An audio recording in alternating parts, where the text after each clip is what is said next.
Hi, everybody. We're streaming on a Saturday for the first time. If you're out there, thank you for joining us. This is D&D, The Road to Nowhere. We play every Saturday. We've had a little bit of a game going for a few weeks now, and we feel that we're at a good jumping on point for people to join in and kind of pick up where we left off. I'm going to go ahead and let the players introduce themselves, and then I'm going to give a brief summary of where we're at and what's going on for you, the audience. I do want to let you know that we do stream every Monday, Tuesday, Wednesday, Friday, and Saturday now. So check us out, see what's going on. The schedule's down below. But without further ado, if you guys want to go ahead and introduce yourselves and your characters, we're all good. Hey everyone, my name's Steven. My last character just died last session. He was called Nobody, and I'm playing a new character called Forrest today, and he is a portal, and he's a paladin barbarian. Hi guys, my name's Dustin. I play Genevieve Brightwood. She is a human fighter. She's a battle master. She's just trying to live up to her family's name from Twyland Hall.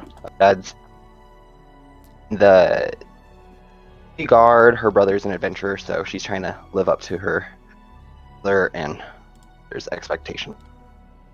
She's a cool girl.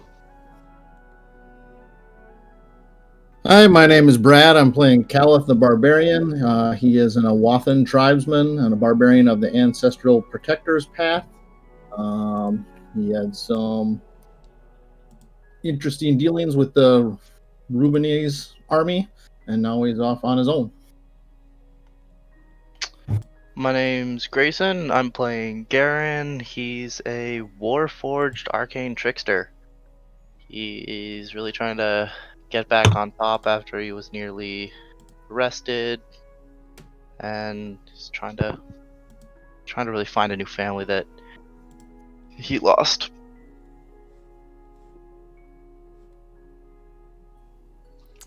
My name's Justin. I'm playing Felix Faustus, gnome divination wizard extraordinaire, and in honor of our fallen friend Nobody, I have decided to take up his quest. And I am the Mark Knight. I will be your dungeon master this evening.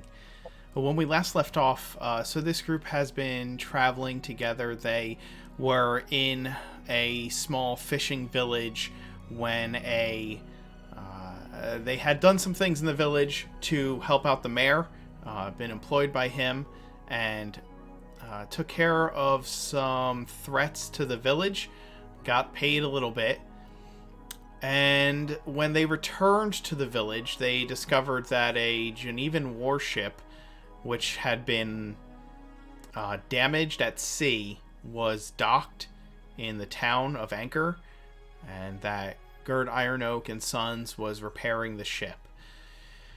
The town was filled with Genevan naval men and marines. They had basically flooded the town. Towards the end of their first night in town, Felix decided to find out exactly why all these marines were in town, because it seemed like the officers were hiding something. And using detect thoughts, he probed the mind of one of the sergeants. And if you know anything about detect thoughts, that means that the sergeant knew someone had probed their mind. Trying to discover who exactly that was, the sergeant came over to the only odd group of people in the tavern to ask them if they knew of any spellcasters. They tried to wrongfully arrest the Goliath Nobody, whose philosophy in life was that everything has a cost. In the process of trying to arrest him, Nobody beseeched his god, a god of emptiness called No One, from out in the Helrian desert, He killed every Marine in that bar except 2, who ran out drunk and screaming. And so the party had to run from town, afraid for their lives, and, well, some of them, but trying to avoid any further confrontations.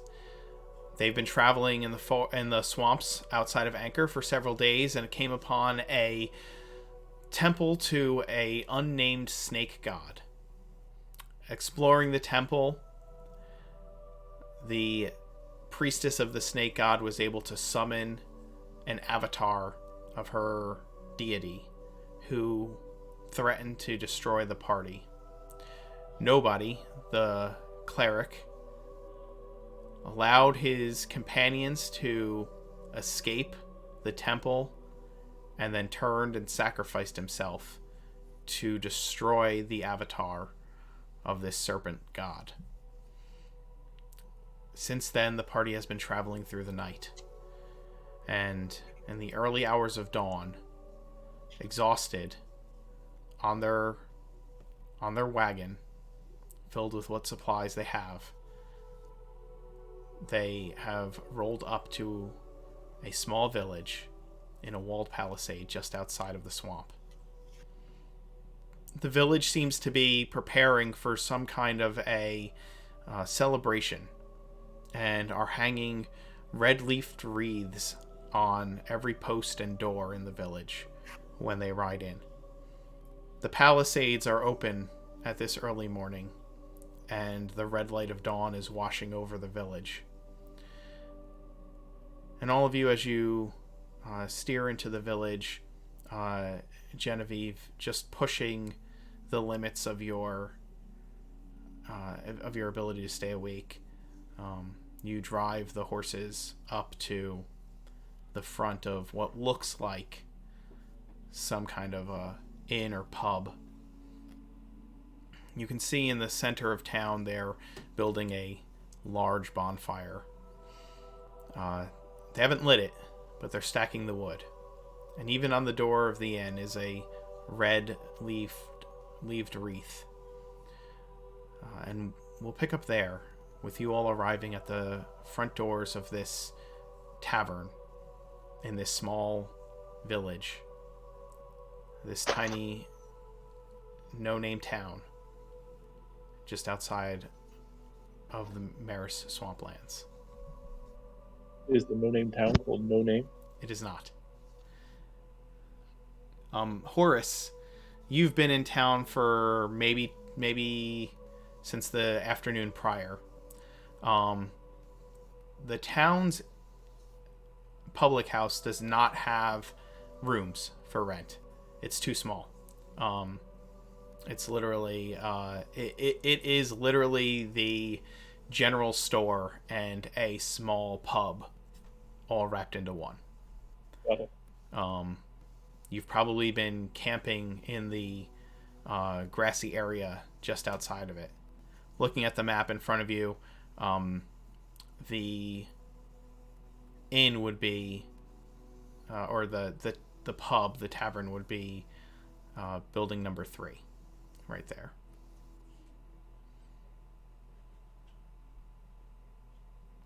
Yeah, so I mean, I'll just be downstairs in the inn, smoking a pipe and keeping my eye on the door.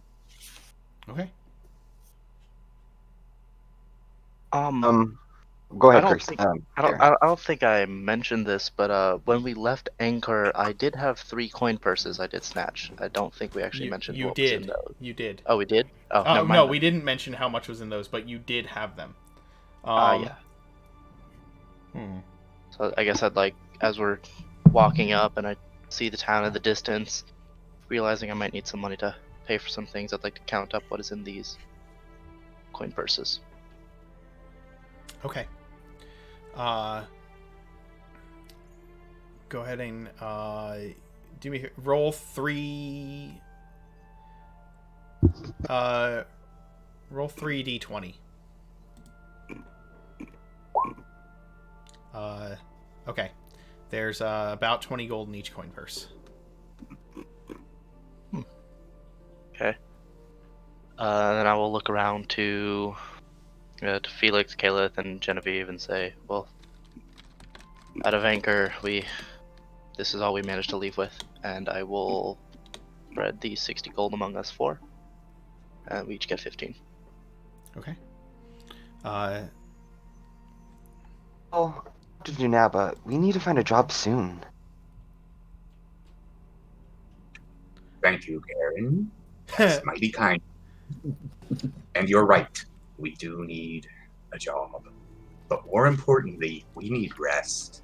I'm exhausted. I'm everything. Then in here we could see what's available. See if they have the rooms. Genevieve, just so you know, you're cutting in and out a little bit. Oh, let me check my stuff. Okay.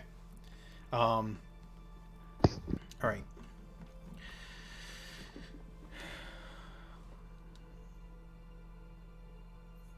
Well, perhaps we can go get a room at this inn in town.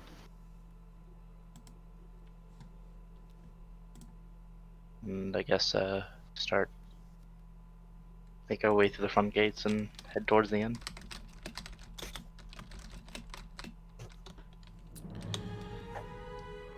That is fine. You head towards the inn. It's a pub, like I said. It's one story. It is a there's a small room with some long tables and benches, and a bar that is like bisected by a wall. The other side of that wall, the bar is a countertop, and everything on the other side of that wall is basically a store of general goods. It's one building.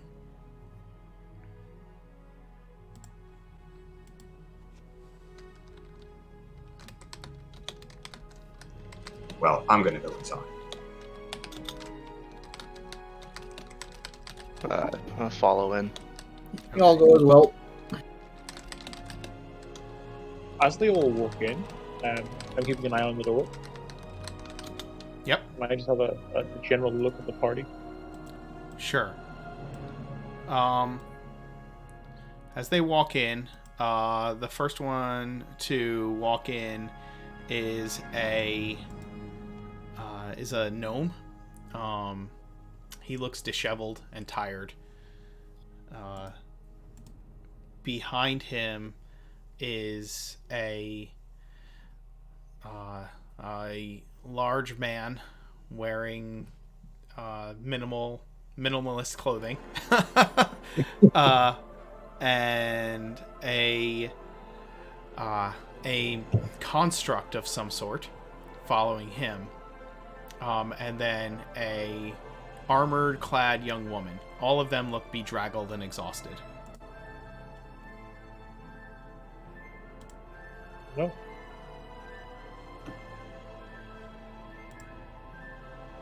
I just sit there observing.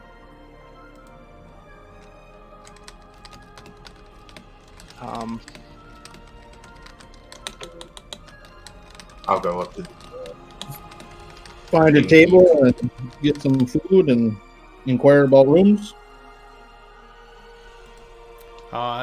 Sure. The man behind the bar is a slight man. He has reddish hair with that's kind of going white at the temples, a little scruff on his chin, and like a perfectly white apron on.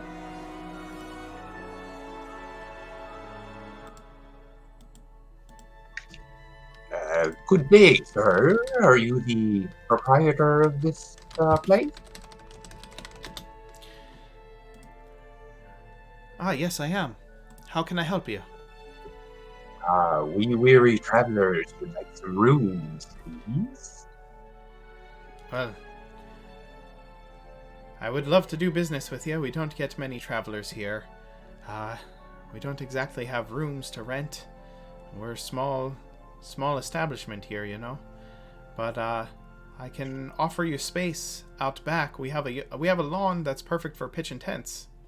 Stays dry even when it's even when it's raining. I turn back to the rest of the group. Well, what do you people think? Sounds perfect. Sounds good to me.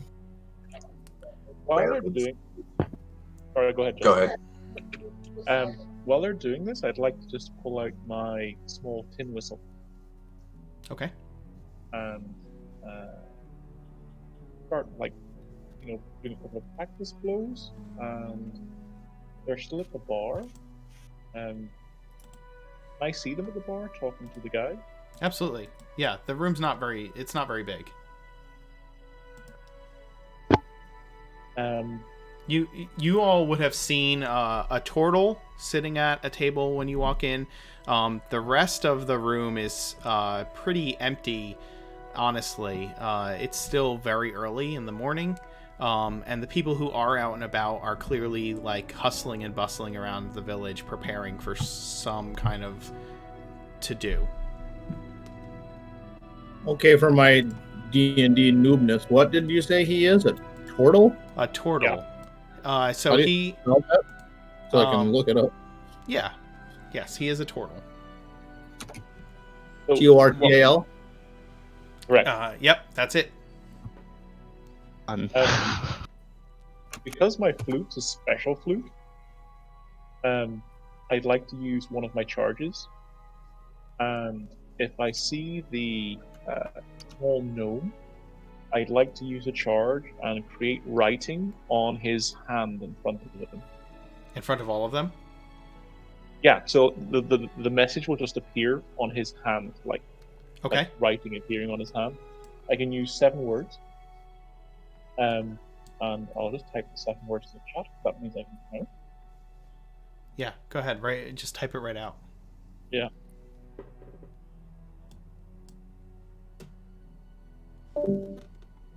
Oh, somebody.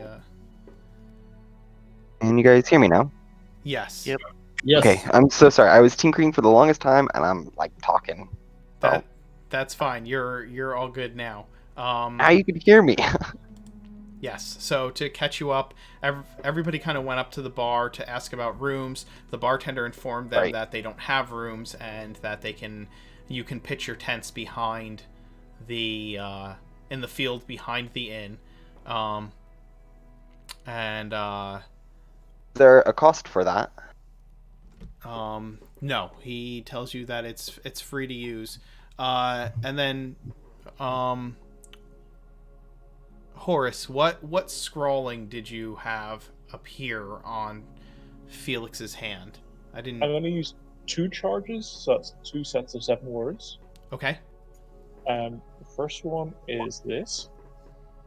You are in trouble, meet me.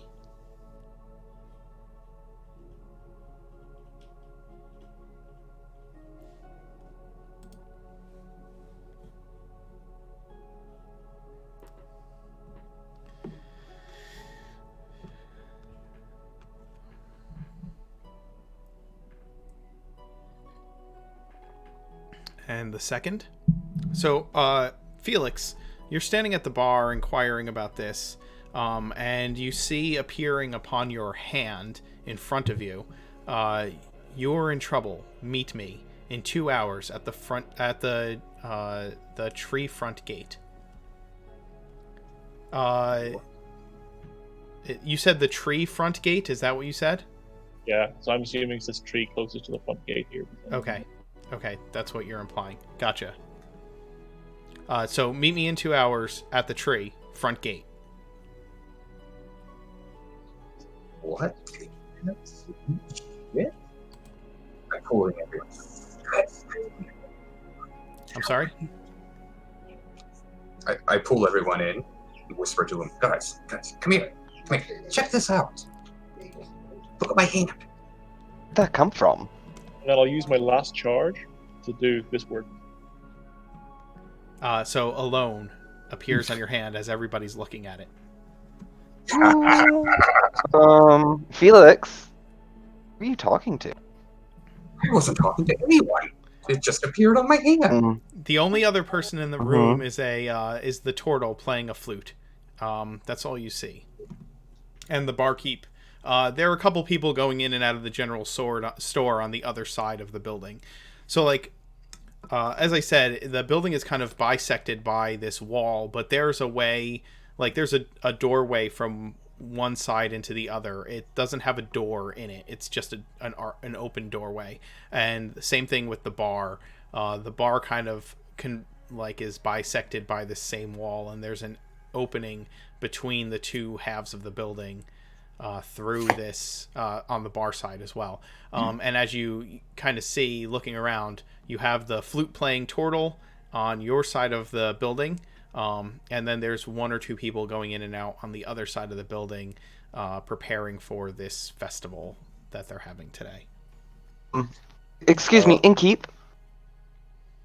Yes. What's going on in your village today? Oh, we have a very, very rare and exciting occasion happening today. Have you heard of a blood moon? I have.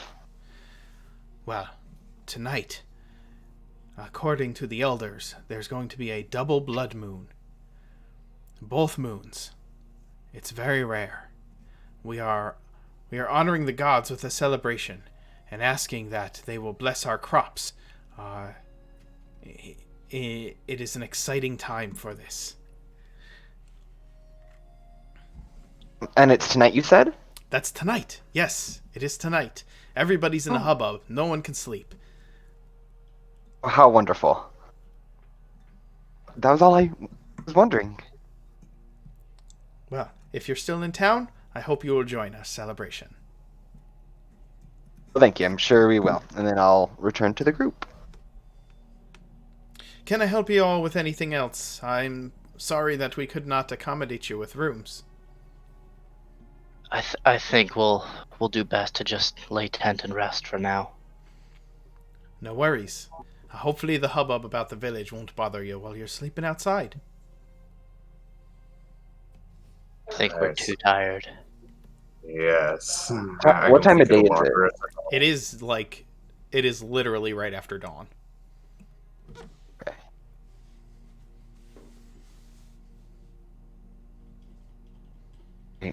Well, Felix, what do you think Plan. about this note?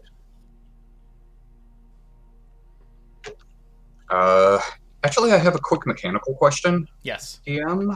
Well, we've been traveling all night, so no rest. Are we exhausted from that travel? I'll tell you what, why don't you all make a constitution save. I will set, rather than having you, alright, typically when you are doing a forced march, you roll every hour against an increasing difficulty number, but since you guys were on a wagon, I will have you roll once against a difficulty number somewhere in the midst of all that, and we'll see what you do. all right. Felix, save. you are absolutely exhausted. Garen, you are not. Genevieve, you are not. Caliph, you are not. Actually, I'm at 2 points. Yes. You are double exhausted. And So that I remember means what's the second one do? your speed is halved. Pretty sure that is all. Let me double check. So, for exhaustion, it is disadvantage on ability checks is number 1, and your speed is halved is number 2.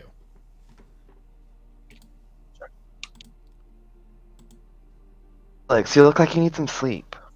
Yeah.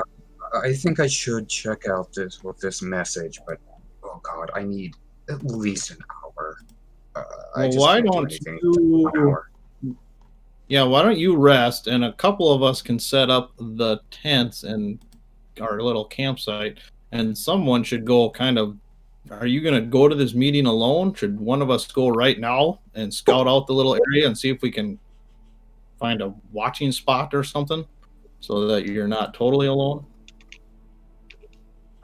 Well, if I have an hour of sleep, I would be able to cast invisibility on someone.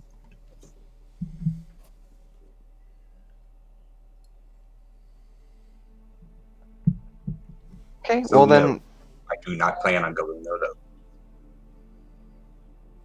though. you take a nap. We'll get everything ready. I appreciate it, my friends. Good night for now. Wake me up in about an hour. Um, so I need to go speak with the innkeeper again. Okay. um, I do apologize for bothering you again, innkeep. But we have a wagon. Or will we? Is there a place for us to put our wagon, or can we just keep it with us wherever we set up camp? Oh, just keep it with you where you set up camp. Look, if you head behind the inn, there's a dirt path.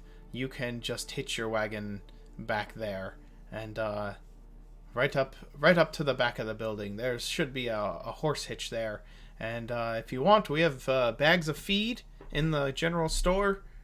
If you need it for your horses, water too. All right, thank you so much, innkeep. Of course. Did he ever say his name? I feel bad. What's your name, sir? Oh, I feel like You can call me Richard, and Oh, you're here in the town of Nearmore.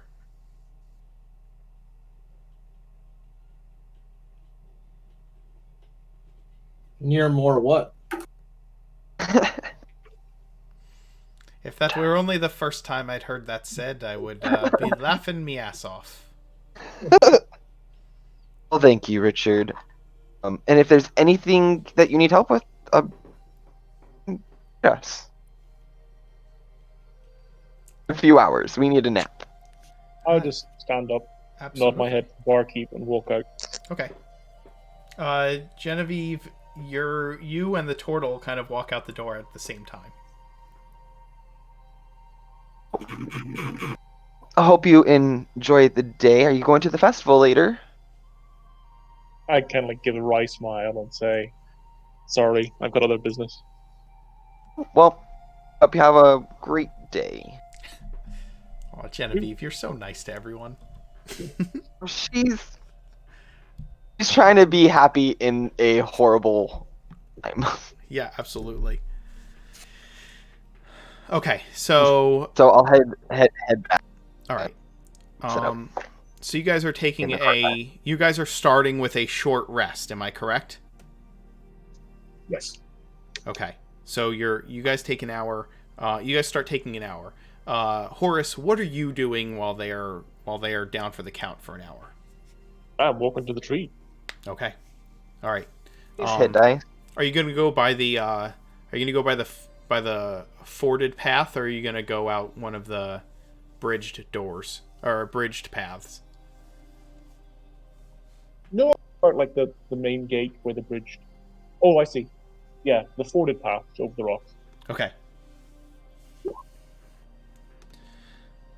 All right. Okay, so Genevieve, you're using some hit dice. Yes. Anyone else using hit dice? Yeah. Okay. Did we get Yeah, from our I will last, use are we one. rested up from our last fight?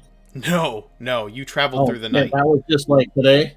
Yeah, that was the night before this. You literally just rode through the night. That's why you all had to make constitution saves to see if you were exhausted. Okay. We were going to camp earlier. But Felix, it's okay. Hey, we did camp. It's just that I wandered off. Yes. We weren't able to keep camp. We made a really good stew. Who I'm using 3 hit dice. that's fine. I'm using one.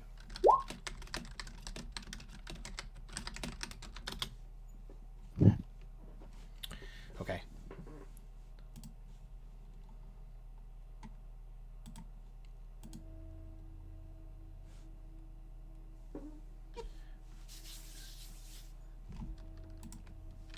All right. So you use your hit dice. You spend your time resting for about an hour, and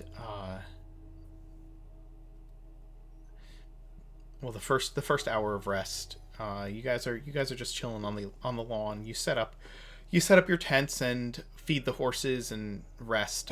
You guys are low on food after that stew, Genevieve. You've been traveling for 4 days in the swamp, and you bought enough provisions for about 4 days. So you're gonna have to stock up before you leave town. Go shopping. Unless you want to fully rely on Calith foraging the rest of your trip.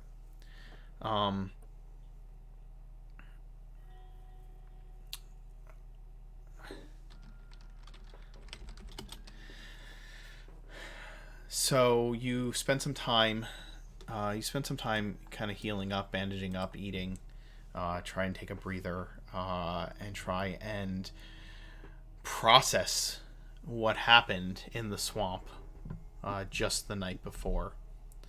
For any of you who it didn't yet, it has started to hit home exactly what has happened. You don't have a lot of time, however, because after you've only got an hour before you need to, or before you choose to meet this strange writer at the tree just beyond the village. For the record, Mark, too soon. What do you decide to do? So I want to look over at Genevieve and kind of, under my breath, kind of whisper, perhaps we shouldn't let Felix go alone. Last time he went off on his own, it didn't exactly end well. Got cut off, Mark. Oh, did I?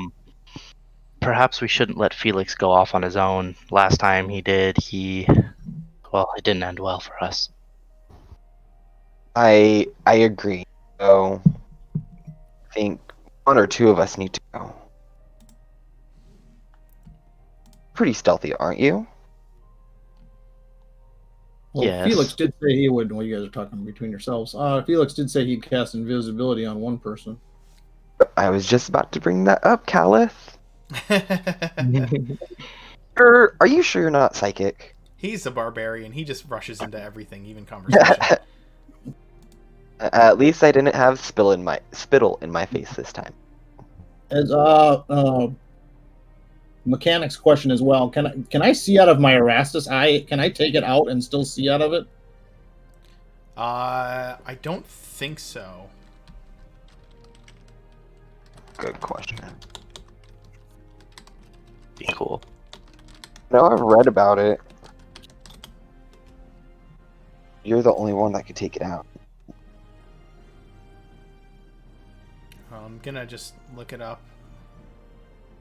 Can't be removed by anyone, and you can see through the tiny orb as though it were a normal eye. So considering it says you can see through it as though it was a normal eye, I think it needs to be embedded in your eye socket for you to be able to do that. Once you take it out, I don't think so. Okay.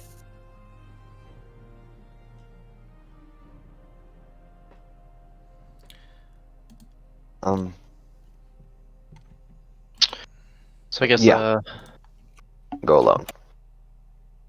I'll look over at Felix and say, well, if you're going to be visiting this person who says you're in danger, perhaps you should cast invisibility on maybe Genevieve, because I might be able to slip into the shadows myself and keep an eye. Yeah, I'll go. Should we? How soon is it to the meeting time? You guys have spent a few minutes discussing your plan, so maybe a half hour before your meeting. But how far is it from like the gate to the tree? Which gate are you looking at? Point. This one. That one.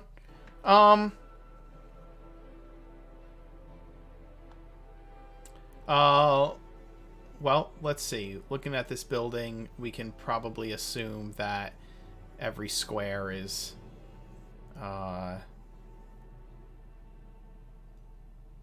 let's say every square is like, what, 15 feet? Okay, So it's not that far. it's not Why that far. don't? Yeah, I'm not very stealthy, so why don't I kind of? I would say go like here. I'm discussing this with my people. I can Sure. stand inside the gate and then just be ready if you guys give a call, and then the other two can kind of be a little closer. I just need a. I'm actually going to say that each square is probably closer to 20 feet. 20 feet. Yeah, I think that makes more sense. So, yeah, each square is probably 20 feet. Okay. Oh, Felix, it's up. Who would you like to go with you? Whoever wants to come with. I'm fine with going with you. Aaron said he's fine with going with you. I'm going to go with you. I just need to change into some different armor. I'm more stealthy. So you're casting invisibility on someone. So whoever, just tell me who that's going to be. Yeah, when we start out, or when we get just before the gate, then I'll cast invisibility on Genevieve. Okay. All right. So Okay, Genevieve is going to be invisible. I'm changing out of my scale mail and putting on my leather armor. I don't have disadvantage on stealth.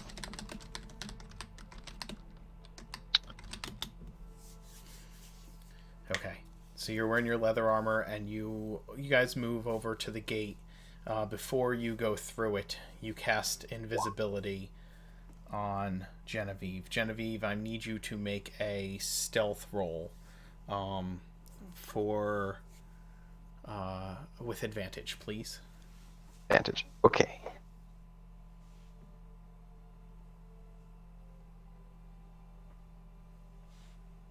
Okay.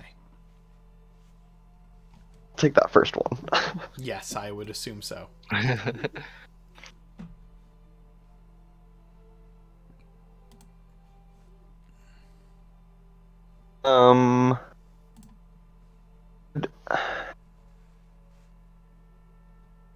You're light. Though I'm invisible and it's invisible too. Is there still light? I mean, it's daytime. Okay, good.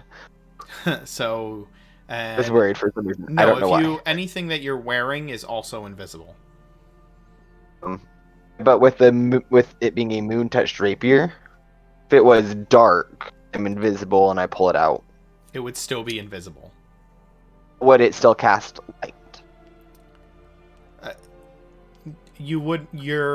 I don't believe that it would cast light beyond the confines of the invisibility. Do you know what I'm saying? Yeah. Like, Yeah, I just question that popped into my head. Sure. As we walk out the front, and I'm assuming you guys are going around like this way, right? Yeah. Okay, then I will come out and kind of trying to stealthily hide behind the rocks up here. Okay. to I'm gonna you. need a stealth roll with disadvantage because it is broad daylight. Yep, doesn't matter. Yeah. All right. So, Horace, you are waiting by the tree. Yep. You see the gnome walk out of the gates and begin to approach you. Which gates are you guys leaving by? Are you leaving by this gate here or this gate number here? one. Number one? That one. Okay. Yeah. So, Felix, you come out of the gate. Are Garen and Genevieve the only ones coming with you? Yes, I'm staying inside the gate, right, out of sight, just inside the gate. Okay, so you stay inside the gate, out of sight. Right. Give me, if you're trying to be unobtrusive, give me a stealth roll as well. You're still in the gate, so I'm not gonna. You're not like stepping out, and so yeah, you're good. Horace, what's your passive? Passive wisdom is a 14. 14. Okay. You watch as Felix crosses the ford, or follows the path to get to you. At first, he appears to be alone, and then you see the metallic construct man move, attempt to move in a scuttling, scurrying way between the rocks of the ford, but the sunlight is gleaming off of his metallic parts, and it's easy to track his movement.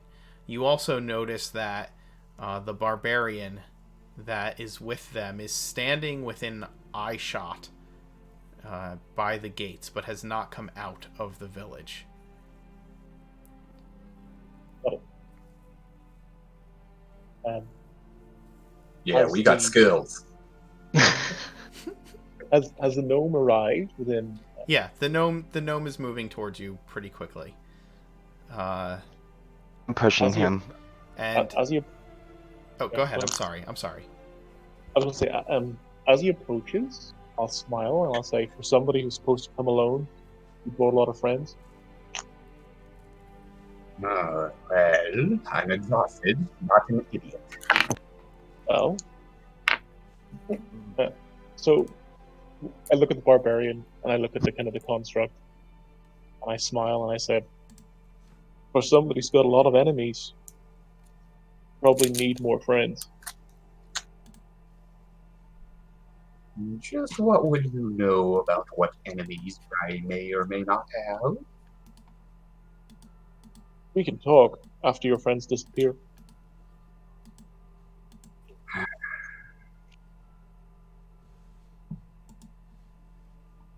Fine.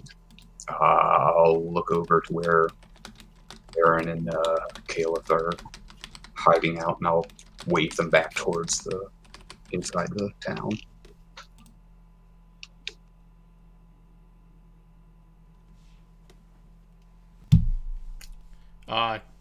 You both see this. He's waving you back.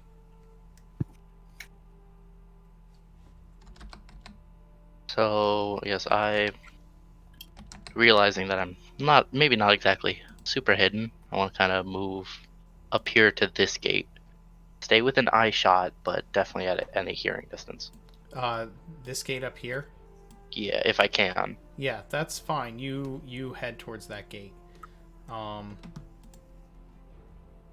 I'll walk out of sight around the corner. I'm like I'm going to say 5 feet away from Felix, behind him. Sure. No worries.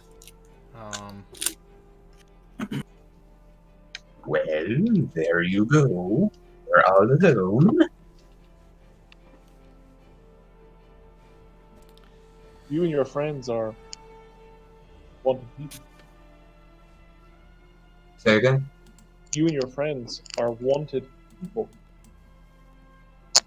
Where did the big fella go? He's not here. Caused an awful lot of problems. Well, I'm not saying that we did anything. And what I'll do is I'll take my great sword that I'm holding and I'll sheath it on my back, so it's kind of like it's sheathed. I'll put out my hand and I'll say, I'm Horus.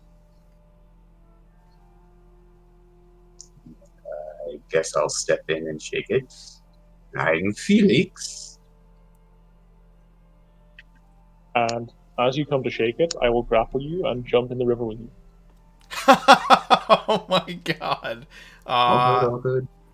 So opposed checks. I need a strength check from Horus, athletics, and I'm gonna need a either opposed athletics or acrobatics check from Felix.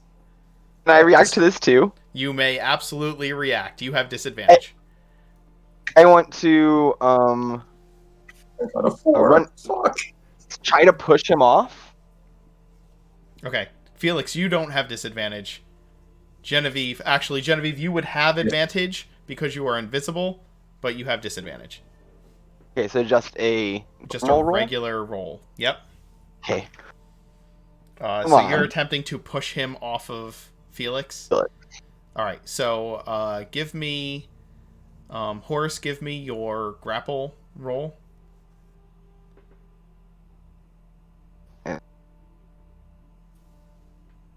Ooh. Oh, Sorry.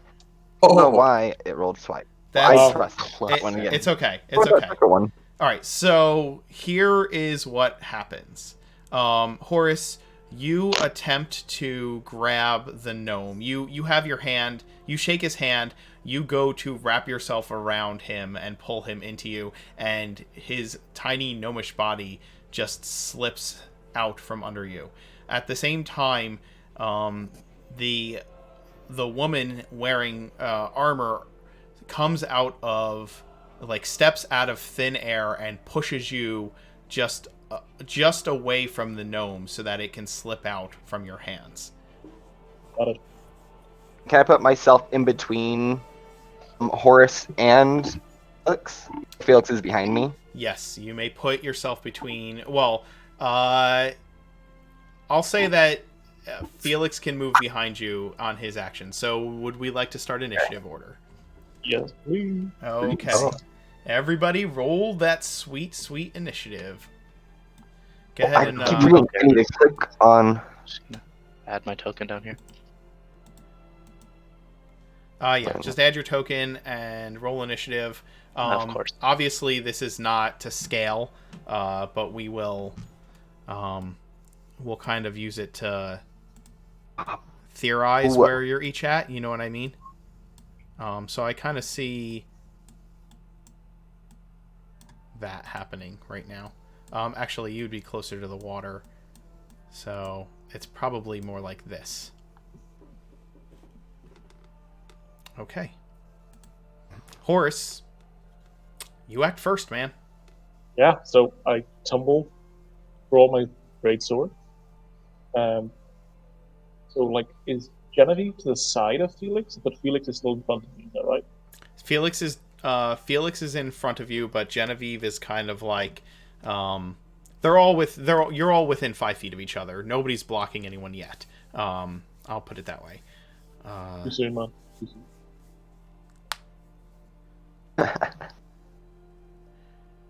Okay. I will give what can only be described as a rage. And yeah, I will bonus action rage. Okay. And main action, I will use my greatsword to whack at Felix. Okay. Attack the gnome.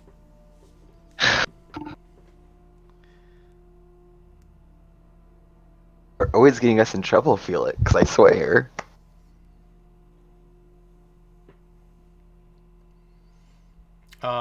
You Every miss. you slash at the gnome, but his wily size is far shorter than you expect. Oof. Felix, you are getting attacked by a large turtle. After just dodging that, oh, nice try, but I named Felix for a good reason. And I'm going to shoot a firebolt into the sky to warn the other guys. Okay.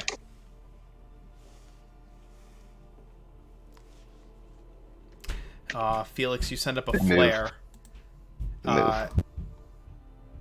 And move. I'm assuming. Or if you move, you will invoke an attack of opportunity.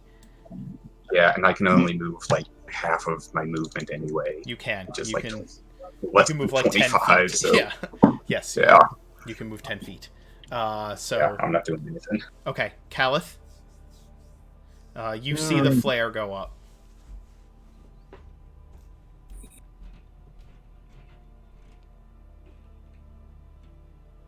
I will move and dash for my bonus action to get Is this water too deep to stand in? Do I have to No, go no, around? you can ford the water. Absolutely, especially with the rocks here, you can ford the water. I'm talking more down here. Oh, you can stand in it. Yeah, I would say it's about.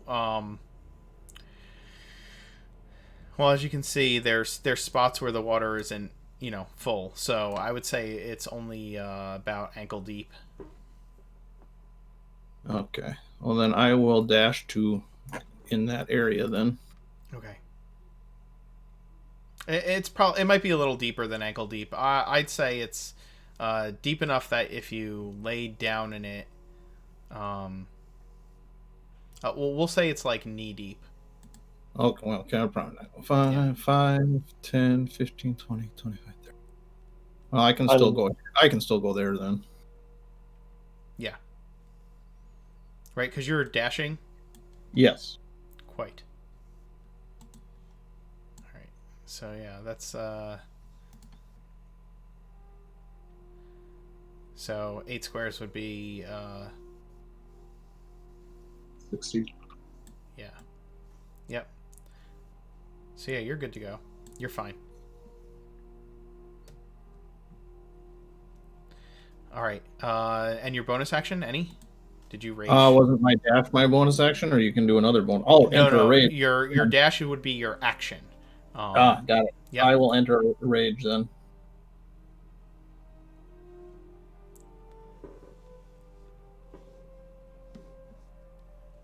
Okay. You enter into a rage, and Genevieve, what's your plan? So Genevieve's gonna sheath her moon touch rapier. Okay.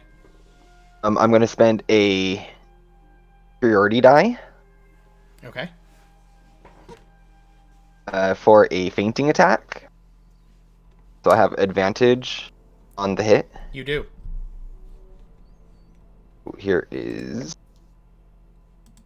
one.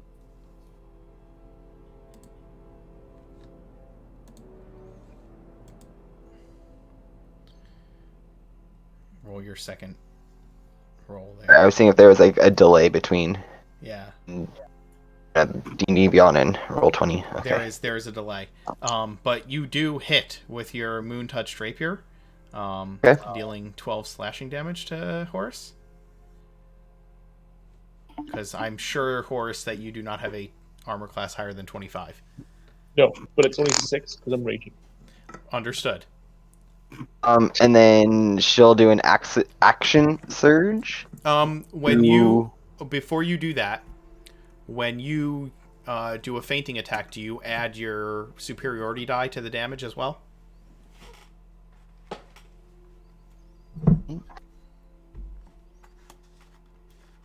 I believe you get to do that.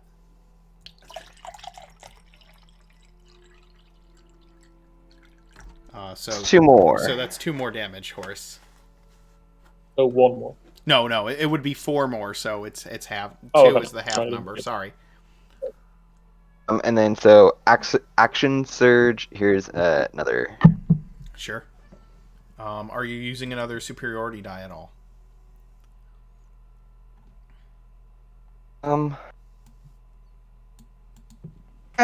She's. I guess I will, because she's attacking in anger because she's a stranger hurting a friend. Absolutely.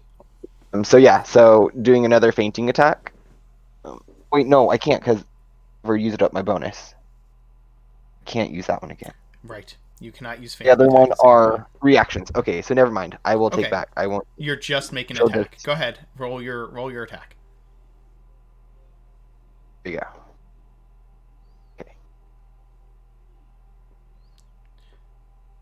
That is another 25 to hit. Yes. Stealing 6. Actually- That is the exact same roll. So you take another 6 points of damage, Horus. And Okay. in all this, she's saying, "You will not take another one of our friends." Well, she's attacking. A lot more curiosity than how I said it. I'll just scream, you killed 8 people. I did nothing. The gnome didn't. I did nothing. So Horus screams out that you killed 8 people, and Garen, it's your action. So I'm going to see this flare shoot up into the sky. I'm going to turn around, and though my character doesn't breathe, he's going to do what looks to be a big sigh. Using his 30 feet of movement, he is going to get within... I'm assuming he's going to be over here. He's within 90 feet, right? Yeah. Dope. I cast Sleep. Oh, Right here. On all of us? We'll see. Wow. I guess... Oh my Horace, do you God, have more come than 16 on. hit points left? Absolutely. Okay, Son of then your spell is ineffective, Garen. I am sorry. This has happened twice. To him as well. Twice to him. Using my bonus action, I'm going to dash, another 30 feet. I'm assuming that'll be about right here, right? Yeah, let's see. From where you were, so that's 20... I was in this block. You were in... I was right here. Okay, you were there. So that's 20. 30 feet would be right there. Or 40 feet would be right there. 60 feet would be right here. Yep, right here. Awesome. Alright then. That is fine. Okay. Horus, we are back to you. You have just screamed at them that they've killed 8 people. They have continued to attack you in self-defense. Not that you would care about a thing like that. Not at all. And again, I just be screaming like they were just soldiers. They were following orders. And then again, going to try to hit the young gnome, old gnome, wanted me. The old gnome. Go Old ahead, gnome. make your attempt. I've been rolling crap today. I also realized that I could have used inspiration for that thing, but I forgot. Yes, you can use inspiration whenever you want. You have one. Thanks, Chad.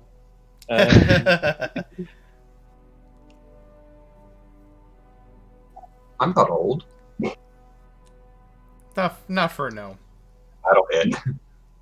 I'll also because I'm injured, I'll kind of rage smite and do a divine smite too. Oh God. God. Okay, so you absolutely hit. 24 is going to hit you, correct, Felix? Yes, it will. Okay, so he slams his greatsword down at you and actually into you this time. You can't bounce away. Your exhaustion is beginning to get to you. I need that smite damage. And he deals 23 points of damage to you. Horace, that last 12? That last 12, by the way, brings me down. Okay. Horace, the +7 there, does that include your bonus from raging? No. Okay, so it's actually... You're down. It doesn't matter. It would have been too higher. So Felix, you get completely obliterated by this strike. Just, what kind of smite is this? Is this just smite? Regular smite. Regular smite? Okay, so a huge great sword being swung by a large turtle, glowing with radiant power, slams down into you as he's screaming into your face, "They were only following orders!" And suddenly blackness engulfs you. And Genevieve, you just see this blade nearly rip Felix in half as he falls to the ground. As the sword stick comes down, can I whisper something? Yeah. To my... But I didn't kill anyone. Thump. And Genevieve's just screaming out, "No!" Well, Felix, you make your death save. Calith, you watch Felix go down. All of you watch as Felix falls, just completely obliterated by this blow. I will scream and rage that they accosted us first, you humpback bastard, and then I will attack him. Go for it. Yes. That hits. Oh yeah. You take 9 slashing damage. and you'll have to have that, so 5. You take 5 slashing damage.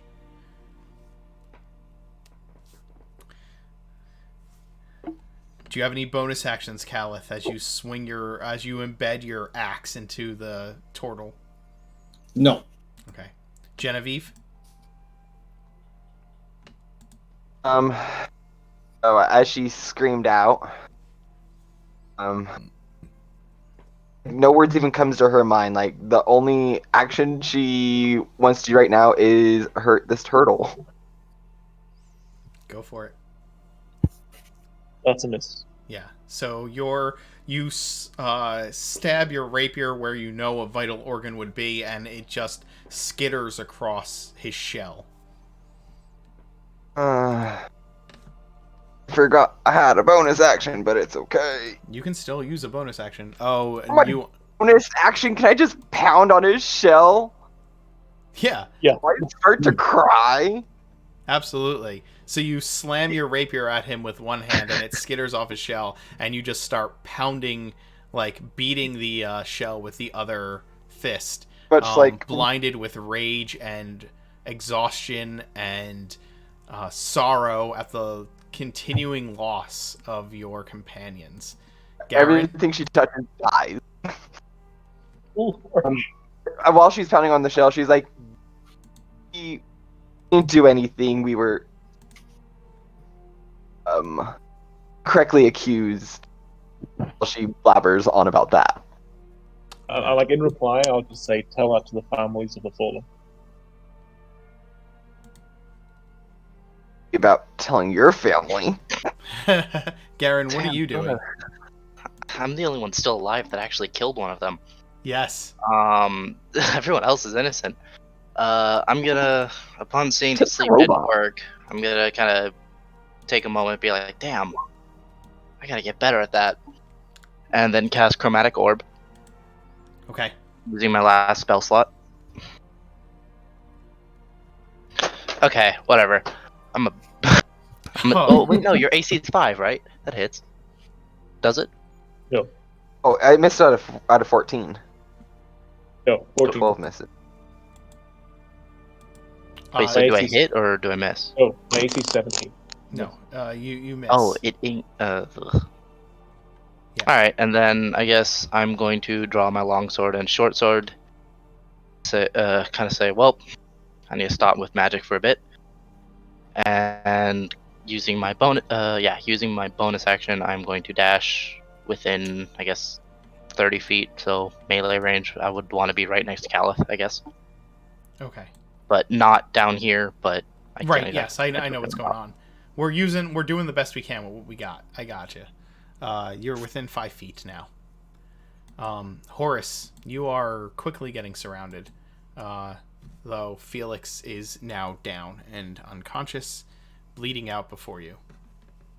Been there, done that. Out of all three of them, like, just a passing glance, which one looks like the worst? Loved up. That is quite a good question.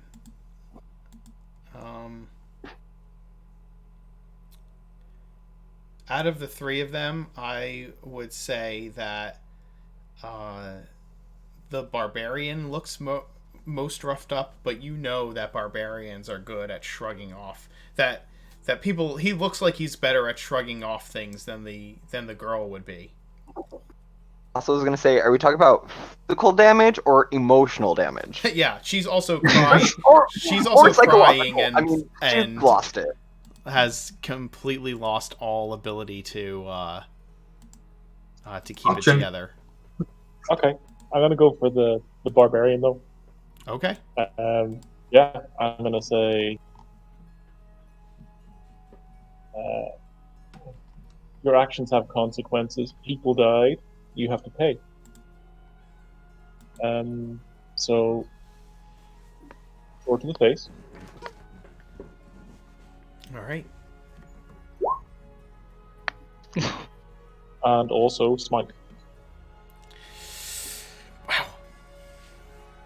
Jesus.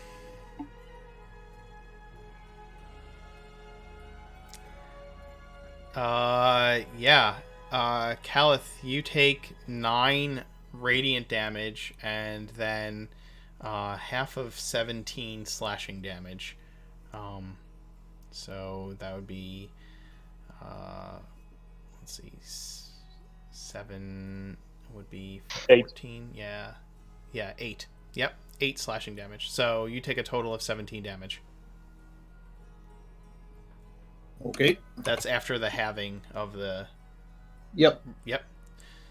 So he slams his blade into you. Your ancestors are swirling about you as you fight with furiosity and with ferocity. Wow. As you fight with ferocity, and his blade just in a glowing arc penetrates through your rage and slams into you. There's a burst of glowing energy as it strikes. Felix, go ahead and make a death save. It's cold, it's dark, I'm confused, I don't know what's going on. No! Oh, God! That's another fail. Or that's the first fail. So, yeah. Calith. The turtle has struck you back. You have exchanged blows. We will attack him back. Just Ooh, that's a terrible damage roll. 3 damage. Yep, going 20 blow hits. for blow. Well, it's a 7, so it would be right. So it's a 7, so it would be 4 7 cut damage. in half. Yeah, 4 damage. I kind of like try to like turn my sheet, my shell, and glance it. Yeah, and the axe just kind of skitters off your shell, cutting off a chunk of it, but a small chunk. Nothing you haven't lost before. Genevieve, can you compose yourself long enough to strike or speak? Yeah, she some ragged deep breaths. Looks at the turtle and says, this isn't truth or dare. You're gonna kick us, you'll beat us, and you're gonna tell us it's fair. All because we were told we did something that most of us didn't do. And in that, she's going to use a bonus action or a superiority die. Yep. For a fainting attack. She's gonna just thrust with all her might to this turtle. Yeah, so we have to go with the 9 damage because that's the first roll, right? But you Both advantage. Right. You get the 22 to hit, but the 9 damage. Okay. So you twirl your blade in one direction, and Horace, you go to deflect it with your greatsword, and at the last moment she alters course and stabs into you. You're gonna take roll your superiority die as well, Genevieve. Oh my gosh, I keep forgetting that. Yeah. I'm just so caught up in the moment right now, like I'm shaking. So it would be 15, so you are going to take 7 points of damage, Horace, as the blade slips into you. Got it.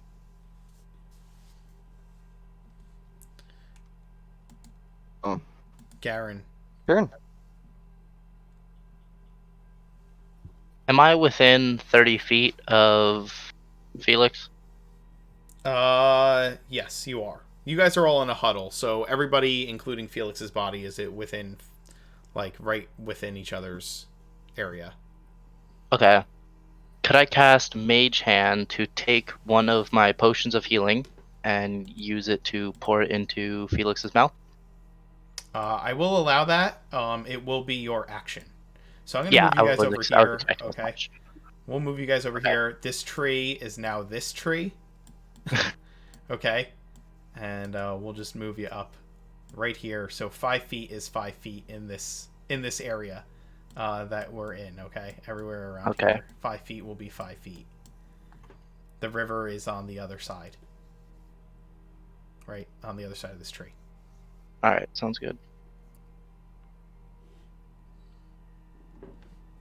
So yeah, using my action, casting Mage Hand is an action, Right. and controlling it is a bonus. Gotcha. But because you're because of your class, you can use finer. You can do finer things with Mage Hand, correct? Like Yes, I can. like pick locks and stuff like that. So yes, I will allow you to use it to pour a potion into Felix's mouth. I'm gonna have. You would normally have to make a roll to like pick a lock or something. You would still need to roll to try and do that. So I'm gonna have you make a dexterity roll. You can use proficiency to, like a sleight of hand. Make a sleight of hand roll if you're skilled in that. Okay. To make sure that you get it into his mouth, because you don't have two hands, right? You can't like prop his mouth open. You can just kind of like it's just one. It's just one. So go ahead and make a sleight of hand roll to see if you successfully do that. Okay.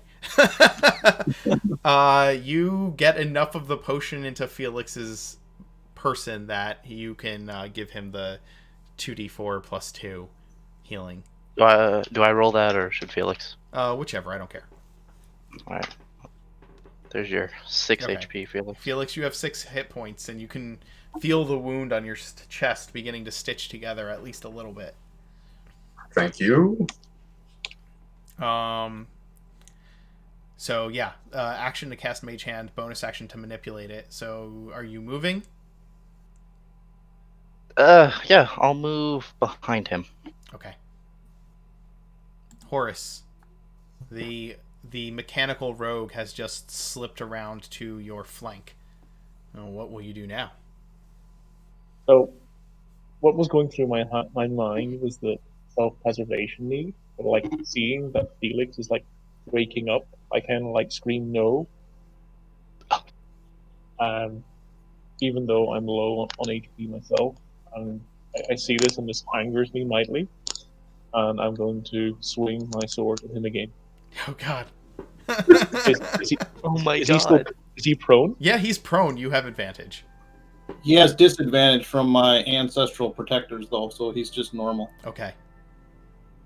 Yes, you are standing within a whirlwind of ancestral spirits that are flying around and protecting the allies of the barbarian, forcing your attention towards him. But you, in spite of that, you shake it off, seeing Felix begin to get up, and let's see your attack roll. Take it off. That's a song. Right? I would like to use my inspiration. Please. Go ahead, add the roll.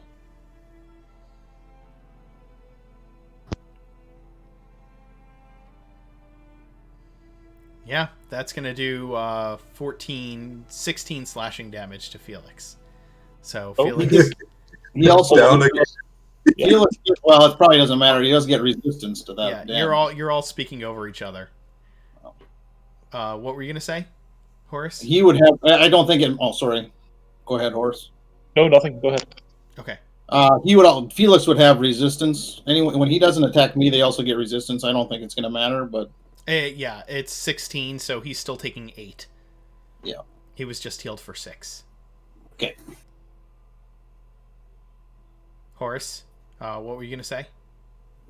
Nothing. That was my main action. Okay, so I'm Felix, you are unconscious again. As the blade pierces through the ancestral guardians flying around you, and slams into your tiny gnome body once more. I will need I take a bonus action, sir. I take a bonus action, though. Oh, okay. So that was my main action, and I'm going to bonus action Shield of Faith. Okay. What is your armor? Well, my new armor class is 19. Yes. Felix? As the blade slips into me, can I look up into his face and just say right to him, I didn't kill anyone? Yeah, absolutely. Thank Christ.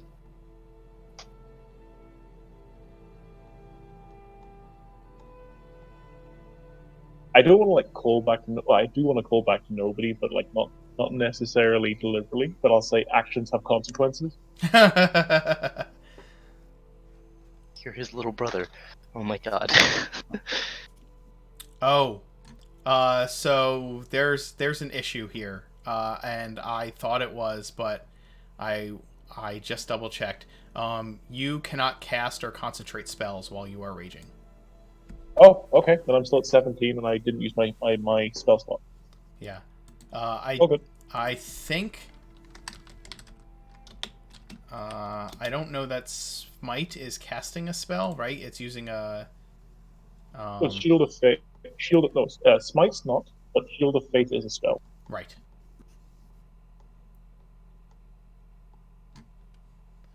Right. It uses spell slots, but it is not.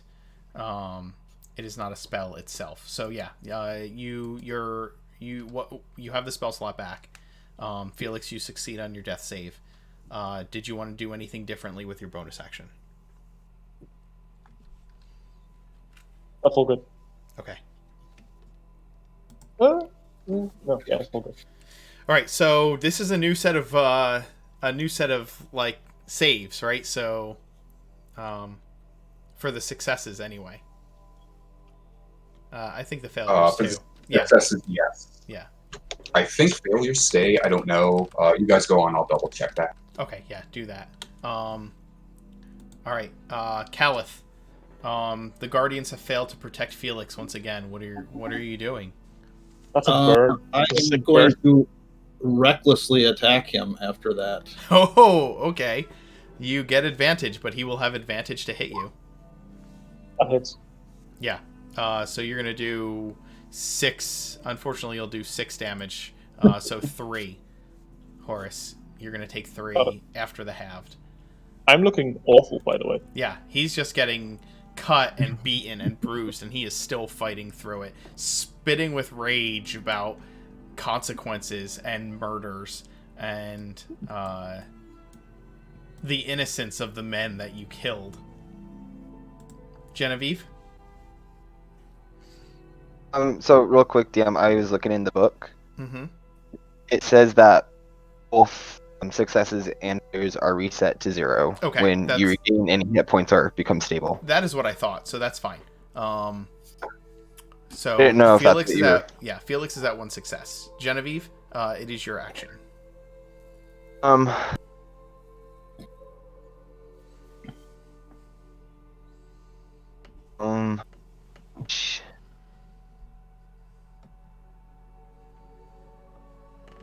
Yes.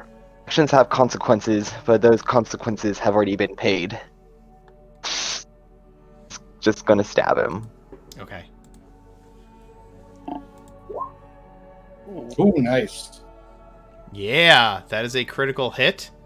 So that is going to be 17. She's not the nicest person right now. Like, her eyes aren't kind of all. She's drained and like has a little wild eye. Horse, is that gonna put you down? What's the total? It's 17 before before halved. So when it's halved, it's what, 8? Yes. I'm on 1 HP. Okay. So she screams through tears and anger that the consequences have already been paid, and she raises her rapier up and like pushes down the rapier through the air and like into the neck hole of your shell and slams it home into you and like pushes with both hands into it. And you cry out in pain as this happens. Genevieve, do you have any bonus actions?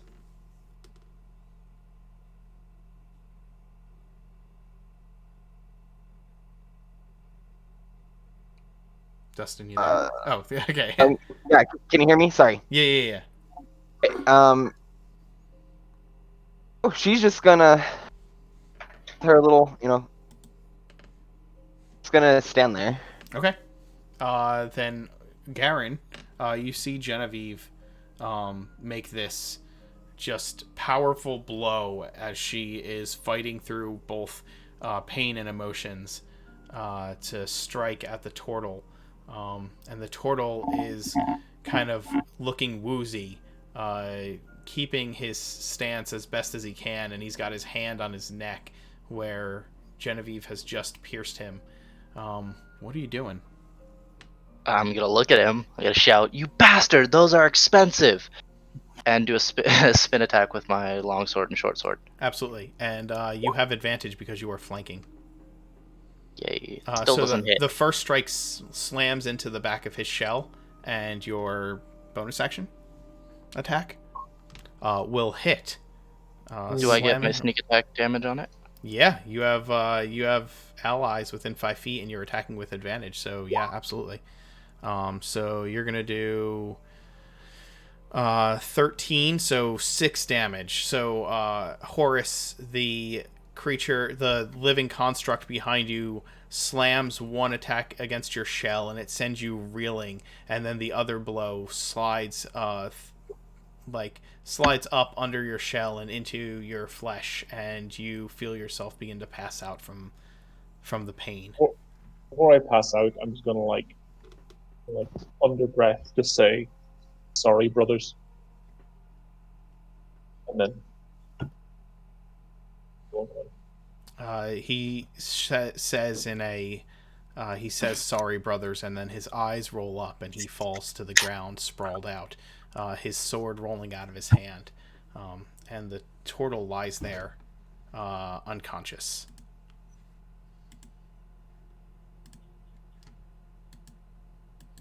You are all standing over him, breathing hard. Oh, I'm attacking again. Oh, Jesus. I put my arm up to stop. With my rapier to stop, not my arm. Okay, so here's what's going to happen. Instead of having advantage because he is unconscious and prone, since Genevieve is putting her blade between you and the turtle, you will just roll a normal attack roll against the turtle's armor class. All right. And I'm going to scream nobody as I attack. Ooh, and I miss. Yeah, you bring your axe down, and Genevieve brings up her rapier to deflect the blow of your axe, just at the right angle that it goes skittering off the blade and slams into the ground. Hey, Caliph. Over this. Consequences have been paid for. This is enough. I'd like to walk up behind the turtle and slide my longsword right into the base of his skull. Oh my god. Again, push. Oh my god, do I need to fight all of you? Do I need to roll an attack for that? Oh, Felix. Felix just failed a death save, by the way, while all of you are doing this. And Garen, yes, you will still need to make an attack for that. You have advantage, and it's automatically a critical. I swat at his sword. I don't know that you could. 7 feet away. I don't know that you could do that. teasing. What's that? Yeah, I don't think you can. So, Does that hit? No. 7 feet my armor class. Yeah, so you move up to him to stab him through the back of the skull, and Genevieve is screaming at you, and it's enough to just kind of distract you from your strike, and your blade skims the back of his shell and pierces the ground instead of his neck. Does that mean no Felix DM is when you bleeding out beside you. Stop focusing on the turtle and help our friend here. I'm gonna look at Genevieve. Felix, make another death save for me. Oh, Jesus. You start to blink your eyes conscious. You can use a hit die if you'd like. Bending down to help put pressure on any bleed or whatever. You bend down to see that Felix's eyes are starting to flutter open. Yeah, Horace, give me 2 death saves. So since Felix made 2 death saves in this time since you've been down, I'll take 2 death saves from you as well.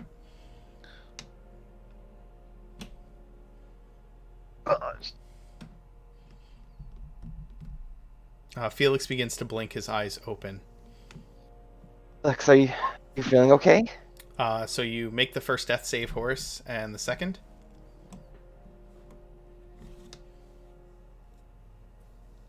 Is a fail. So Genevieve, you kneel down next to Felix and ask Felix if he's okay. No. Felix, that is an inspiration point. She is crying you and giving you the biggest hug right now. What are Garen and Calith doing in the meantime? The turtle's bleeding out in front of you.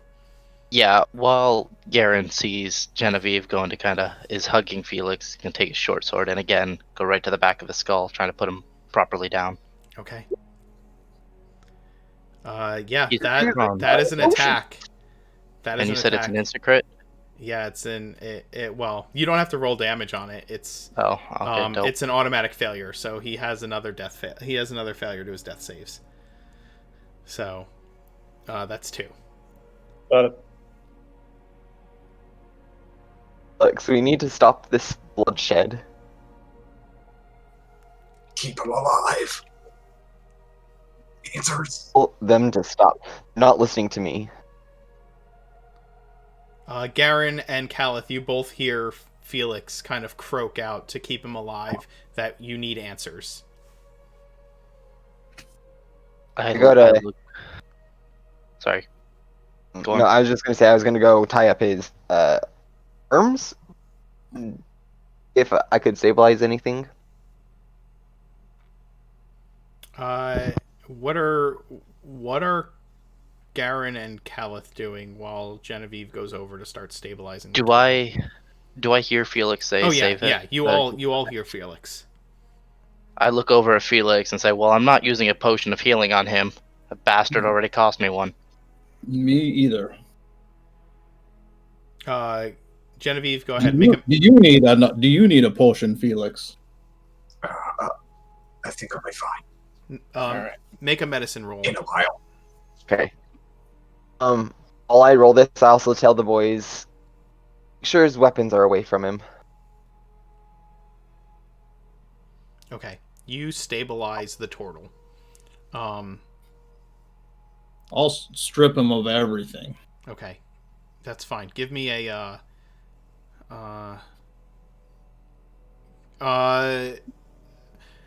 would Horace have anything hidden on his person, or would everything just be in like packs and pouches, belts, and everything you would expect? Okay, so that's fine. So Calith, you strip him of all of his equipment, and you kind of haul that up onto your shoulder. I'll grab his greatsword too. Is there anything special about it, or is it just normal greatsword? No, it's a normal greatsword. It's got a is it like the one in the picture, Horace? Exactly. It's a large handle. So yeah, he's got a long-handled greatsword. What picture are we talking about? His character image. With the guy on the table? You're all No, sorry, the actual token. Yeah. Oh, so it's like a gemstone blade. I'm just gonna. Oh right. Yeah, it's You can let me see if I can pull it up here. I'll just drop it onto the screen.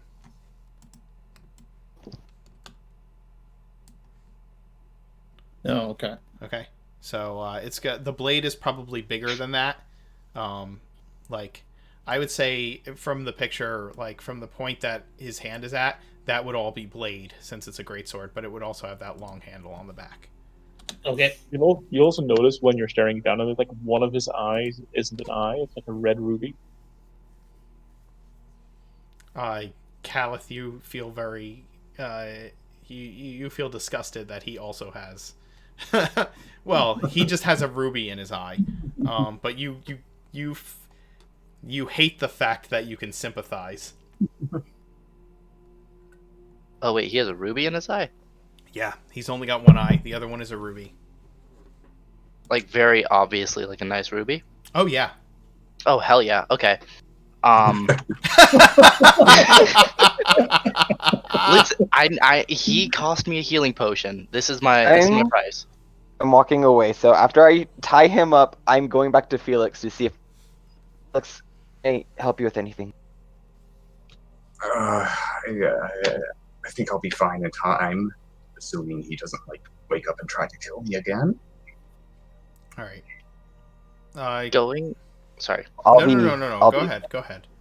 Going along with Genevieve of not trying to kill him, I'm gonna gently try to pop this ruby out of his eye. That's okay. But DM question: can that be Yes. done given story stuff? Is Oh, it? God. Here, I'm gonna send you a message. Yeah.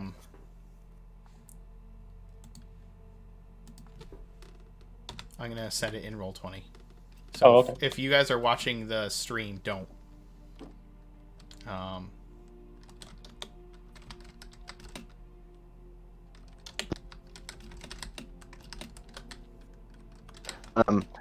While you're doing that, I'm going to respond to Felix. Don't worry, Felix. If he wakes up, I'll be here to defend you.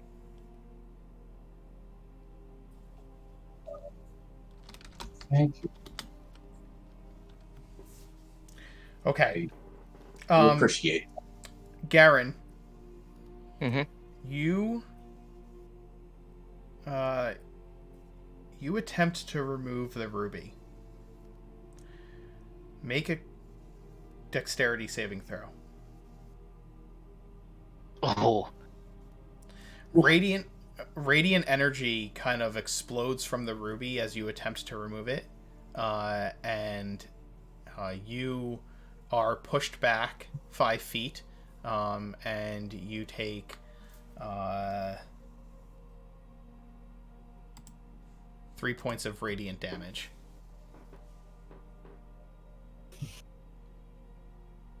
I'm gonna be kind of shocked, kind of stand up, look over at Genevieve, and say, "Still, while he's down, he can hurt us. Let me put him down." Leave him be. I look at Genevieve and say, No, I say, not. if he ends up killing one of us, it's on your hands. I want to know who sent I will, it. I will I find mean, the it's obvious. wires that make you sick. So Felix wants to find who sent him. I agree. It's kind of obvious who did, but let's make sure. So, enough of this squabbling as I look to Garen. We'd be here for each other. On. And I take out my healing potion and toss that over to Garen. I owe you that anyway. By the way, are we kind of like? I know we're outside of town, but I mean, is anybody seeing what's going on here? There was a flare.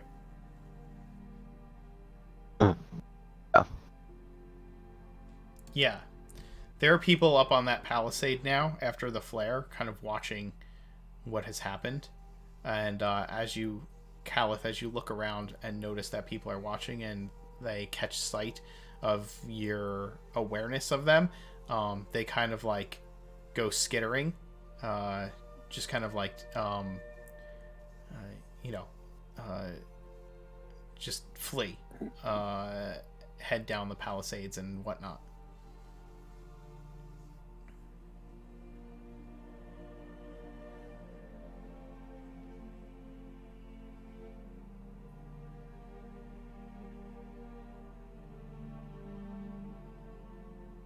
What do you guys think? I think we should move this to a more private location if we can find one, or at least put them in one of our tents, or bring one of our tents out here. I don't need everybody seeing what's going on. How tall and wide is Horus? It says they're medium size in the. Well, I meant like still. Horace, go ahead. 6 foot, 450 pounds. Jesus. I don't think we're able to move him. It's a lot of shell. Well, screw that, man. Let's just wake him up and question him and get here. Oh. He's all tied up, isn't he? I believe Genevieve said she tied him up. So Genevieve, why don't you make a just make a dexterity roll to see how well you tied him up. I'd like to help her tie him up. Sure, Yeah, you can check the knots. Give her advantage. Let's tie him to the So- tree. We can't move him. I want to we show and push. can drag him. Yeah, I'll just double check Sure. what your Oh, help me flip him over onto his back. We'll push him to the tree.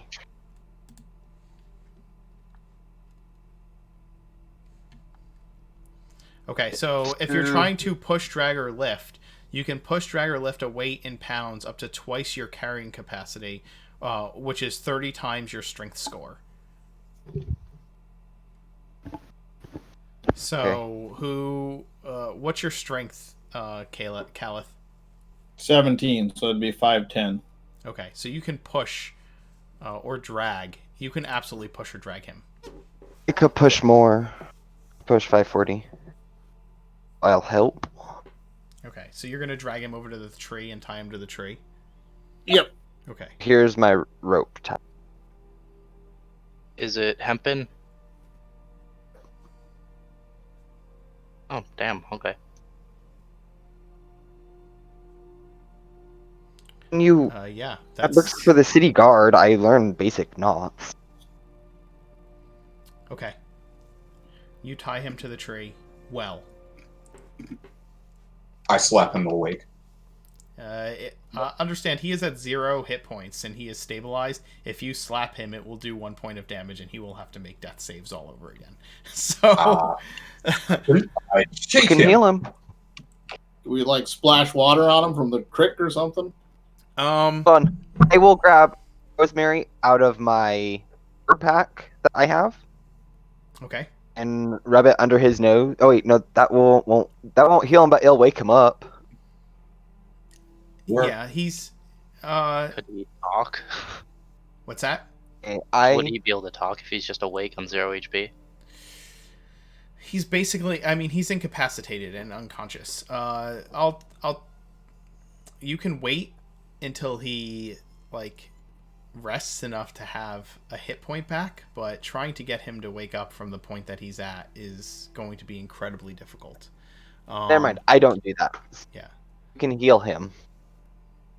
I'm out of healing potion. Well, I'm not giving him a healing potion. He is not getting one of mine. I gave Garen I mine. gave nobody my last one. Oh yeah, you did. Then he died with it. I toss Felix's back and say, "No, you keep it. You You can. No. don't owe me anything."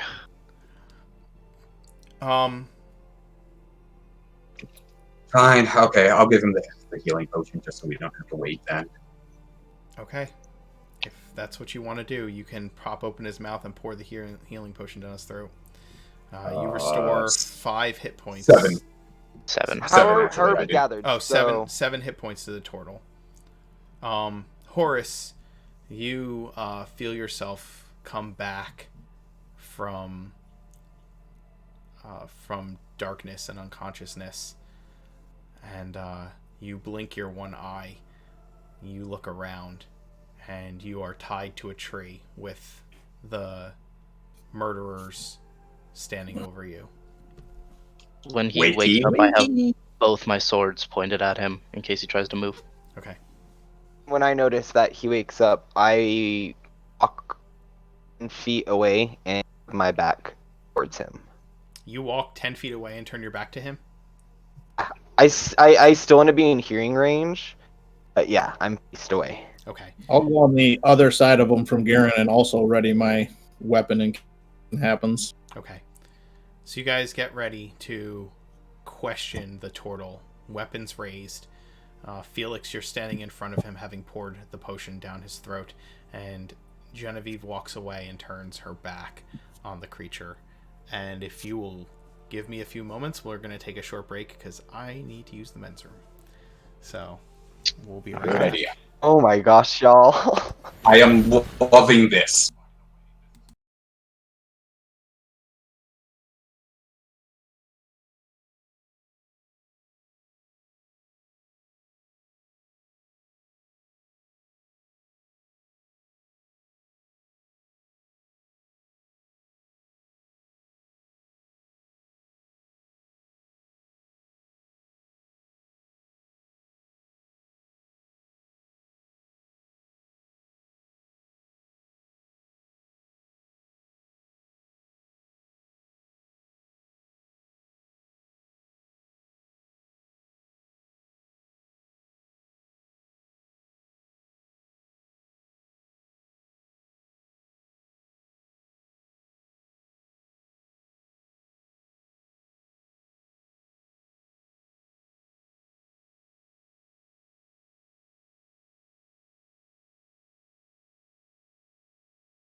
Oh, I just got my rough sketch of Genevieve. Sweet. Really good. I'm gonna post it in our Please do. Discord. Oh, And awesome. when you get nobodies, we need to see that one too. Yeah. I'm interested in seeing that. Just got really excited about it. We are back, guys. So once again, thank you all for joining us and watching the stream. This is the most we've had watching this week so far. 13 viewers is amazing. So thank you very much. Again, if you don't follow the channel, please consider following us. I run D&D 5 nights a week. They're getting better and better every week as the story is beginning to evolve and the characters are getting better, getting more robust, and the players are getting better at interacting and meshing together and growing their story arcs. So please consider following if you haven't already, and join us the rest of the week. All of the stories, all of the campaigns are set in the same campaign world, so there are tidbits of secrets and information about the world that kind of come out through each session. So it's really exciting to be able to do that. If you are a Amazon Prime member, you can give out 1 free Twitch subscription a month, so consider throwing that our way. And yeah, check out all the other links and stuff we have below. The maps I'm using, by the way, not this map, is by an artist on oh goodness, on DeviantArt. I will post a link to their page on the Discord if you want to check that out. But the links to most of the maps that I use are also down below, so check out the Patreons of those map makers. They're really, really awesome. I use pretty much all my maps for streaming from them. Anyway, let's get back to the game. You guys have tied up Horus. He is just waking up from the healing potion that you gave him. Calith and Garen, you have your swords leveled at his throat, and Genevieve has turned away, turned her back on him, kind of reeling from the emotion of the last few days. You guys still have not rested. You are all exhausted. And actually, the 4 of you can give me another Constitution save after the heat of combat. Oh. Felix, you are fine. Or I should say, you still only have 2 levels of exhaustion. Not worse. Calith and Genevieve, you are fine. And Garen, you are also fine. Actually, I roll at disadvantage. What's that? I roll at disadvantage instead. Who? You? Genevieve. Yeah. Sure. If you want to self-impose disadvantage, I'm not going to stop you. I just feel after the high of visible and sneaking, and then the emotional roller coaster she had during the fight and the death. Sure. Fight and then another death. If you want to just say you are taking the fail and have a level of exhaustion, I will allow that. Actually, yeah, I'm going to take a fail because I'm... Okay. Since you are voluntarily failing at the roll, I'm going to go ahead and give you inspiration to use on whenever you see fit. So, okay? Okay. Have exhaustion? Yes, you have a level of exhaustion. Okay. So, Horus, how do you respond upon waking? Felix, what are you saying to Horus? Wakey, wakey. Q&A time. I'll take a mouthful of spit and blood and just spit at him and say, "Get on with it." Oh, we're not going to kill you. You don't really need to. Can I I cast just want to. prestidigitation to make it look like I did a similar thing? Yeah, sure. Yay. Go ahead, Felix. What's the Continue. thing that you're doing? Spitting on him with magic. Yeah, Garen doesn't have saliva, so he just makes it appear as if he's spitting on you with prestidigitation. Gotcha. It's a minor... Oh, right, Warforged. Yeah. So, Horus, was it? Just a question. exactly sent you? Fuck you. I hope you do realize that I'm telling the truth when I was saying that I didn't kill anyone. That was the big Goliath, nobody. You're innocent then, right? As I said, I have killed no one. He looks kind of like round. You all say the same? What was that? I missed that. He said, "Do you all say the same?" Yes. What's the time frame you're Well, talking I don't about? remember. Did I kill? I knew I hit someone with a javelin. Did he die from my javelin throw? So I might have killed. I'm Oh, pretty yeah, sure he you killed did. one. Yes, you killed one, and I shanked the dude. and Garen have also killed one. Each killed a soldier. I'm just gonna stand silent then. Yeah, then I'll I'll just stand say, silent as well. thought so. Well, you still went after the wrong people. I am curious, though. Who did send you? Or is it just a bounty? I laugh.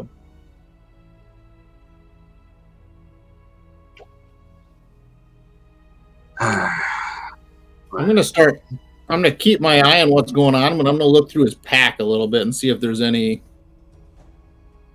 like papers or correspondence or anything like that. Good stuff. Give me a investigation roll as you do. Genevieve, you're not watching what's going Oof. on. Your back is to it, and you see out of this gate 3 people emerge from the town and start walking. Word. Or actually, you're down here. Down here, I'm so yeah. sorry. So emerge from this gate and start walking in your direction. This whole time while my back's away, I've attached nobody's kit of no one as a necklace. Okay. She's there pretty much like fiddling that when she notices. Okay. You're still cutting in and out every once in a while, Genevieve. It's just like every now and then. I don't know what's wrong with my headset. That's okay. I'm just letting you know. Okay. If it gets any worse, just let me know. I will. While she's fiddling with that, she sees the people walk out of the gate and she turns around. Guys, we have guests. Oh, wonderful. I smile and says, looks like it's a party. It looks I look at Felix and ask him if can we kill this guy yet? Caliph, you kind of just are rummaging through his bag like quickly, and when Genevieve says that there are people approaching and you don't really have time to do a thorough search, you kind of just stop halfway through it and look up. Yeah. There are 3 older individuals approaching you. A woman and 2 men approach, and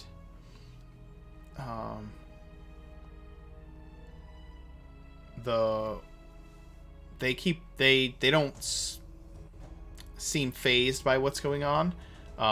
They walk up to you with like stern impressions on your face, and the woman looks at you all and says, "Now, what do you all have going on here?"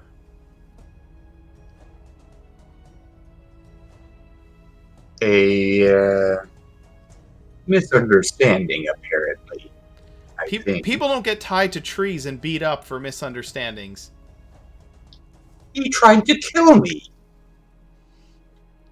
Oh, you're gonna have a scar. Several. Several. Tried to kill you, did he? Well, Just look at him. I mean, if he looks pretty bedraggled, I would assume, right?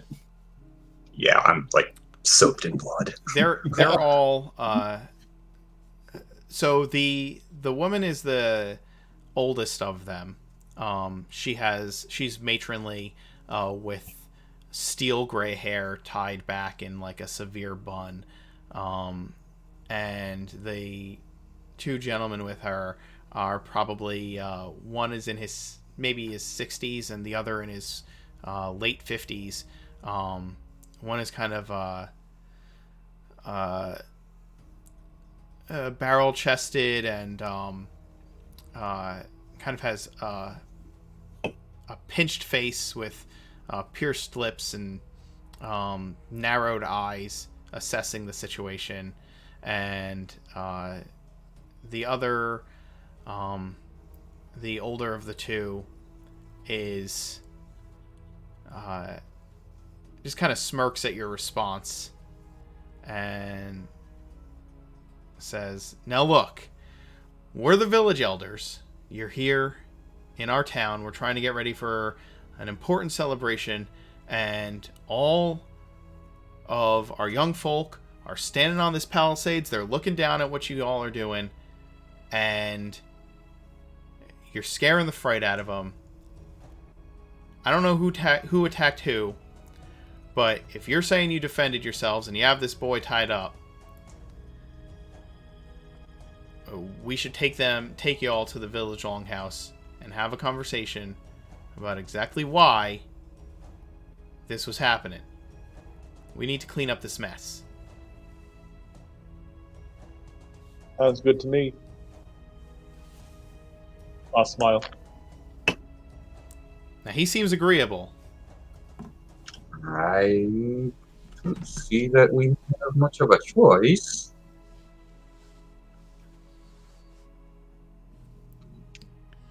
Just keep him away from me and don't let him be harmed. I want to look over to her and kind of say, "Does your town have any guards?" The pinch-faced man says, "We have the best guards." Then you'll need your best man to keep watch on him, because he And- can cause some damage.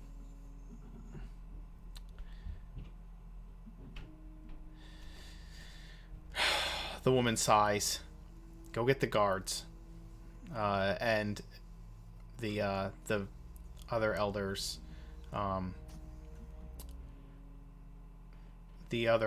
walk away. She stands there with her arms crossed, and after a little bit, like 3 hefty-looking farmers with old swords strapped around their waists come running out. Can I shout something? Yeah. Or say something? Yeah. I'd like to say to her, while you're investigating, why don't you go get word from Anchor about what these folks did up there? I don't really care about what happens in Anchor. I care about what happens in my town. Yeah, I'll say that to the 8 people they killed. Do you have any proof of this? Yeah, and I give him the name of the captain. Okay. Ooh, Calith was searching your bag and didn't find it, but you would have a letter of marque for Sure. for nobody's bounty. I'll tell him to search bag. Okay. She holds out her hands for the bag. Let's see it. And I'm gonna sheath my swords. the farmer guards come back around behind Horace and are like, "Now don't give us any trouble," and start untying him to take with them. No. Steve also will tuck in. Sorry. He doesn't have his weapons, and each one is holding on to one of his arms while the other one unties him. I'm still backing away like a good 15 feet. No problem. I want to be interposing at all times between the 2 of them. Okay. So to Felix. Come on. We're all gonna go back to the hall, and we're gonna have this conversation outside of prying ears and prying eyes. You understand? Very Yes, well. ma'am. You saw my Discord message, just FYI. Oh, let me double check it. Have the sergeant's swords. that nobody killed. Also tucked away the amulet back into my. Okay. The if none of you argue, you're taken to the largest building in the village. Okay. So here. And it's set up like a huge like feast hall, okay? So there's long tables with benches that line like the entrance is the entrance is like here, and then there's like long tables with benches and a like a stage with a table just long enough for the three elders to sit at and face everyone who's sitting in the hall, right? And they bring you in there, and the villagers who there are like kids and farmers and housewives like watching as you guys parade through the street into this longhouse. The turtle like being escorted like a prisoner.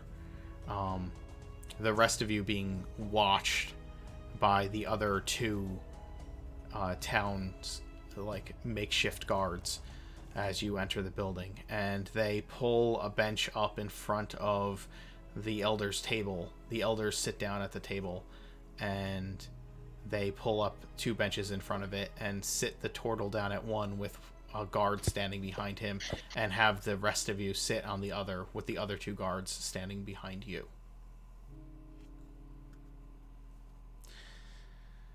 She has the pack on the table and is rummaging through it. Now, I say you'll find a letter. It's got a seal on it. Sure. And she rummages through the pack. Are any of you saying anything while any others of you saying anything while she's doing this? I'm not. My head is pretty much like just looking at the floor. I'm trying to focus. I'm totally out of it. I So, got a question. If I'm to use my Mage Hand Legerdman and make it invisible, does that make anything it picks up invisible or no? Wait, say that again, I'm sorry? If I use Mage Hand Legerdman, does that, and I can make my Mage Hand invisible, does that allow me to, if I'm to pick up something, it becomes invisible as well, or no? I don't think so. I think it would just look like a floating object. Okay, never mind then. All right. You'll have to look up the exact words of what it says. If it just says... It doesn't specify, that's why I was asking. Okay. What did I all take off of him? Horace, you can describe what you took off him. She has his pack now, so if you still have the other things, they haven't disarmed you at all. Okay. Yeah, I mean, like, what did you take out of my pack? I can tell you what was in my pack. It was nothing special. So Well, I mean, what would I have saw in a cursory glance? a couple of hand Obviously axes. didn't find- Couple of what? Hand axes. Okay. You would have had, like, I mean, not in my pack, but my, like, strapped to my shell, a couple of javelins. Rope, shovel, smith's tools, torch, water skin, Basic adventuring gear. loot, Okay. Nothing of like... gold pouch, Okay. What was the last thing you said? Gold pouch. gold pouch. Oh, okay. Well, if that was separate than the pack, I'll keep that. I'll keep the javelins. Okay. And the rest, like the other stuff, I probably would have just left back by the tree, probably. Okay. And I'll keep his sword, obviously. Yeah, you've got all that on you. She's just got his pack. As Yeah. she's rummaging through, she pulls out a sealed letter, or an unsealed letter with a seal on it. She opens it and looks over at him. Well, this bounty is for a Goliath. I don't even know what that is, but I don't know if any of these folks are Goliath. But it does say that 2 humans, 1 male, 1 female, a gnome, and let's see here, and some kind of construct would be with that Goliath. But the bounty's for the Goliath. I don't see any Goliath. And it says these folks would be traveling with him.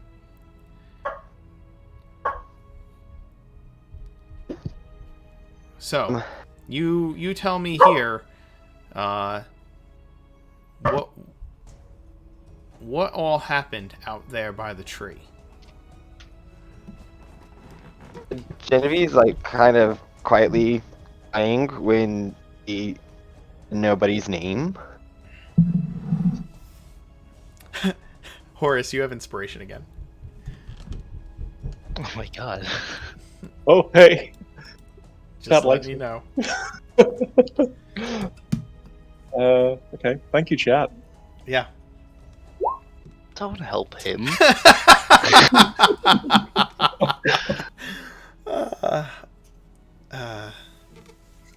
Well, we met him out by that tree there, introduced ourselves, and just as after I shook his hand, he attacked. And you're what are your all names? Felix Faustus. Caliph. CT5555. I just looked at Genevieve. him. You young lady? Yes. Genevieve. And you. She points to she points to Horace. Horus. Just Horus. All right, Horace. Well, Horace, you tell me. You find the companions of this so-called bounty that you have. I see here this looks all official. It's probably real. She throws it on the table. You find his companions. You don't see him, and the first thing you do is try to, what? Start swinging at him? Yeah. That's what the families of 8 dead Marines would want. Wouldn't it have made sense to try and find out where that boy is instead of just trying to kill his companions? Well, I didn't need to kill all of them.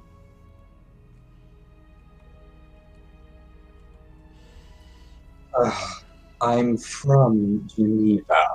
Why would I attack my own countrymen? You tell me that. Why are there 8 dead Marines in a bar in Anchor? That was nobody. God.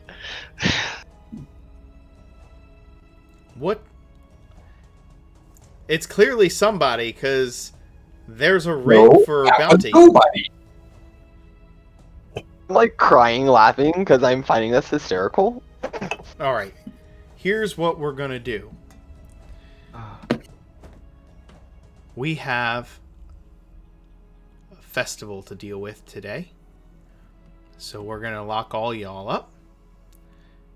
Lock us up? Y'all, He admitted that he attacked us out of the blue, and you're going to lock us up? yes, and I have a bounty right here that says it's all... Well, not for us. You don't have a bounty for us. Nope, but you boys are accomplices to a murderer, according to this. Therefore, we're going to lock y'all up, and we'll sort it all out in the morning. Y'all are heated. You getting into some big old fight? Why don't you go sleep it off in a cell, and then tomorrow we can talk about what's going to happen. The other elders and I will confer and decide what we're going to do with you. Maybe we'll just contact this captain back there in Anchor and have them come over here and sort the whole mess out themselves. Okay, now I'm sweating. I look at her and say, "Ma'am, I'm sorry, but that's not gonna work." The farmer that's standing behind you places his hand on your shoulder as you say that. Well, I cast Mage Hand and place it on his. He jumps a bit. Look, I'm asking y'all to give us a peaceful resolution here. Sit it off. Y'all look exhausted anyway. Might as well sleep in a bed instead of out there in that tent. Spend some time in a cell. Relax. We'll separate y'all. And then in the morning, we can sort it all out. I smile to the group and just say, yeah, nice and peaceful. I'll send a runner down there to Anchor. If y'all say nobody did this, then it'll all get sorted out in the morning. You ain't got nothing to worry about. I don't think You know what? Sorry. I will go along with this. I'm fine with this. We'll stay together with our gear where you want us to stay. Yeah, about that. Let me ask you this. Y'all got any lockpicks? Y'all able to smash through some locks? Looks like Are you able to stop us? Look, That I don't that doesn't sound too peaceful, does it? No, it does not. We come to your town, get attacked, and now you're going to put us in jail. And then you expect us to just go along with it. Now, if I'm not You mistaken, owe us. I heard that you all were still stabbing him while he was on the ground unconscious. He tried to kill us. And you tried to kill him right back. Of course. Self-defense. You tried to kill me if I tried to kill you? Well, Guys. once you were... Sir, you need to calm down. You need to calm down right now. There is no reason for you to be getting so dang upset. Someone tries to kill us, and you're going to lock us up, but there's no reason to get upset. I don't want this kind of disruption in my town tonight. We're supposed to be celebrating a festival that's very important to my people. What would you do as a I don't town want elder? to try to get killed and get locked up. Guys, it's okay. Let them have their celebration. We will They can have their rest. celebration. I have no problem with that. Trust me, it will be okay. Now, you should listen to your small friend here. He knows what he's talking about.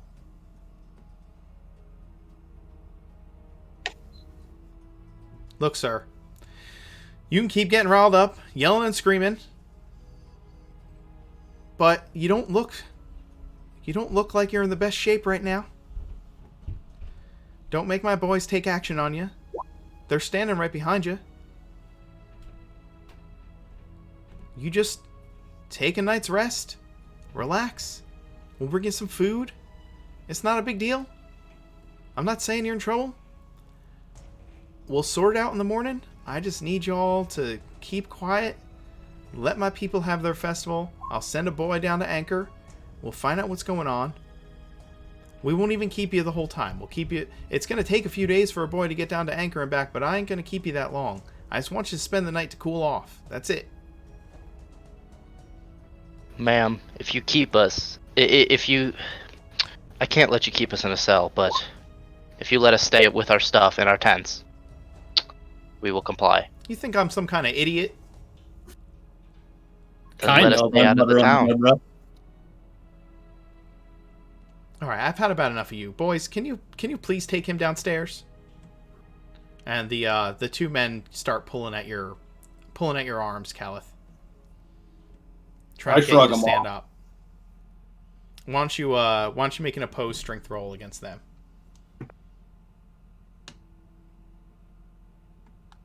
When she hears downstairs, she perks up.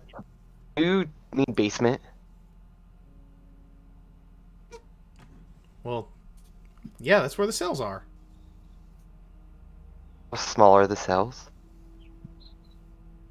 I mean, they're comfortable enough. Is there at least a view? What's that? Is there at least a view? Yeah, there's a view of another cell. I'm in by myself. What's that? No sight? In by myself? Yeah. Will Caliph,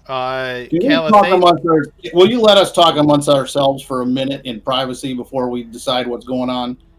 We need to refer to our council, which is ours. All right, boys, you back off them.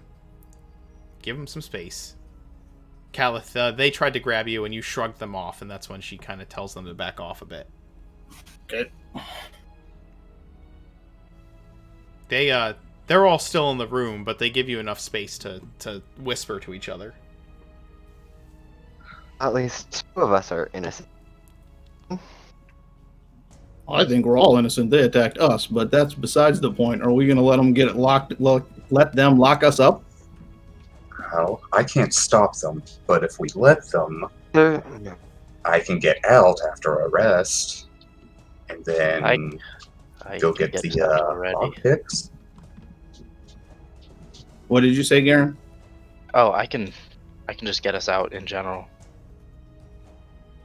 But No, we need to do this honestly. well, Genevieve, I don't know if you know about my past, but I can't exactly have these run-ins with the Marines. Also, And- can't be messing over every village we go to. And I don't want to hurt these people. But if they provoke us, then we might not have choices. We don't need to hurt them. We can just slip away if we have to.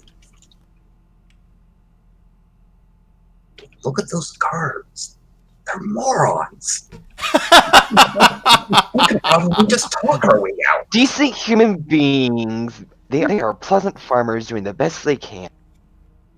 Can you give me if you guys are trying to like whisper to each other about escaping, I'm gonna need y'all to make I guess stealth would be the best rolls. Oh, God. And I have advantage. Yeah.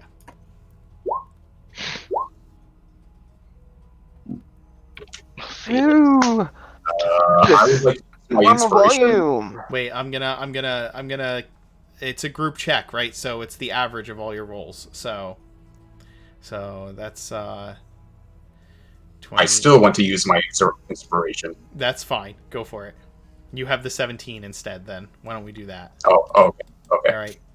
So, yeah, you guys are fine. You are whispering to each other just fine. Genevieve gets loud for a moment when she says some of talks about being innocent. And you kind of shush her down. And I while they're having this secret talk, I'm just talking out loud to the guards and to the woman. Said, "Those 8 Marines had families. Who's going to look after them now?" I understand what you're saying. I do. I need to know that this is not my fight. You have a bounty on these folk. You attack them unprovoked, as far as I know, in front of my town. I see why you did it. But that's why I'm going to get the Geneva Marines on down here and have them take care of this whole mess. More than welcome. Can I have my pack back and my sword? Oh, a man has to defend himself. Look, like I said, y'all can sleep it off in the drunk tank down below. Spend a few days spend a few hours down there. We'll keep your stuff safe, and then in the morning we can talk this all over. Okay? Okie doke. Well, I'll let Hello? the Phoenix. Oh, go ahead. No, go ahead, man. I was going to say to Genevieve and Felix that I don't like it, but I'll go along with what the group wants to do. I don't like it either, honestly. But I don't want to wind up in another slaughter. Well, I guess we can slip out quietly then. But our stuff. How will we get our horse and carriage? Well, if we're going to stay, we might as well wait to see what happens in the morning. Isn't it midday right now, by the way? Yeah, by now it's probably midday. Well, how about this? How about we wait till it gets to nighttime. We spend a few hours resting, and then when it gets to nighttime, we slip out in the cover of the dark with their party happening. Man and lady, we're gonna need you to come down with us now. We're gonna need you to surrender your things and just come on down. Eh? Fine. And I pat my spell book. I've got some reading to do anyway. That's fine. I just want your weapons, your backs. We're going to search that book and make sure you don't got anything in there that's going to, help you get out. We don't need you all causing a ruckus in the middle of our celebration. I look over to her All and right. say, I'm sorry, go on. All right, fine. I'll No. hand it over. But first, I'm going to open it up to the very back and take out just one of the two of nobody's hairs that I found. Okay. And I'm going to walk over to Horace. I'm going to lean in close to him. I'm going to hand it to him. This is all that's left of nobody. And then I'll just start walking downstairs. Okay. They escort all of you to the cells down below the longhouse. They take your things. They ask you to put your things on one of the tables as you're walking out. What's that, Tables Garen? upstairs? Yeah, the table's upstairs. As they lead you down. They lead you past the table and tell you to put all your stuff on it. I guess I look over and say, can I keep this? Pointing to my components pouch. It's a couple of treasures that I wish to not part with. You can check. There's nothing in there but random bits of scrap. Okay. The farmer who's kind of escorting you opens it up and looks in it and kind of shrugs. She nods and lets you keep it. Give me a persuasion roll or a deception roll real quick.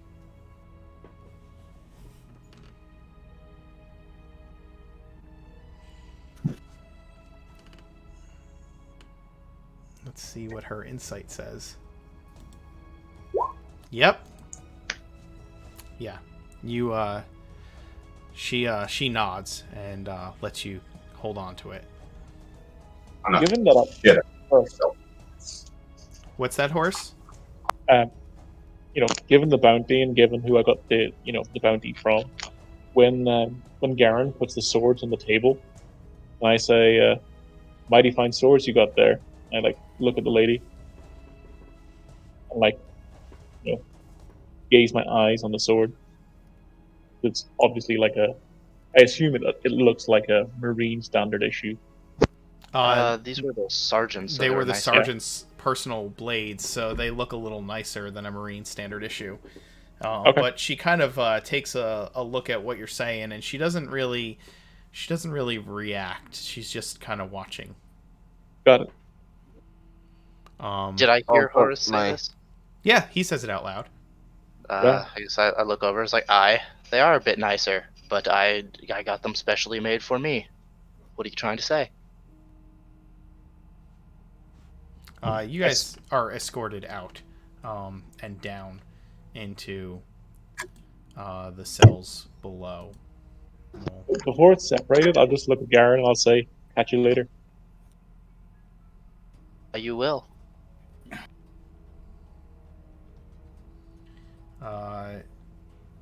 So I'm going to move us to a different spot.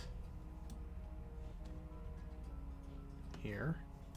It's going to look blank for a second. But let me open this up. And just for chat, the only reason why I asked about basement is because Genevieve is claustrophobic. It's also if the party didn't know that. Not know that. We do not, but we do now. All right. So She's actually has inquired about this before. And Inker was full with everyone. So whenever she hears going underground, she kind of is a little deeper, a little bit more calm.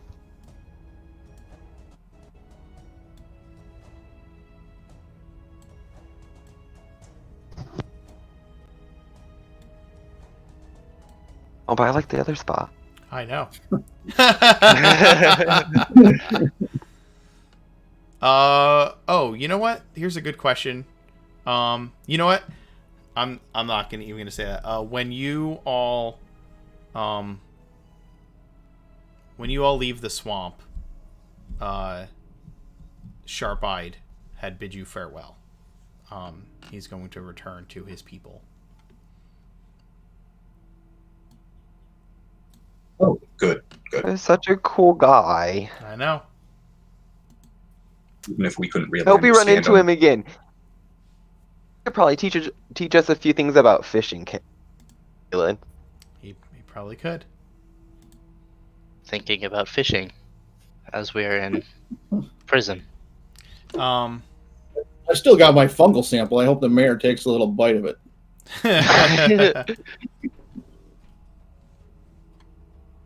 Sit. Well, anybody have any ideas? I say, well, yes. Let's rest up and then we'll take it in a few hours.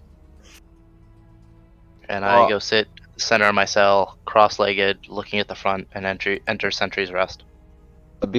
After you say that, I was gonna say, I think we should have a little discussion while we are all. Is there any guard? Or what's the guard situation? They're like hanging out at that table where the lantern is hanging. Here? Or... No, there. Yep, there. Okay. So we can kind of talk without them hearing us, or? If you're quiet enough, but you also have to, kind of talk across the room. The room. Is this distance correct? 60 feet to there? Yes, it is. Okay. Yeah, that's accurate distance. Fun.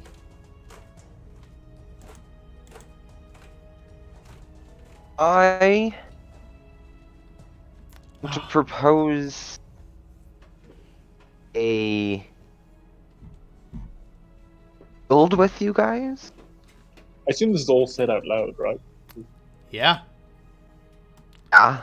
We'll actually put you there so that the guards can keep an eye on everybody at the same time from the same spot. Ooh, now he could hear us more. Horace, just give me a perception roll real quick.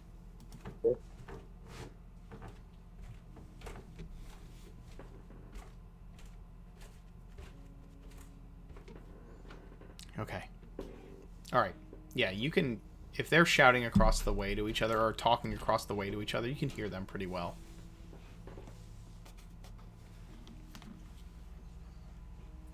What I'll do though is I'll go into my shell. Okay. So what did you want to propose? I want to continue traveling with you boys. I want to continue my soul. Can you hear me? Yeah, you cut out a little. Okay. But I want to propose a guild with you guys.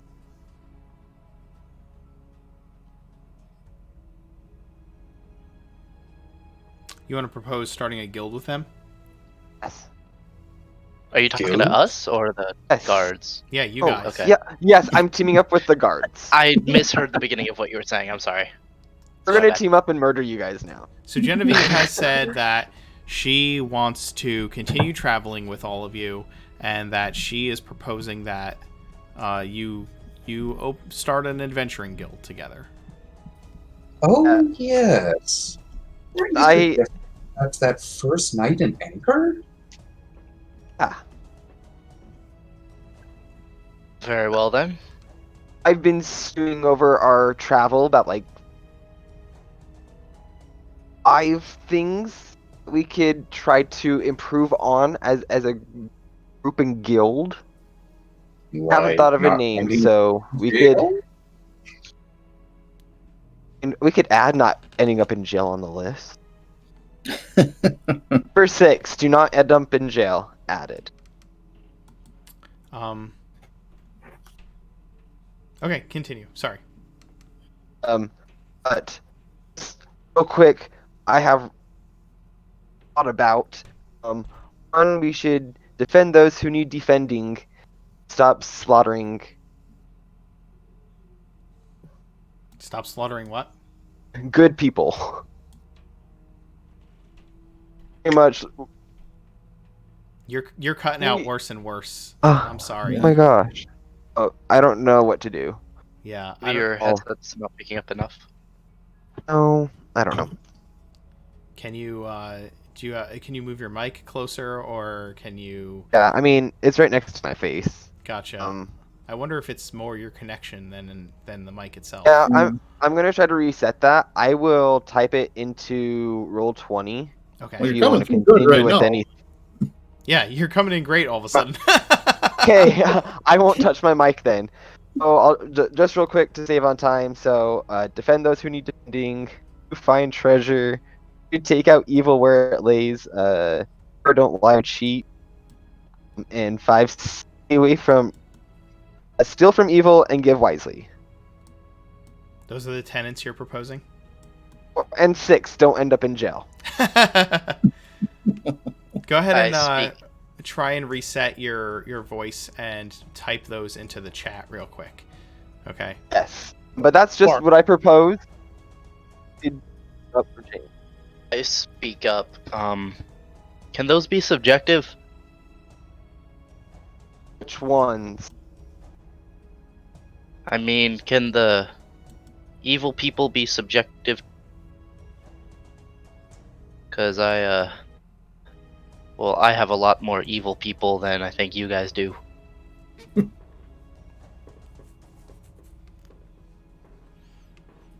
Guard How about nearby, we- Mark? It sounds good to I'm me. sorry. Hold on. What's that, horse? Is there a guard nearby? Yeah, there's a guards. There are guards standing right at this table.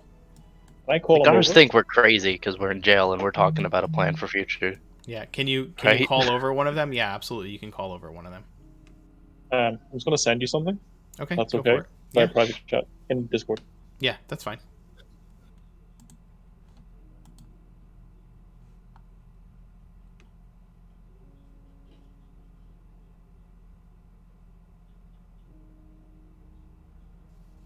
Well, as for the subjective thing, maybe do it on a case by case basis if there's too much disagreement.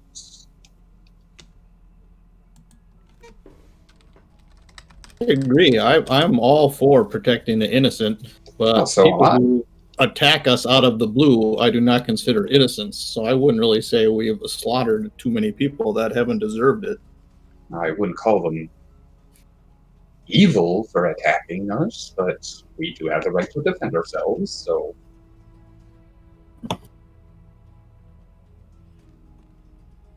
Can you guys hear me a little bit better?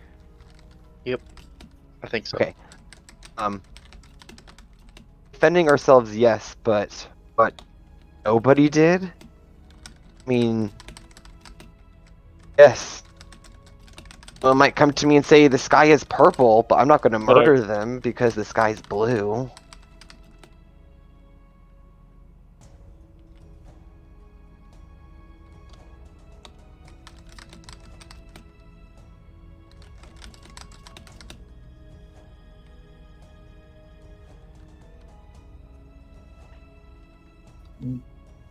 This is kind of a retro question that maybe I shouldn't even have, but when nobody attacked those guards, he was away from us, right? So from our perspective, did it look like he just attacked them out of the blue, or He was at the next table over. The bar was pretty full. Y'all were drinking, and the guards were kind of around him, and you like because he didn't do that spell right away? I mean, we were already in combat when he did that. I feel like we reacted to. so here's what happened, okay? He was there. You guys saw him walk over with them. The next thing We you were at know, the table next. can I finish speaking without getting interrupted at all? Can that happen?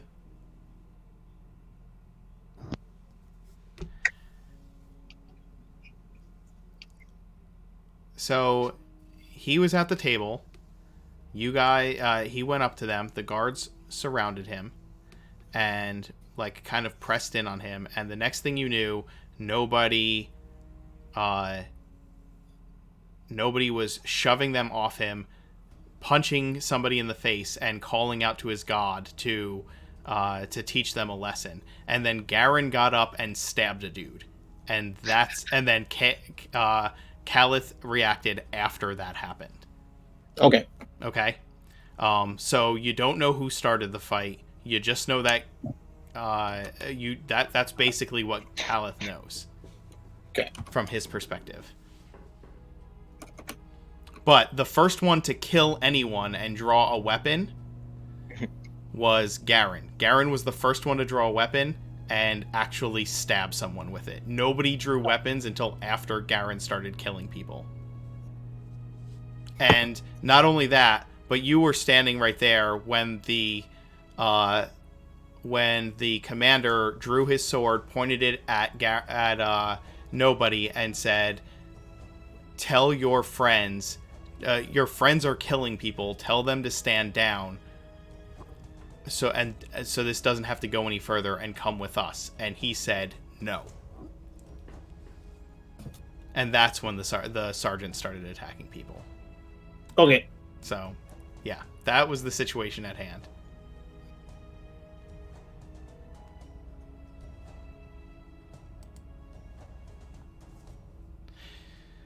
Okay. So,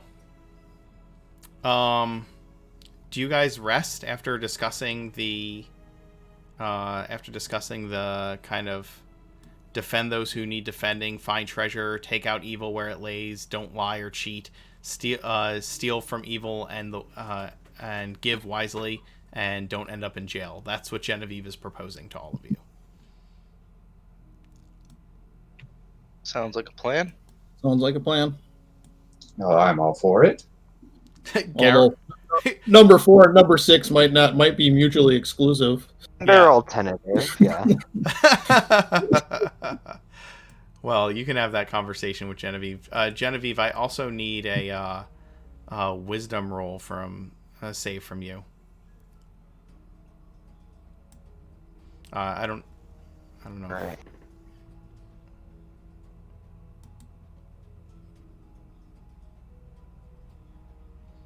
Wisdom? Yeah.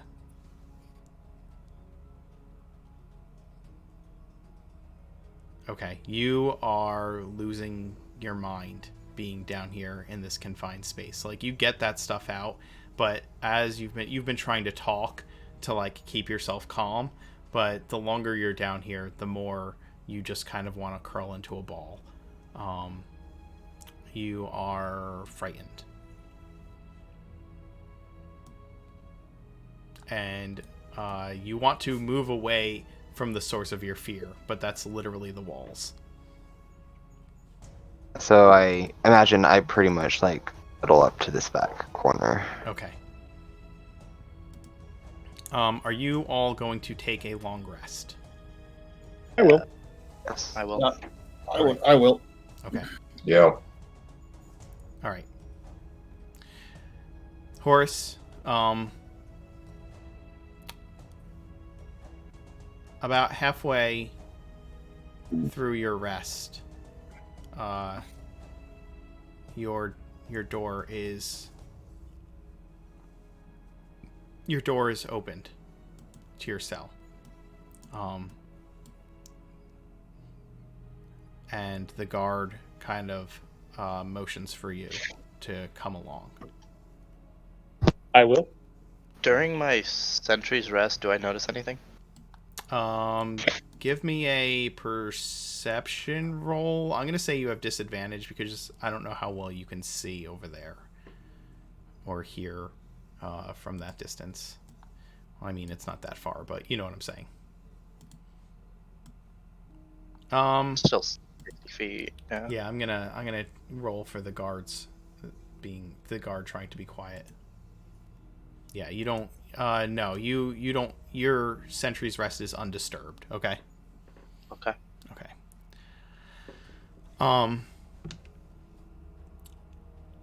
Horace, you.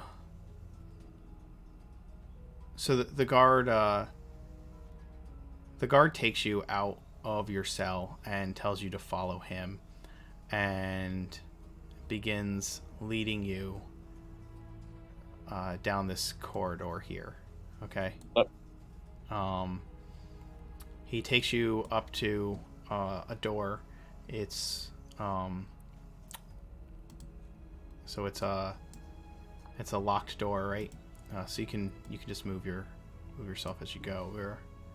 He walks you over here, and he tells you to you're gonna follow him this way. He'll take you out of here. And he leads you like down a set of stairs and into another room.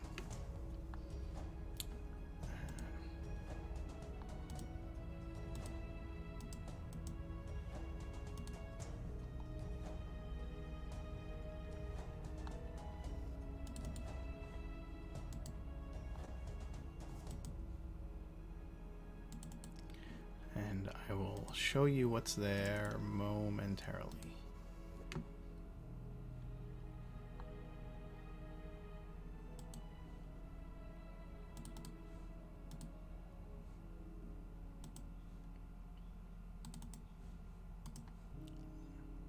Sorry, I need to set this Take out. your time. Yep, no All problem. good.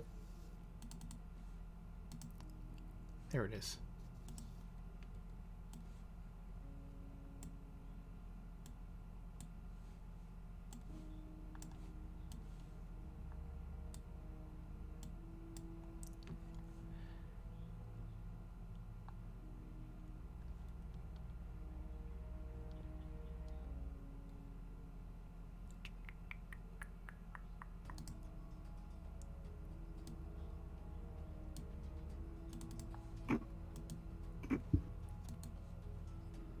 Okay. He leads you down the hall and into a room.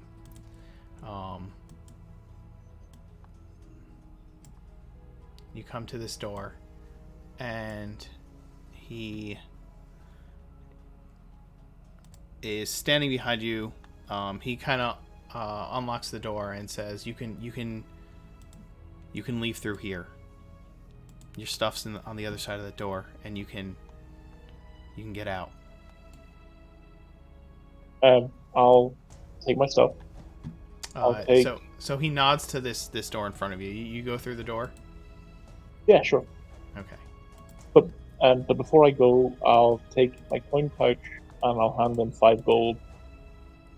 He takes it and smiles and says, "You didn't have to do that. Are you I know. So do you have I don't you wouldn't have had your coin pouch on you. That would have been in your bag, right? Right. I mean, Okay. it would have been with everything else. that Okay, they took so off. he nods to go. If you go through that door, you'll find your stuff on the other side of the door, and you will find the way out.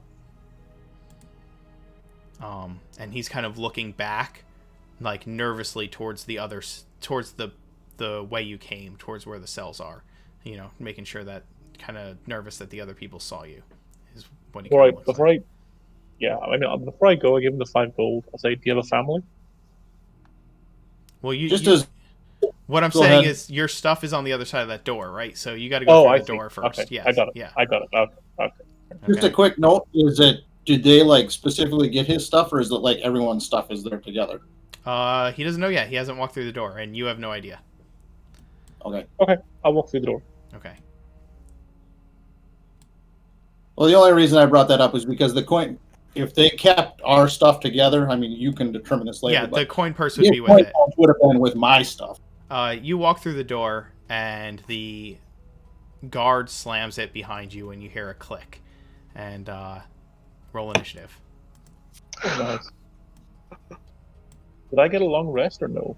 Yep. Yeah. You'll have the long rest. This is we'll say this was about 6 hours in. Well, That goes for all of us, I assume. Yeah. Yeah. You all have a long rest at this point.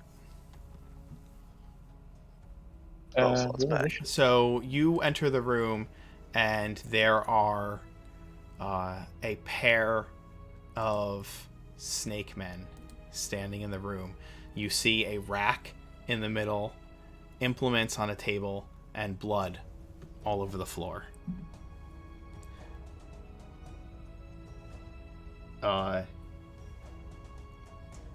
Okay, You, but I've got no weapons, right? You've got no weapons, and they. Let me roll their initiative. You're at full health though, and you have no weapons. You look around, and give me what's your passive is a 12, 14. right? 14. 14. Okay, 14. All right. So yeah, you will act first. You walk into the room and you are startled by these two snake men. You know what Yuan-Ti are. You've heard of them. You've never seen one before, but it was a part of your training to know what creatures like this are. Got it. And they look ready to grab you as soon as you walk into the room. I have a question. Are my claws act as a weapon? 'Cause I know that I can melee attack with my claws. Or do they count as a weapon? Yes, they would count as a melee weapon. So if you're asking if you can smite when you use your claws, yes, you can. So I will go towards this first one, knowing, like literally taking the scene, it's a torture chamber. There's two snake people, and what I know about them. I will make an attack. If that's okay. Yeah, go ahead, make an attack.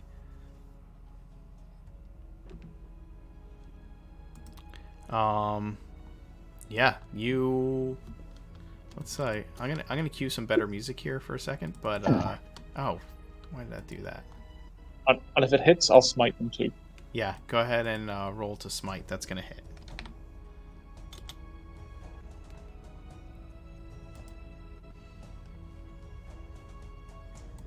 Okay.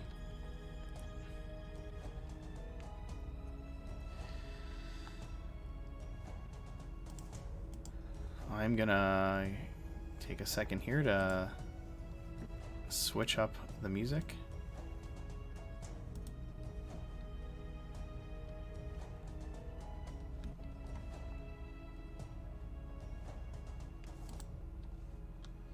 Man, I set up everything to be dramatically appropriate except the music. I failed. I failed as a dungeon master. Nah.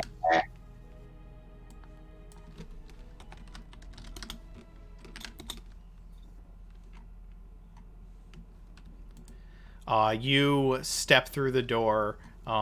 They see you enter. You see them, and your instincts take over, and you rush the first one, slashing it with its claws and dealing 12 points of damage to it.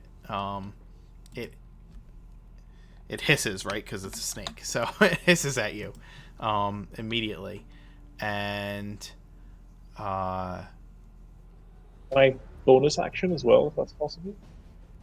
yeah, you absolutely can bonus action, of course. I'll use my bonus action to channel divinity, vow of enmity. I have advantage on attack rolls for 1 minute until it gets to 0 HP. I'm sorry. Say, throw that. Can you throw that up in chat so I can read it? I apologize.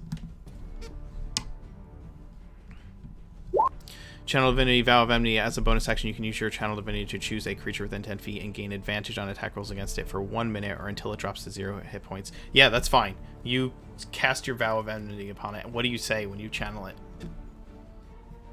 Fuck you. Perfect. All right.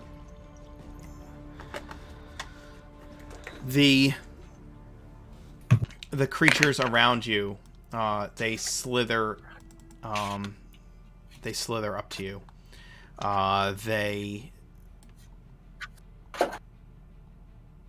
Let's see. All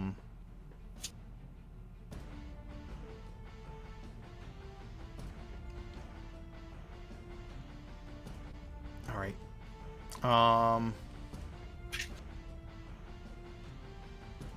It slithers up to you, and it's going to make...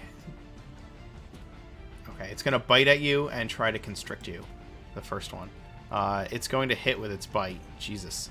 It's a 21 to hit, and it's going to do 4 piercing and 9 poison. So the 4 gets reduced to 2, so it's 11 total. Are you raging? But I'm not. No, I lied. You're right. Yeah. So it's 9 and 4, 13. Yep. And then it will try and constrict you. It rolls an 18 to wrap its body around you. That hits. Okay. You can try to escape as an action on your turn, and you're going to take 11 bludgeoning damage as it wraps itself around you. The other one is not in a snake shape, and it attacks you. It stabs you twice with a scimitar, or attempts to. The first one is going to clank off your shell, and so is the second one. It is your action. All right. Well, bonus action rage. Okay. You rage. Remember, you have an inspiration point, and the next time you attack, you'll get an extra d6 on your damage roll. Oh. I will attack the person who I've got the vow against. Sure. So I'm grappled, but I'm not restrained. Is that right? That Or am is... you are grappled and restrained, yes. I need to remind myself of restrained. Restrained is... you have disadvantage on... here, let me just pull it up real quick. So grappled means that your speed is 0. You can't benefit from bonuses to your speed, and restrained is that attack rolls against you have advantage, and your attack rolls have disadvantage, and you have disadvantage on dex saves. Okay, so because I have advantage against him, it's just a straight roll, right? Straight roll, yep. Okay. So again, I'll try to gouge him with my claws. You're attacking the one in front of you, correct? Yeah. Correct. Okay. Yeah.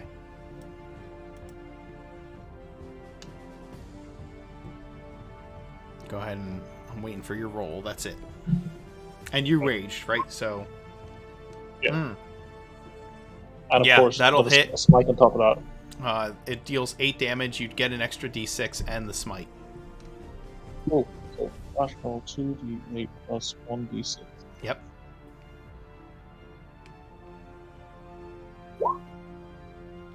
So you lash out with your claws, and you deal 18 points of damage to this thing, and it its chest just opens up and starts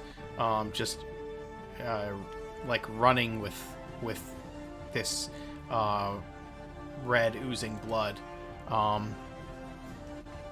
and the one constricting you is going to bite you twice, or try to. The first will hit you critically, and deal 6 piercing and 15 poison. Actually, I don't think the poison would be, because it's not a save against it. So yeah, 6 piercing, which will get halved, and then 15 poison. Total of 18. Yes. And I am down. Okay. And now that you're and you are now unconscious. In the meantime, Um,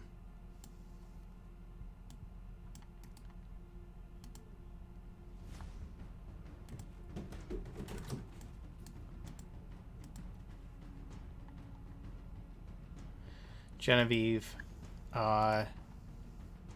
you are asleep, and a guard comes up to your cell, and you hear a whistle. Yes. You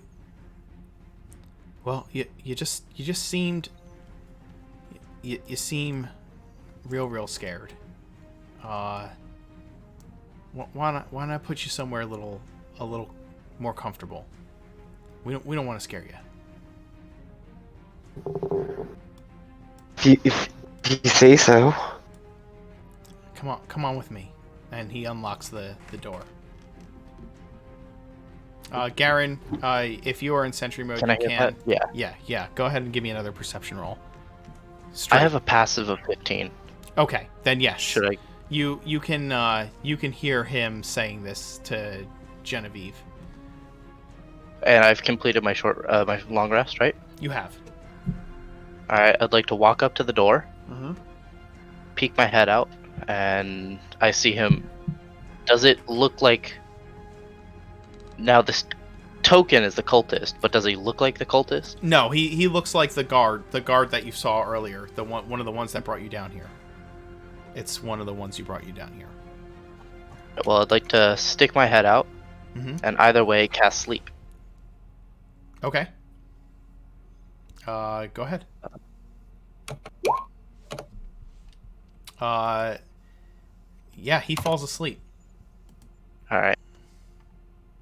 I then kind of after this is after he opened the door, by the way. Okay, you wait for him to unlock the door. I wait for him to unlock the door, then I cast sleep on him. Okay, he passes out. He falls asleep. I jump back 10 feet. The door's open, and he falls asleep. Okay. You heard Garen speak the like spell. Okay. I'll go and push the door open. Grab the keys off of him. This only lasts for a minute, by the way. All right, you grab the keys off of him. Come unlock Aaron's gate. Okay. Why don't we all roll initiative? Add yourselves to the initiative order so that we know how long a minute is. Awesome. Of course.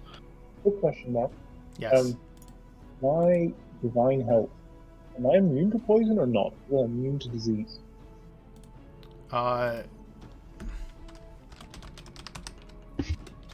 There's a Genevieve. I'm okay, like being like unconscious now, but just for the future. That's all. Oh no! If you're immune, then the fight will still be continuing, and you can just give yourself the points back. I know how many it is, so let me just double check. 15. It is no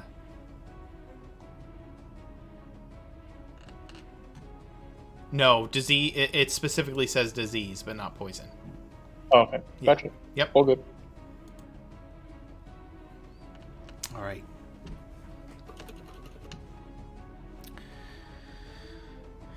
So Horace is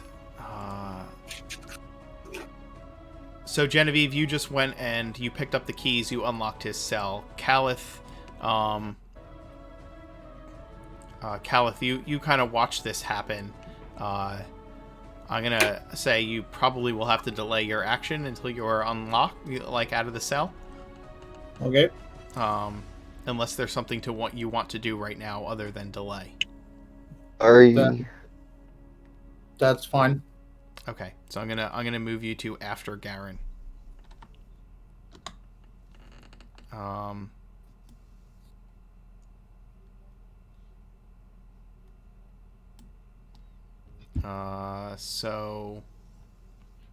Horace, you do not have to make a death save.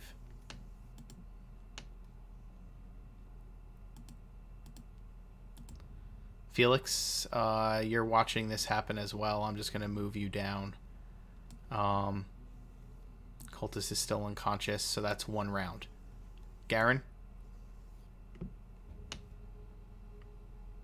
We don't know he's a cultist, though. To us, he just looks like a guard, correct? Yes, the guard is still unconscious. I'm sorry. I just said that because that's what the token says. Okay.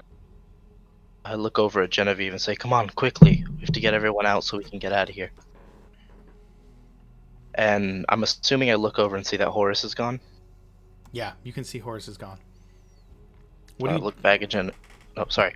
What are you doing with your action? But yes, go ahead. You look back at Genevieve and I look back and I look back at Genevieve and say, "Well, looks like they got Horace out. Those liars." And kind of run down the hall and using my bonus, using action, I guess, to dash, come to the corner and look around the corner. There's you don't see anyone down the corridor. Liars. Does this guard have a weapon on him by chance? Yeah, he has a rusty short sword. Well, Garen walks back over to the guard and I guess picks up the rusty short sword, kind of like grossed out that he's even holding this. It's gonna be -1 to your attacks and damage. Oh, okay. And that's my turn. Okay. Caliph? Am I unlocked? Did anybody unlock him? Yeah. Alright. That's my next turn. Alright, that's fine. unlocking. So Genevieve unlocks the door for you. Has anybody unlocked Felix? Yeah. No. Felix is not No. unlocked yet, correct? Not yet. Okay. In one turn, you'll make it. Yeah. Who has the key? Genevieve So I pass does. it. I'll pass it to you. Okay, Okay. I'll unlock Felix. Okay, so you get Caliph unlocked. Caliph, you get Felix unlocked. Genevieve, are you stopping there? Well, 5, 10, 15, 20. Yeah, I'll just stop there. Okay. Alright. So Caliph, you get him unlocked. Felix? Remember, this is a chance for us to do some good. 25. And that will be my entire movement. Okay. This is 2. Oh, yeah. I forgot to roll for portent. Yes, make sure you roll for portent. Ooh, that's the perfect portent. That is the Oh my perfect God. portent. Nice. I don't know if you guys can see it, because I didn't have the rolls up on there. Let me move that for you. So, yeah. His portent is a 20 and a 1. Alright.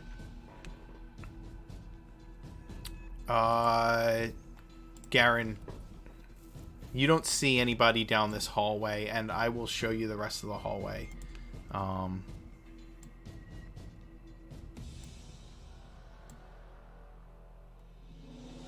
Is this the only door in the hallway? I mean, you have 1, 2, 3. Like, these are barred doors, right? And this is the only like actual door that you saw. Alright, well, I'd like to come around this corner, then using my action as well to dash to come down to this door, try to open it. Okay.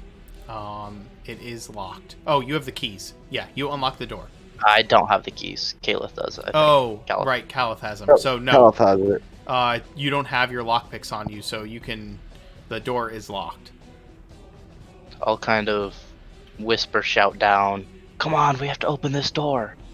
to the best of my ability. Not being a great host here. Okay. Yeah, you shout that down to him. And yeah, I guess that's my turn. Okay. Genevieve?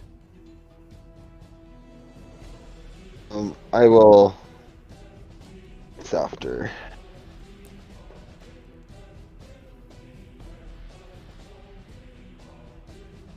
Are you just moving? That's it. Okay. Or you could go Are- next. Are you moving your full distance? Are you No, all dash. Are you dashing? Okay, so you were here originally, right? Yes. All right. So Haven't figured out the whole. so if you left click on your character, there, you got it? Is that you? That's me.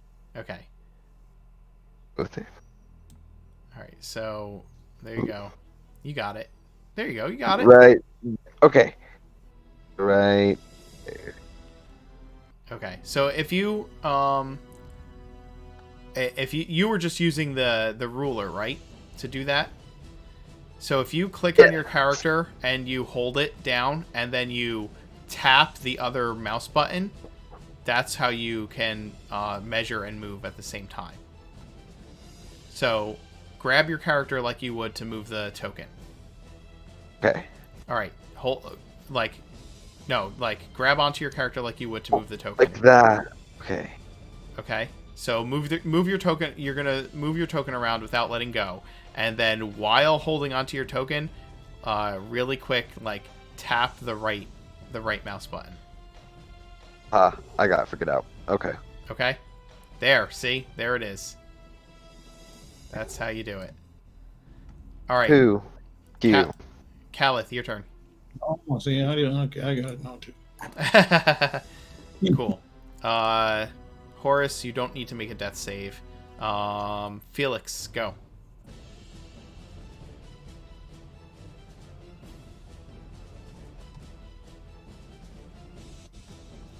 That's it. All right. That's round Could I- 3. What's that count? What's that, Horace? Can I toss Garen the keys? Yeah, you can when I toss get him the to the keys. end of the run? Garen, give me a dexterity roll to catch the keys.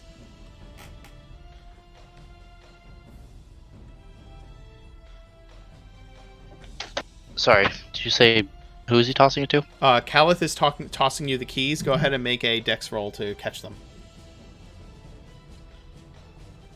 They skitter on the ground at your feet. This is round 3. Garen? And I guess I'll reach down, pick up the keys, and unlock the door.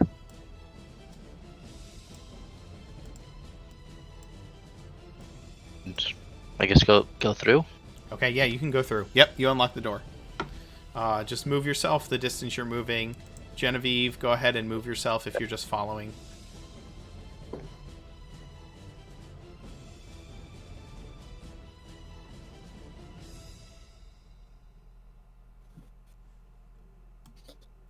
You're still having Not some... working now. Alright. Oh my goodness. Are you just moving 60 feet? Yes. I gotcha. Calith, go ahead and move. Can we fit? Well, no. Yeah. Alright. Right, is that... I was right next to her, so yeah. Yeah. Okay. Felix. Let's see.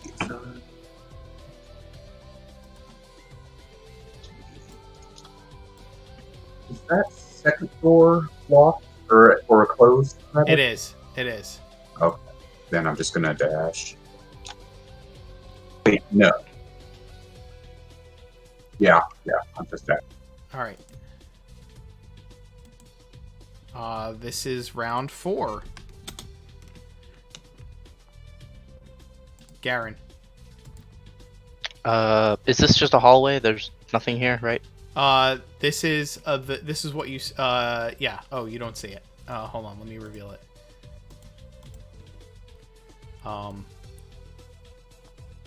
So there's like a wooden platform there, with like a table and stools and stuff.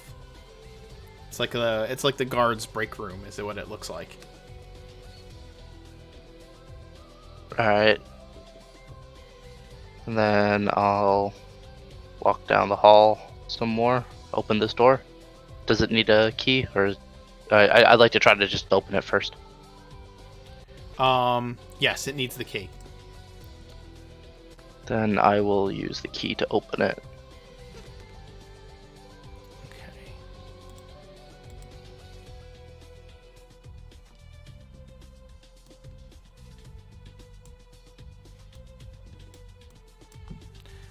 Crap. You saw nothing. Didn't see anything.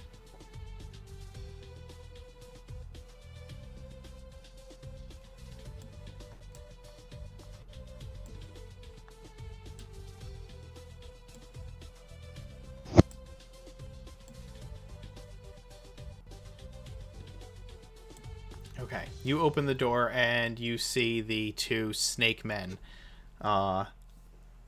there in the hall ahead of you. Was opening the door my action? No, that's a part of your movement. You can interact with one object. Oh, And awesome you, then. You see the Yuan-Ti before you. And on the I hallway. recognize them, right? Oh yeah, you recognize them. Okay. They look very much like the Yuan-Ti that were worshiping that huge snake. Alright then. I cast Chromatic Orb on that one. Nice. Nope, wrong thing. Yeah, give me the roll. Oh! It slithers out of the way of your chromatic orb as it comes flying at it. That I is your then action. shout. Alright, I then shout back to everyone else. Those snake bastards are back! And using my bonus action, will dash into the room here. Okay. Genevieve, you're swordless, and you see as Garen dashes into the room ahead of you, you see the two of the snake priests from the temple outside of town. Awesome. I'm gonna run in here. So I dash. And I assume that's a door right there. Yes, and you just shouted back, it's those snake bastards from... Do. Okay, that's what Yeah. Garen that's what Garen shouted to you. Okay. Yeah. And I ask Garen for the key. Could I hand them to her, or do I have to wait till my action? She can take them from you. That's fine. That's a part of her interacting. Alright.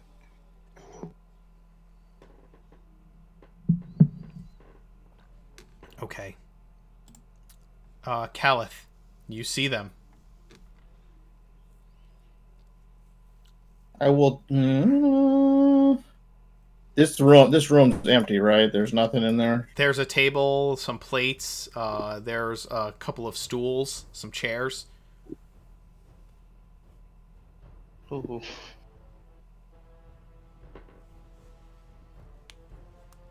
I will dash to there. Is there anything look like anything could be used in it? It's an improvised weapon or not really? There were some stools in the room you just ran past. Well, okay. Well, I knew that. But in this room. No. There's that chair there. Any furniture you see on the map is furniture that's there. Okay. I'll just dash to here for now. Okay. All right, Horace, you are still, you are unconscious but stable. Just so you know, I'm sure you figured that out. What's that? Okie doke. Yeah. The Yuan-Ti priests will had come out and see that you two are that all of you have escaped your cells, and they you know what, they're gonna, this one is the one that had human arms. It is going to yeah, it is gonna cast Eldritch Blast at you, Kalen, since you are standing, Calith, since you are standing right in front.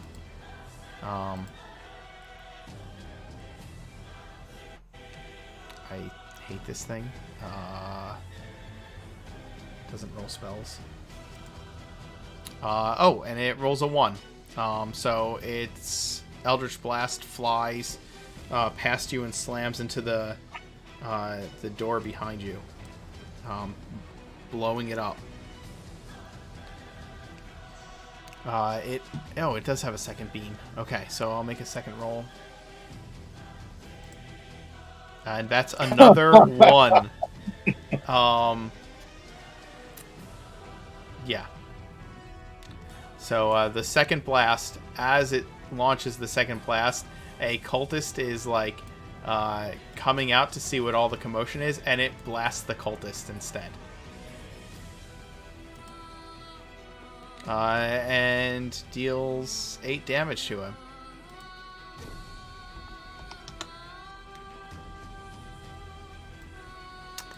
The other one is going to slither forward towards Garen. And attempts to bite and constrict. It Dex save? misses with the bite. No, the constrict is an attack. And you have a higher than an 11 for your... Yes. Okay. Okay. So it misses you with both of its attacks as it slides forward at you. They are not doing great. Felix. Alright, yeah, I mean, something gotta draw something real good. I'm sorry, you're kind of modulating weirdly. It's hard to understand what you're saying. Any better? Mm-hmm. Alright, give me 1 second. I gotta draw something. Okay.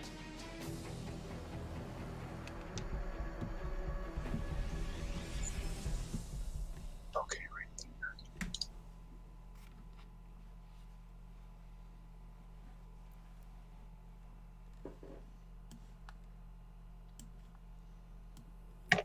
Oops. Okay, that's really What are you casting? I am casting Silence. 5, 10, 15, 20. I think that's right. 5, 10, 15. You're casting silence so that it covers everything but... It's everything behind the initial blue line. Okay, that's fine. And I'm going to move up 25 feet. That'll be my turn. Okay. So this is round 5. The cultist is still asleep for 5 more rounds. That's No, not... it would be 1 more round. Oh, no, my turn. Nope, it's a full minute, right? Yep, I forgot each turn was 6 seconds. Yep, okay. However, the door beside you opens in the ruckus.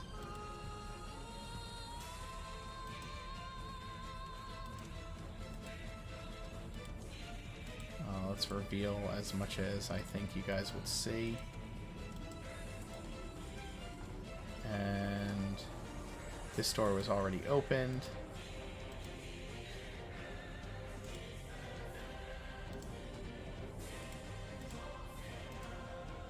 So, let's move my cultists.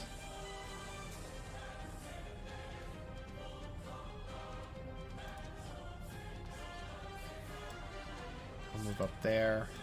The one next to Calith is just going to go ahead and make an attack with a scimitar. 21, so it hits you for 10 damage, Calith, as it draws its scimitar and strikes. This cultist here is going to run. I'm going to use my reaction to cast my, or to not cast, but to use my shield reaction. Will that bring your armor class up above a 21 then? That'll to a 21 exactly. Would that still hit me? Yeah, it would still hit. Tie goes to the attacker. You sets your target number. Never mind. No problem. So yeah, it hits you. You can hear me. Obviously you can hear me. Okay, I had to switch Discord to my phone. Oh yeah, I can hear you fine. Okay. Genevieve, the cultist here is gonna take a swipe at you. Okay. 19 will likely hit you, so 12 slashing damage from the cultist. And then the woman, the female elder, steps through the door and looks at what's going on and growls at you guys. You all just don't know when to quit. You recognize her? Oh yeah, you recognize her. She's the priestess, right? Yeah. No, she's not the priestess from earlier. She's the one. Oh. She's the old woman who was the town elder. Okay. But she does. She is gonna cast spiritual weapon into the midst of all of you. How much damage did I take from the attack, sorry? 10.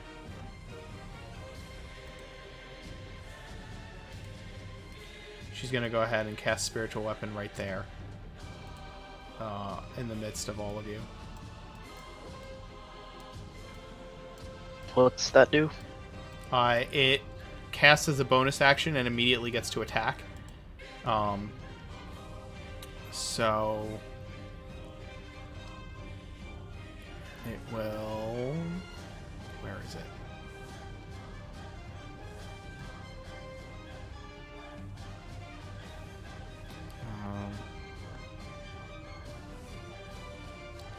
Okay, it makes an attack using her spellcasting modifier.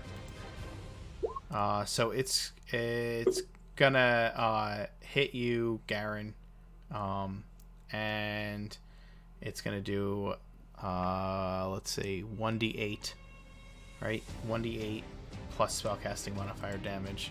So it's gonna do 4.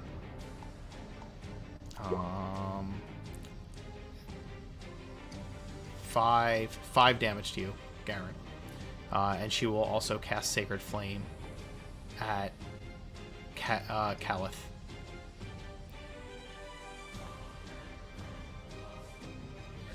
You get to make a dexterity saving throw, Caliph. My D&D Beyond just cut out in a second. Okay.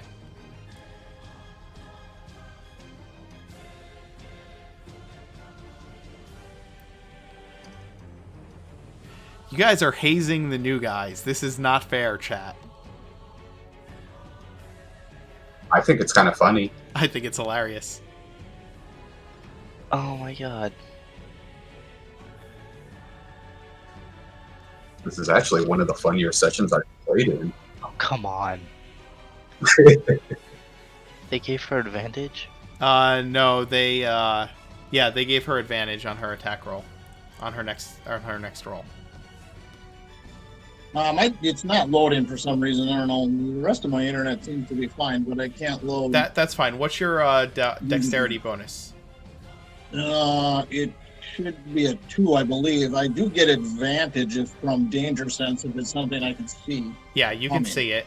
So go ahead and just roll a d20 right here in the roll 2d20 right here. You get advantage. Nice rolls. Okay, so yeah, you're gonna take the Sacred Flame damage. It's just 1d8. So you take 3 more damage from that. Okay. Garen, you have a short sword. I do. So I'm going to look at Caliph and say, I think this might help you better. Can I move here, or does this sword thing in the way? I would say it's in the way. Oh, so it's like a physical thing. Oh, Yeah, okay, never mind. it looks like a physical object, so you can't occupy the same space as it. All right. So I say,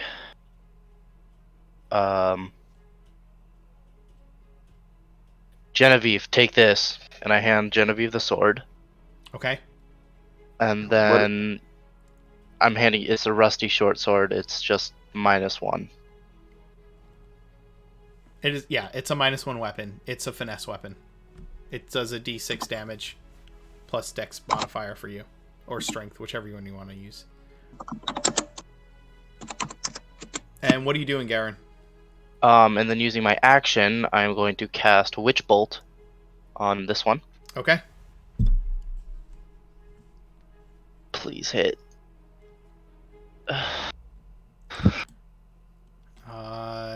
You cast the Witch Bolt, and it flies wide of... She deflects it somehow. There goes my last spell slot. Wonderful. Okay. Are you doing anything Actually, else? I have a bonus action. Yeah, and use my bonus action, I am going to disengage and run up here. Okay. Genevieve, it's your action. Right. You have a I'm gonna weapon take now. I'm gonna take a swipe at the guy that's in. Okay, go ahead. Make your attack roll. Boom. That'll hit. You said a 1d6. Yep. 1d6 plus whatever normal bonuses you get, -1. Then -1. 12 damage to the cultist. You stab the cultist through. He falls to the ground, dead, bleeding out. Even with a white rusty short sword, you're dangerous. Well, 5, and I'll move in front of this lady, and action surge and swipe at her. Go for it. Strike low, and I for my natural. Oh, you critical automatically, because Felix uses his portent to give you a nat You gave 20. her the portent? So Whatever. go ahead and roll. You get max damage plus a d6 is basically what'll happen. Okay.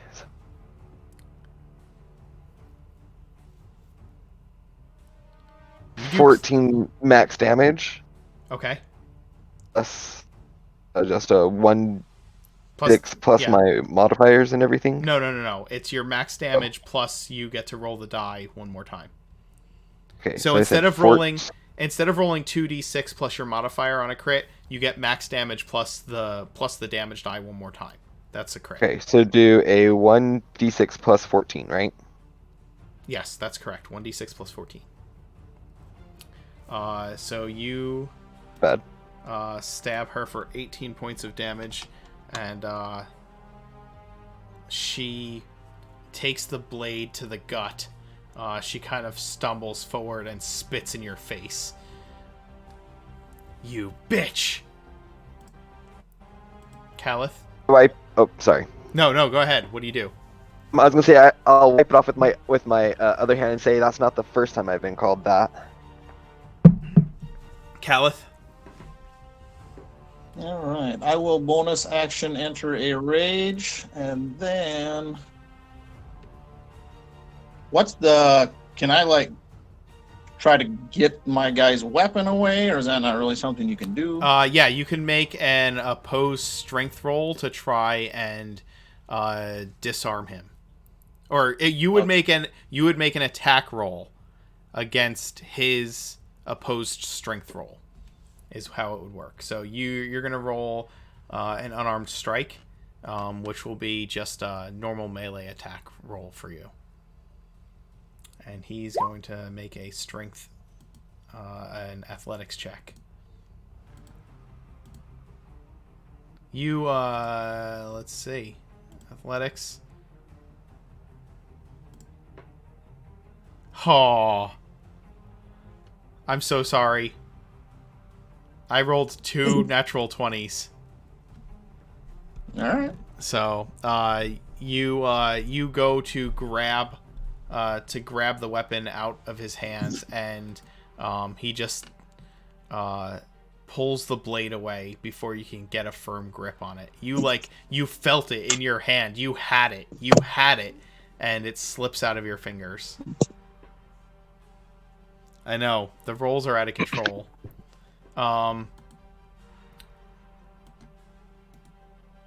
Trying to speak and realizing that he has been silenced, he's going to come into the room here beyond the range of the spell, and he will fire a Well, you are down these steps behind Garen, so he's going to shoot an Eldritch Blast at Garen.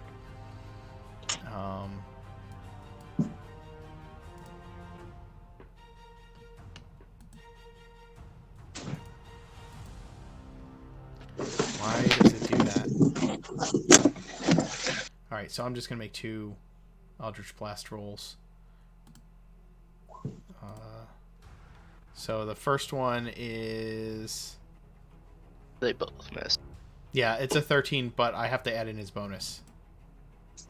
Oh, well then it hits. I don't... Oh, okay. What's your armor class? 14. I don't have 2 swords, so it's 14. 14. Okay, so then, yeah, it's going to hit. The other one misses. You're going to take 2 points of damage from the stupid from the stupid Eldritch Blast. The other snake is going to flank here, and it's going to attack the only person who has a weapon in the room with a bite. Well, it's going to try and constrict around you. 15? You're wearing your leather armor, right? My AC is 14. Okay. All right. So it hits you, and you are grappled. You are also restrained, and you take 13 bludgeoning damage from being grappled. He's still frightened. No, you are not frightened. You're out of your cage. So, it will then bite you with advantage to hit. It will bite you for 5 piercing and 7 poison, Genevieve. So it wraps its body around you, coiling around you, and this feels far too familiar for something that you've experienced lately, and then it sinks its teeth into your shoulder. Okay.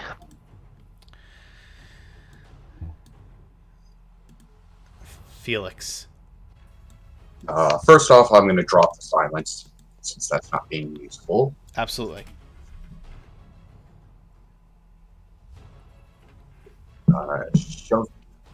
Aaron, excuse me, sorry. You know what? Guys? I'm going to go get our weapons, and I'll Misty Step over here. Okay, cool. That's fuck it. Let's try, since I still can, Firebolt the guy that's got Genevieve for me. Okay. Ooh. That's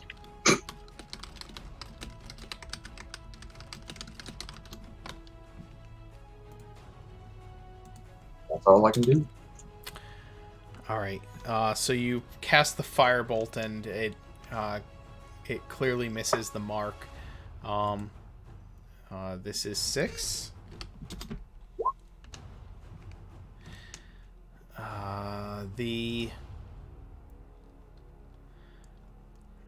This cultist in front of you, Calith, is going to attempt to take a swipe at you.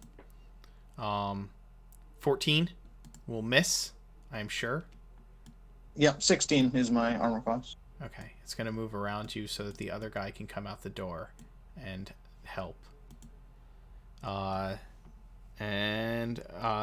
is going to hit you for 10 slashing. It's a 23.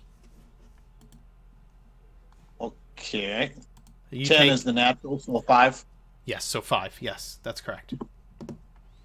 And then the woman here, seeing that you are restrained by her, by the snake, is going to cast Inflict Wounds on you. It doesn't freaking roll it.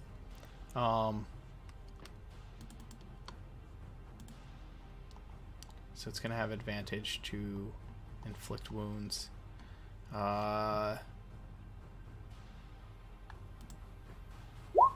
So 19 is going to hit you, obviously. And she's going to do 3d10 necrotic damage to you. Mama. You take 23 necrotic damage as she grabs you by the throat and looks into your eyes and just says, "This is for stabbing me in the stomach." And you just feel necrotic energy pour through your body. And I'm dead. No, you would be What's that? Nothing. What's your Nothing max hit report. points? 50, but isn't there something about if I die by necrotic damage? No, you're just unconscious. Okay. Yeah, you're unconscious. 50.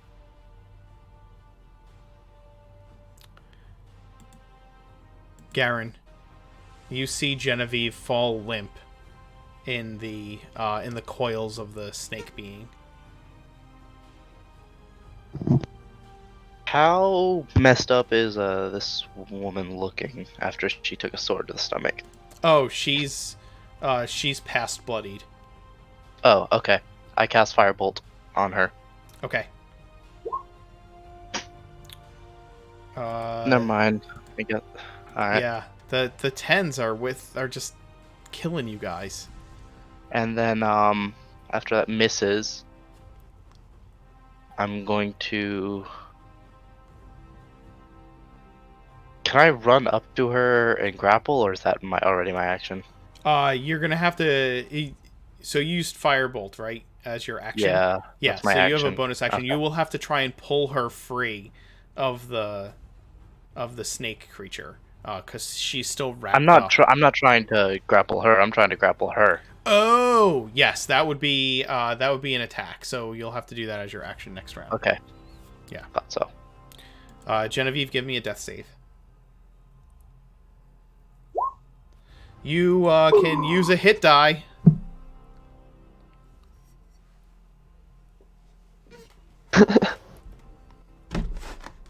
Holy crap. Die. What? So you have 12 hit points back. You wake up still wrapped up in the snake. Oh my goodness. Calith, it's your action, sir. All right. Am I aware of what happened to Guinevere? Genevieve? Or was that behind me? Genevieve. No. You heard what's happened. She seemed to falter in the arms of the coils of that snake, and then like jolt back up, like she has a sudden second wind. I know I'm ragey, but now I'm extra ragey, so I'm gonna recklessly attack an unarmed strike on this guy. Sure, go ahead and roll with advantage. So yeah, you deal 6 points of bludgeoning damage to the snake creature. And Is this snake creature bloody as hell because he got his stomach kind of ripped open by a turtle? Or is oh he fine? yeah. He's covered in blood. Okay. It's going to. I forgot to use the spiritual weapon last round. This snake here is going to move here and fire 2 Eldritch Blasts at Felix as he tries to escape. That is a 20 and a 14. I'm guessing that both of those will hit. Yeah, I'll shield the second one. Okay, yeah, the 14 is going to be, I need to look at its charisma. So it's going to be a 17 total with its spellcasting modifier. Oh, never mind. Yeah. Never mind then. I didn't know if... I'll take them. Okay. So you're going to take... Jesus. Actually, I have to... That's 13 for the critical. And... So 23 damage total. My God. I'm up. Barely. You're still up? Barely. All right. The other one is going to make.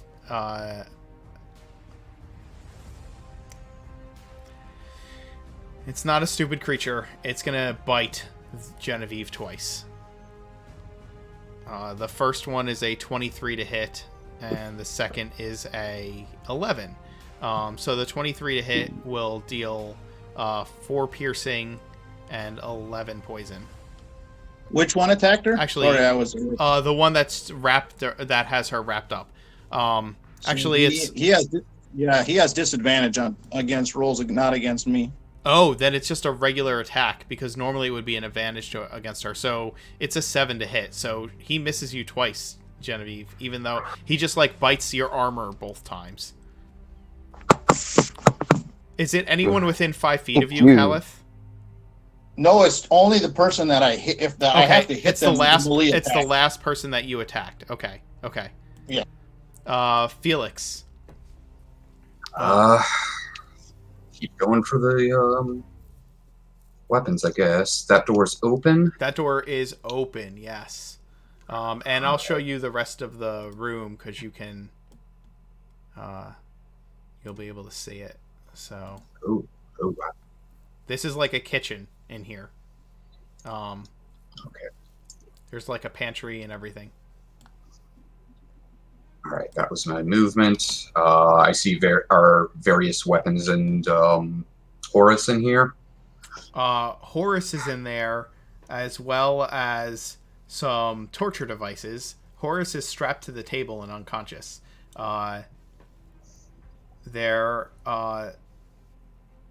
As you're looking around, you see these implements of torture on this table over here, and a doorway on the opposite room, on the opposite wall down there, but you don't see any weapons. Shit. All right, that changes everything.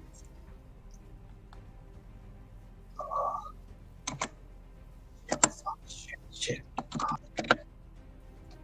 All right. I can't hear what you're saying. I'm partly muttering to myself, trying to figure out what I'm doing. Okay. Not much I can do Understood. other than cast grease right there. Of course you will. So the Snake Man has to make a dexterity save. Yep. Saves for now. Okay. They have to make it again when they move into the grease, correct? I'll toss it up, I think. Yeah, toss it up real quick. I can't remember every spell all the time, even though you've used it a million times. When it enters the area or ends its turn. Okay, that's fine. Alright, this is round 7.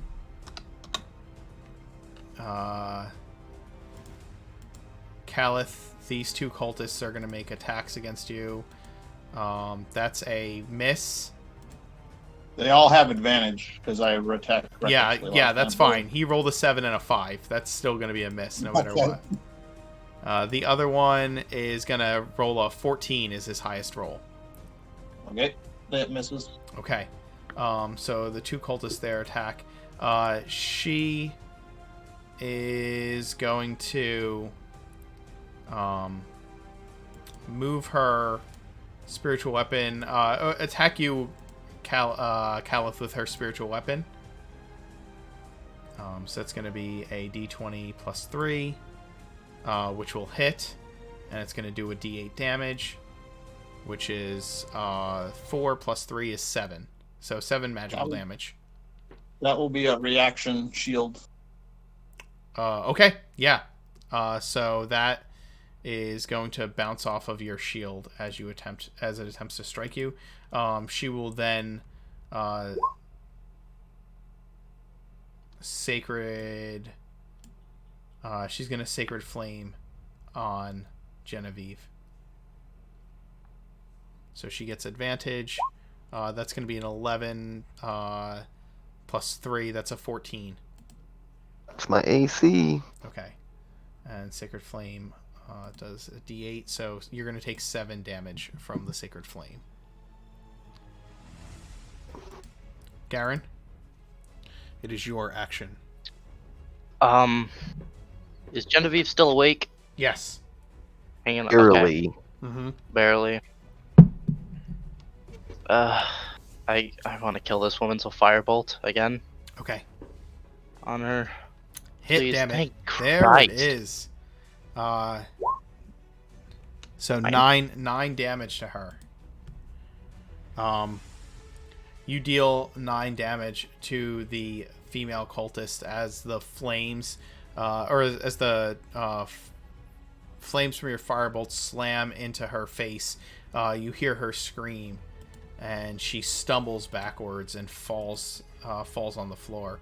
Her spiritual weapon falling out of existence. And Garen, as she falls in, you can see your shit in her office. All there's like a pile of all your stuff on this desk and everything.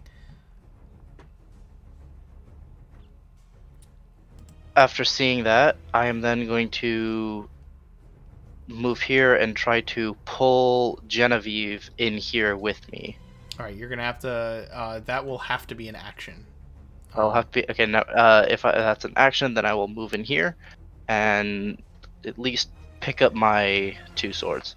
Okay, that's fine. You grab your swords. Genevieve, your I still rapier have is the- right there. It's right there on the desk. Do I still have the sword that Garen gave me? You do. I'm gonna grip it with 2 hands and stab down on snake that's holding me hostage. Okay, it is an attack roll with disadvantage. Um, You can try and escape, or you can make that attack. Either is fine. Gonna wrap me back up. Well, I'll just roll it. That's the hit. You still hit the creature. Roll your damage.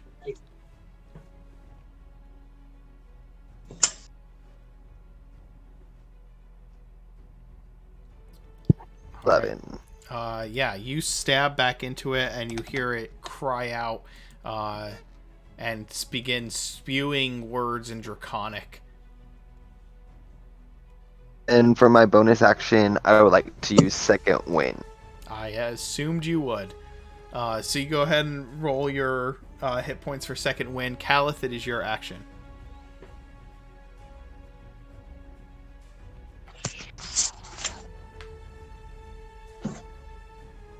I will. This one's still alive. Yep. I will attack him unarmed. Okay. That is another 6 points of damage against him. You were just beating him in the back of the head. All right. Can I use my green flame blade on a unarmed strike, or does it have to be a weapon? Shut up. I think you can. It says with a weapon. No, I don't think so. It says with a weapon in the description. Yeah, I'm just going to check what unarmed strike says in 5th edition. Instead of using a weapon to make a melee weapon attack, you can use an unarmed strike, a bludgeoning damage, none of which counts as a weapon. Okay, yep. All right.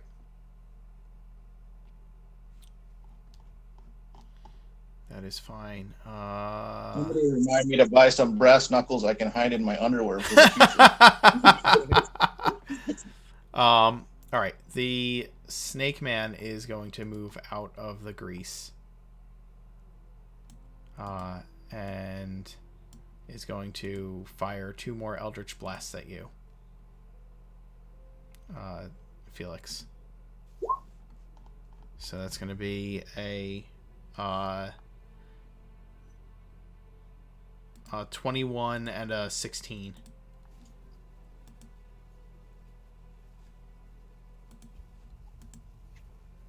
Well, I was going to say I was going to shield the cast shield for the second one, but The I first think the one's first one's going to hit. you're one you're at 1 hit point, right? I'm at 3. You're at 3. Okay. Well, let's see what they roll. First one. Yep, you're down. Okay. 9 and a 9. So you're gonna be down. And a failed death save. Okay.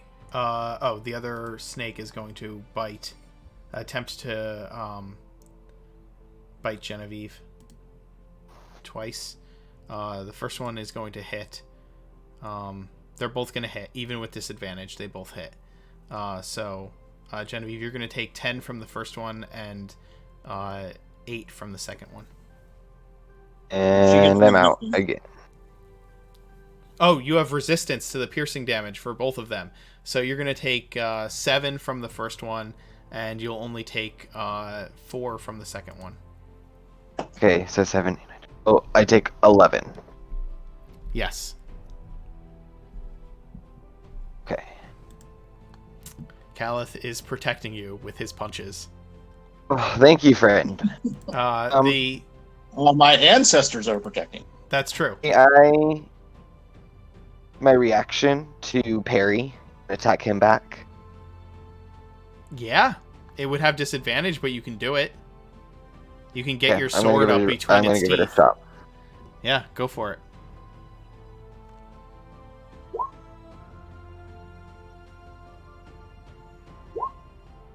Yeah, you so it comes down to bite you, and the ancestors are swirling around it, and it can't get a good lock on where your armor ends and your neck begins. And as it comes down, you just kind of like twist the sword in your hands and lay it over your shoulder, and it bites down on the blade. Go ahead and give me the damage for your short sword. Don't forget to roll your. Sorry, I misread that. I reduced the damage done to me. Okay, so by what? Oh. You roll the d8 and reduce the damage done? Okay. Yeah. It's not a riposte, it's a parry. Riposte is when he misses. This is when they hit. I apologize. I got it mixed up. Yes. Yep. No problem. Okay, go ahead and reduce the damage. Okay, you take 6 less damage. So instead of 11, you take 5. 5. All right. The cultists are going to make attacks against Calith.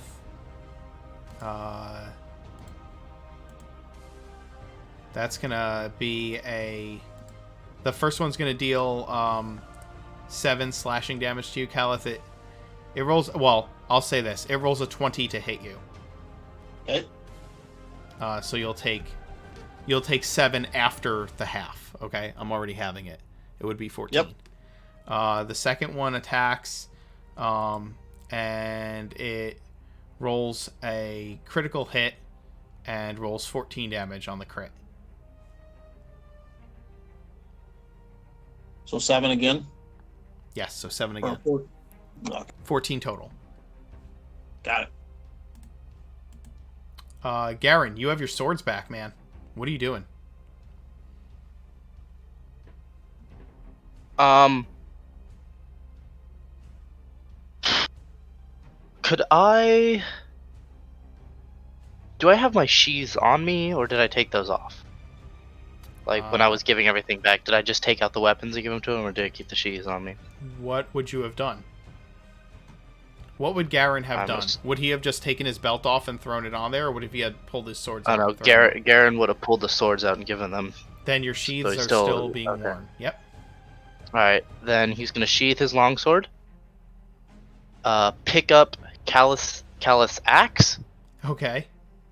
And run here. Hand Calith his axe. In his blind rage of punching this, kind of hand it to Calith somehow. Okay. And then, using my action, I'm going to attack. So you sheathed the weapon, picked up another weapon, and cast it off. So that's your action. You have a bonus action, but you've used your action. Me.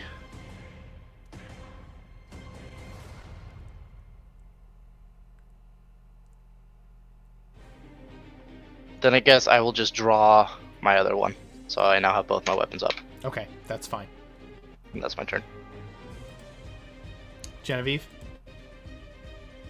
I'm just gonna. I'm down with this sword on top of this guy again. Okay, roll with disadvantage. I mean, it seems to be working, whether you have disadvantage or not. That +6 is killer. Yeah, it is. There it is. Go ahead and roll your damage. Okay, so it was.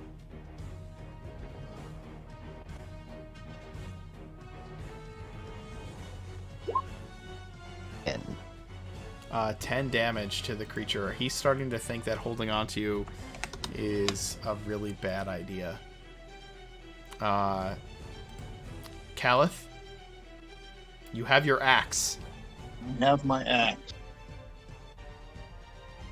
So I will attack Snake holding Genevieve with Green Flame Blade. Go for it.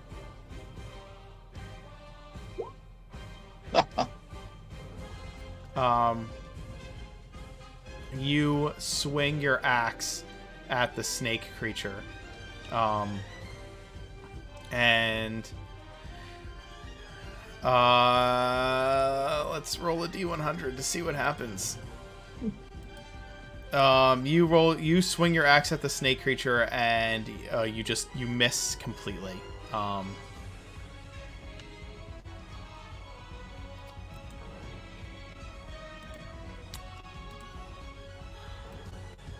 right, Felix, you are unconscious, right?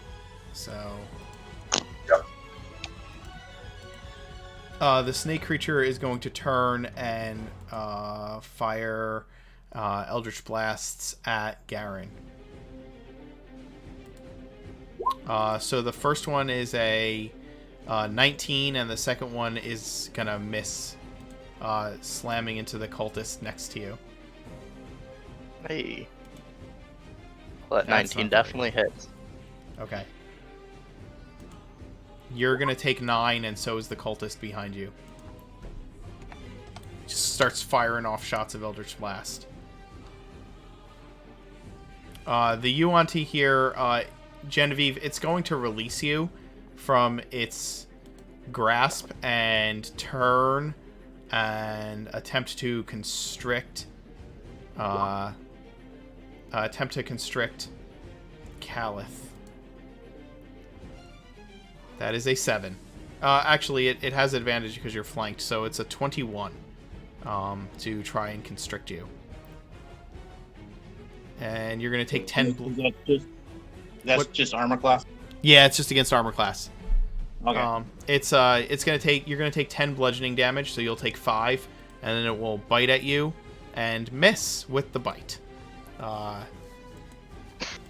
It kind of gets its tail around you and starts pulling you in, and you get the shaft of the axe between its teeth as it tries to chomp down at you. Felix, I need a death save. Don't fail. Oh my god. What's that? What? Fail? That's what it said, right? Yeah, that's 2 fails. Felix, Yeah. Felix, you have 2 failures. Eddie, you're too far away. This is an 8. Can't- This is round 8. This cultist is going to attack Garen. 6 is not going to hit, I'm assuming. The other cultist Nope. is going to roll a 16 to hit Calith.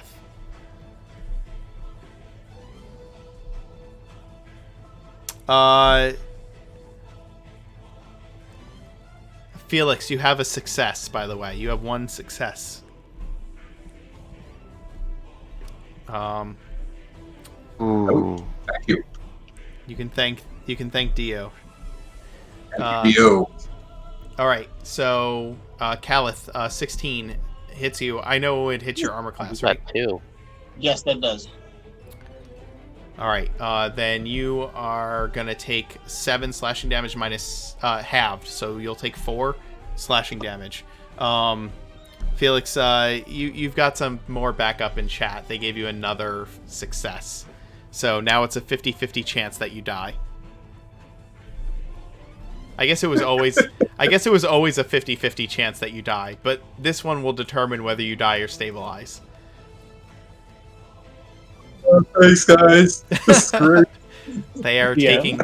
taking pity on you. Yes. Mark, I still got an inspiration die. Could I use it to roll to see if I come unconscious? Sure, I'll let you do that. Absolutely.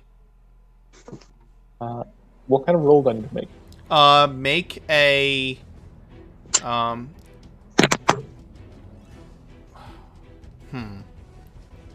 I guess I'll let you make a death save. If you roll, make a death save with advantage. If you roll a 20, we'll treat it. I'm trying to rule this, and I feel like you should have a fair chance of coming unconscious since you're spending inspiration and you didn't get to make death saves to try and wake up. So, I'll let you just spend your inspiration to roll a hit die and come conscious. That's not something I'm necessarily going to do all the time, but in this circumstance, I'll let you do it. Just use a hit die and you get that much hit points back. Oh.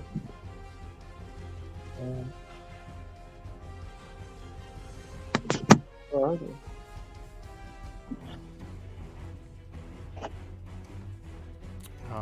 In the meantime, it is Garen's action. Alright, on the one constricting Caliph, I'm going to attack with my longsword. Go for it. And then using my bonus action, attack with my short sword. And I missed both. Wonderful. Okay. You do in fact miss with both. Garen, you're trying to get your blades into this creature, but with Caliph in its grasp, you're also trying not to hit him, and it's just not very effective. Genevieve, you what are you doing? You are no longer restricted. Quick question. Go ahead, Garen. Because he's restricting him, wouldn't I have advantage? Because he's constricting him, so he's distracted. I'm not flanking him. I'm not asking for sneak attack damage. No, but I just wouldn't I have. understand. I'm gonna I don't believe that if you are grappling. I say they wash out because he's trying to avoid hitting me at the same time. So he'd have disadvantage for trying to hit me, but advantage because he's distracted. I so mean, they'd wash. Yeah.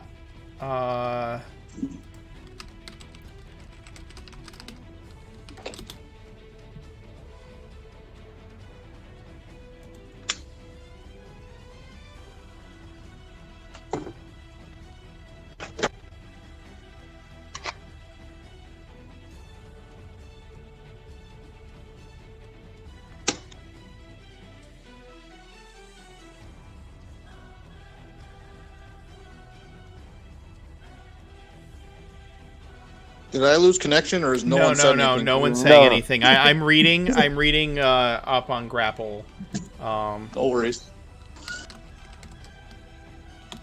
Because I don't think it grants disadvantage, or I don't think it grants you advantage to hit him when he's grappling. So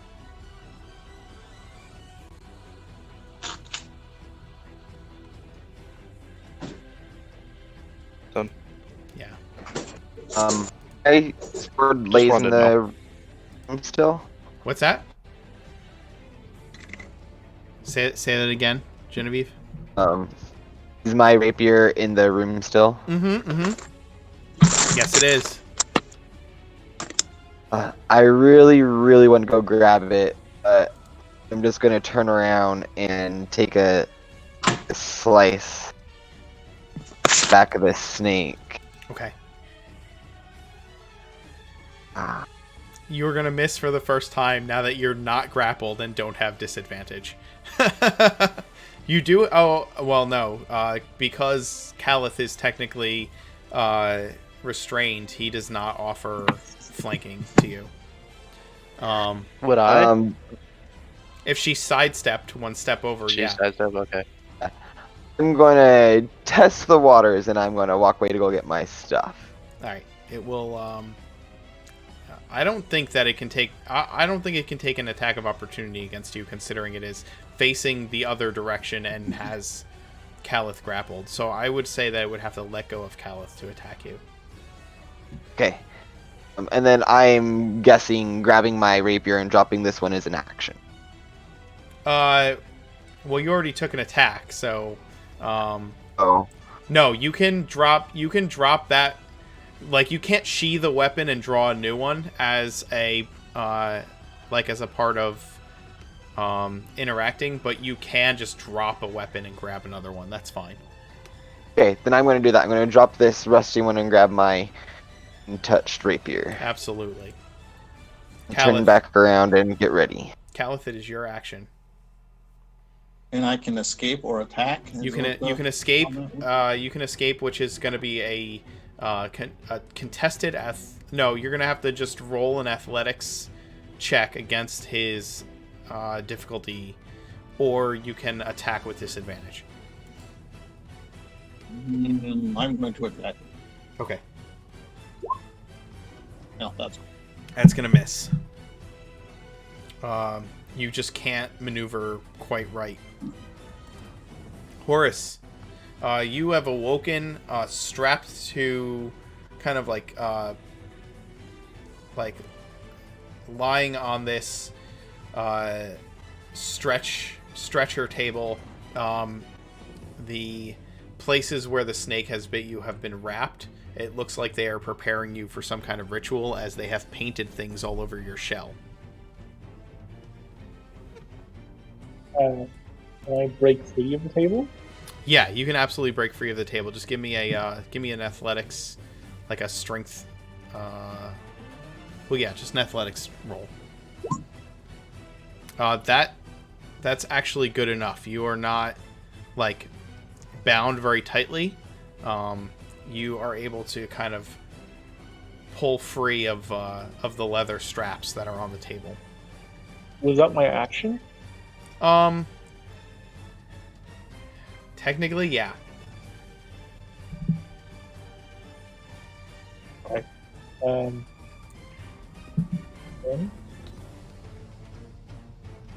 Then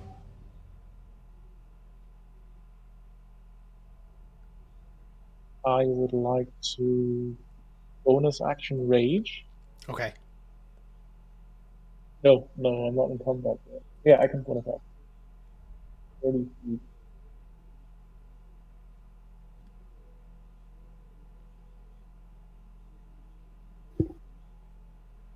And that's it. Are you raging? Yeah, Okay. so that should be okay for next round. Go ahead. Right. You run up behind this serpent, and it is going to, so like it's in human form with just a snake head, right? It is going to attempt to, let's see. It was in UNT form. It's been casting spells. It's gonna try and step back from you and cast Eldritch Blast at you. Is this the one I had Vow of Enmity against? Yes, it is.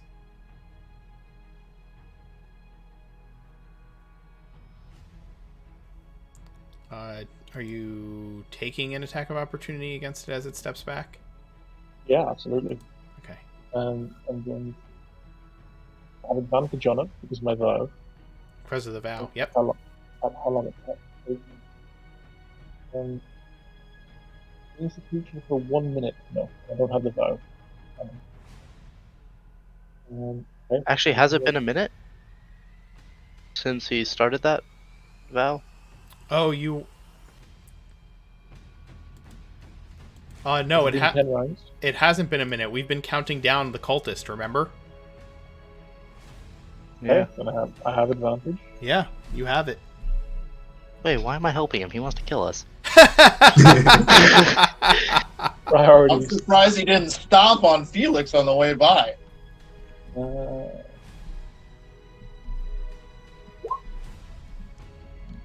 That's only one roll. That's only one roll, but you will do 8 damage if you hit. Okay. Actually, you're raging, so it'll be 10 damage. You hit. Hold on, I've got 1 spell slots left. I'm going to use my my last smite.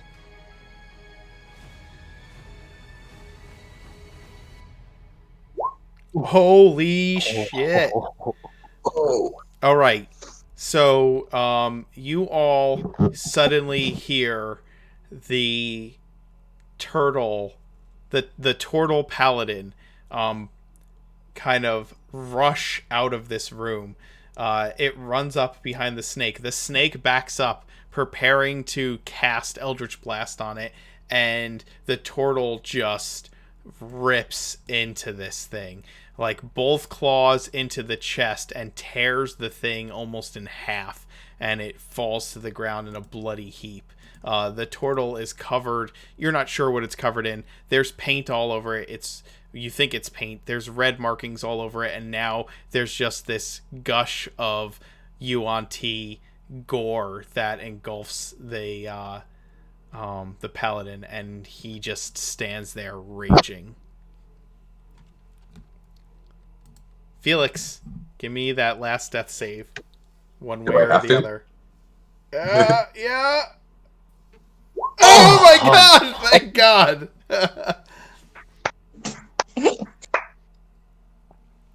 Felix, you stabilize.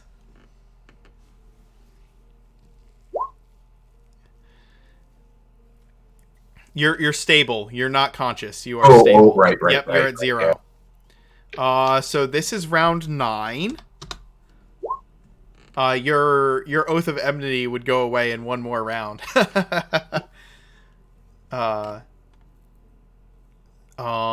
The cultists are gonna make attacks against Garen. That is going to hit for 9 slashing damage, Garen. The other one is going to attack Calith, who is still wrapped up, so it will have advantage to strike.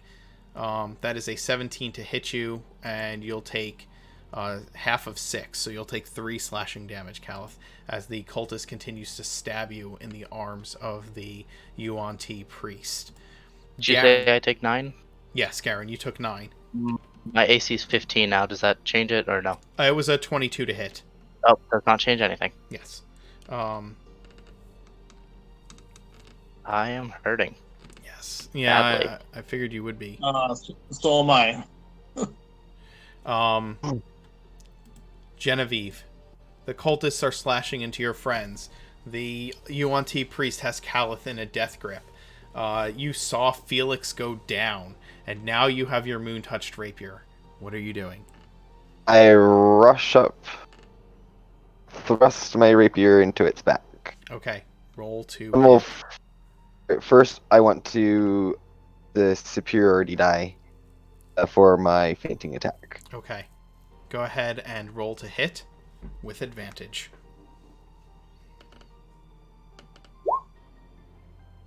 Thank goodness you have advantage. That will strike. Roll your superiority die.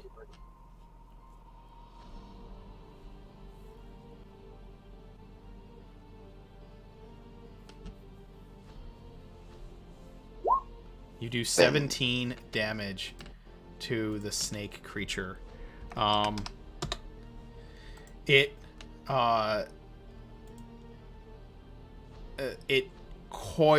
like scrunches up around your blade as you slam it home into its back, and you just see its whole tail shudder around Calith.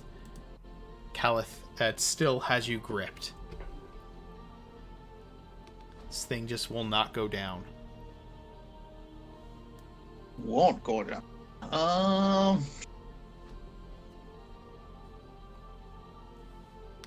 Caliph is not happy about being grappled so long, so he is going to. Can I recklessly attack when I'm grappled? Sure. So it would just be normal, right? Not Just be disadvantage? normal. No disadvantage. Yeah. You just swing. Oh, come on. It's not like you didn't have everything didn't have advantage to hit you already. So reckless attacking doesn't really like stop I'm that. dead. Yeah. Horace, you're still up. There are more. There's another snake man. There are villagers attacking these people that you tried to kill earlier, and they are clearly in cahoots with the snake men. The townfolk have locked you in a room to die. What are you doing? Is there a weapon beside this bag? There. Yeah, he has a scimitar on him. Dex, right? What's that? It is. Yeah, what's up? it's well, it's not a dex weapon. It's a finesse weapon, so you can use either strength or dex. Okay. I gotta think this out for a second. I gotta think this out loud. Yeah, that's fine. I've got a snake person who's trying to kill me, and I killed him. And the people I wanted to kill are fighting the other snake. Yep. And I've got a dead gnome who I tried to kill, who's Not dead. yeah, As far as you know, he's dead. yeah. Reminder: you are raging. Yeah, I know. So I don't know what the first thing you would attack would be if you are raging. There's another snake man in the room. I'd use a javelin. Oh, I don't have any javelins. You do not have any javelins. You have a scimitar that you can pick up off this body. Is this area still greased? Nope. No, he's unconscious, so that goes away. Right? It's a is it a concentration spell? Still there. No, it's not. It just stays there for a whole Okay, minute. then yes, it is still greased. And Caliph is in a grip from one of the Cobra guys. Yep. DM, I'm gonna ask something a little bit crazy and tell me if I can do it. Sure. I want to back up here, and I want to take a run into the grease, go into my shell, and see if I can do a straight knockdown of all these three people. You want to go bowling? Yes, I'm gonna allow it. They will all need to make dex saves. Any that fail, it's gonna. So, let's see. What are they gonna make dex saves against? So make an unarmed attack roll, right? And they will have to make dex saves against your unarmed attack roll. And whoever fails will be knocked prone. And I'll whoever fails will take bludgeoning damage. You like your unarmed strike damage and be knocked prone. I'll Does pick up my the danger sense apply? Your danger sense would apply, but you're also restrained, so you don't get advantage on dex saves. So it's just straight. Okay. Am So, I rolling this as well? This is going to be Garen. It's going to be Garen. It's going to be Calith. It's going to be the Yuan T that's grappling him, and it's also going to be the cultist behind him. Okay, so those 5. Okay, I just wanted to make sure. I didn't know if I was in range with or not. All right, so go ahead and roll your unarmed strike. Your unarmed strike.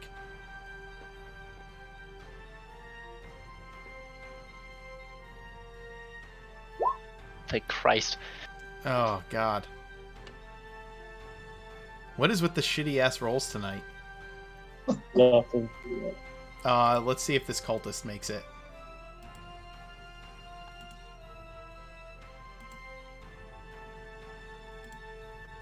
The cultist fails.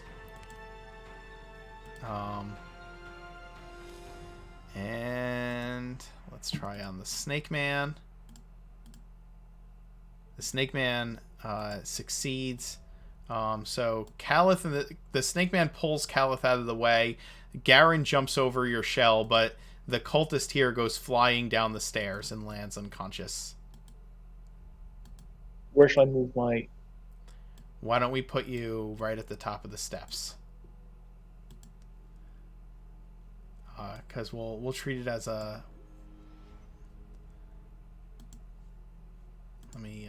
let's see, you pushed back here, so yeah, that's 60 feet roughly, so that works. Just kill them all and let God sort them out, right? Yep. All right.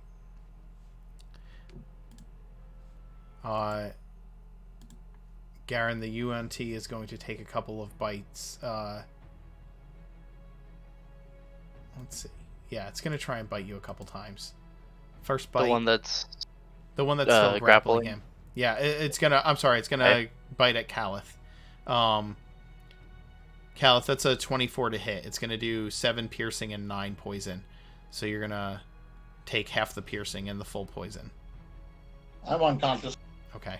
As soon as you go unconscious, it's going to uncoil and attack Garen with a constrict. Garen, it wraps itself around you, and you're going to take 12 bludgeoning damage as it does. I'm unconscious. Okay.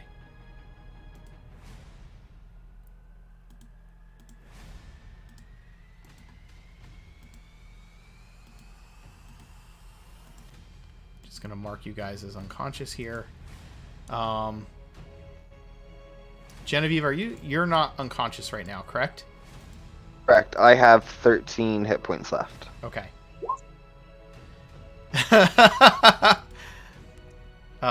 Felix, you are stable. The priest, or the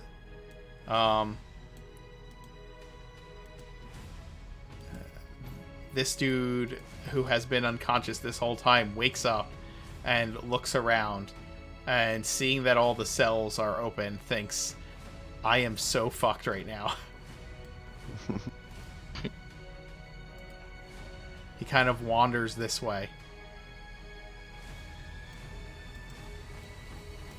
wondering what the hell he's gonna do. Garen, give me a death save. That's a failure. Wonderful. Genevieve, it is your action. Oh, I'm going to do it again. Spend another superiority die. Okay. Get feint on, attack on it. Sure. And you gonna die anytime soon? Yay!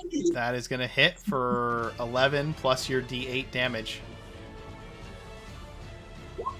Yeah. You slam the blade home as you say that, and you slam it up into its jaw, and you see its eyes roll back, and it kind of gurgle. And as you pull the blade out, it falls limply to the ground. The cultist in front of you, seeing its master die, kind of just shrieks and stares at you and bolts. Oh, yeah, as soon as, like, the body pulls, I'm giving him, like, dirtiest glare, like, preparing my rapier. Calith, give me a death save.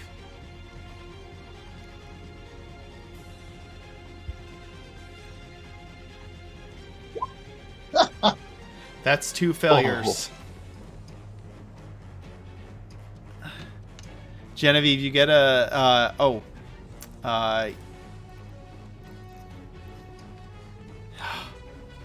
Genevieve, you get an extra d6 on your next attack roll, but you didn't need it. Horace, you are prone. Thank you. Are we still in combat? That's up to you, man. You're looking at you're prone, and you look over, and the only person standing is Genevieve. The one who said that she didn't kill anyone.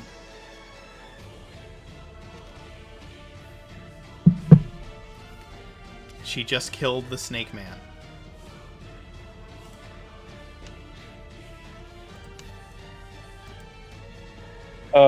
Moral player quandary.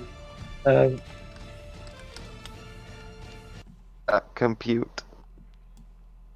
Yeah, I got a moral quandary, guys. Did you believe her when she said that she didn't kill anybody? You didn't believe her companions, but did you believe her? Also, you would have heard her talking to her companions about forming the adventuring party and saying that no cheating, no lying, no killing, no getting locked up in jail, defying evil, all of those things. How much do you believe her sincerity, and do you want to roll an insight check to see if you would even believe it, or would you even care? Those are questions that I would. I'll tell you what. I'm gonna ask her 2 questions. I'm gonna say, I pointing to the 2 bodies on the floor. Did they kill the Marines? No, but they are evil. They did though, right? Genevieve, you know that Garen was the first one to pull a blade and stab somebody. Oh, you're talking about. I thought you were talking about. Oh, our people. No. He points at Garen and at Caliph, the 2 who didn't answer when he asked the question before, and he asks you point blank, did they kill the Marines? Okay, sorry, I was looking at the wrong bodies. Yes.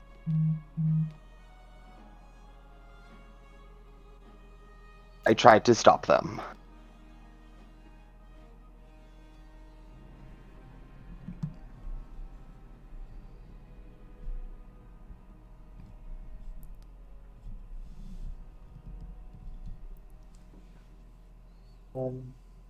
Do I know that Garen tried to... So when I was tied to the tree, Garen tried to stab me? Was that when I was unconscious? He tried to stab you when you were put you down. When you were unconscious. Yeah. So you wouldn't know he tried to kill you. Alright. Guys. Sorry. I need a little bit of time. No, take a moment. This is a tough decision for your character. I don't want you to make the choice that is like... I'll say this. You take your time, but before you do, let me just say... Narratively, I want you... On the one hand, I want you to do what your character would do. On the other hand, like, there is some reasoning. No, like, you understand. You understand the quandary of the situation. I'll let you make the decision. Sure. I'm not being a deliberative dick. Right, I know that. Yeah. Believe me, I wouldn't let you play characters like this if I didn't have faith in your ability to pull it off. Okay.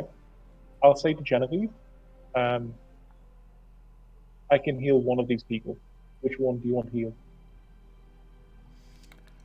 Oh. Way to pass the buck, man. Oh my goodness, that's a hard question. Oh, damn, dude. Everyone's down. I have everyone down, don't I? Yes, you have everyone down. Felix is stabilized, but you don't know that. Okay. I think everyone's down. Yes, you think everyone's down. And I will point out a couple of things real quick. Garen has repeatedly tried to murder people, and Caliph attacked the I've been Marines. looking out for Genevieve, though. Sorry. Yes, that's true. That's true. Garen... Caliph attacked the Marines because he was coming to nobody's defense, right? But they're both still bloodthirsty, so it's completely your decision.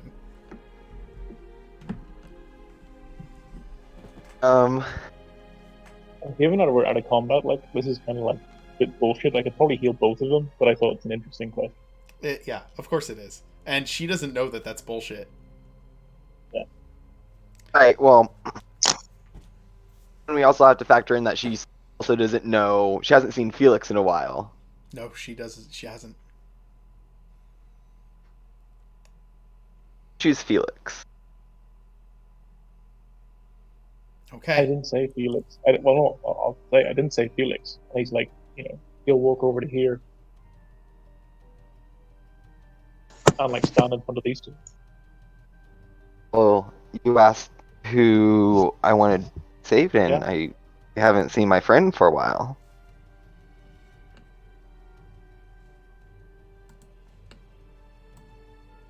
Well, I'm thinking I'm not going to stay around here much longer.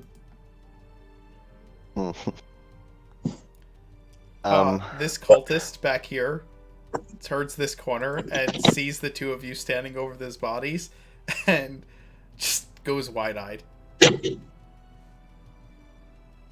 Who? And She's- he'll turn around and run. Yeah, I'd assume.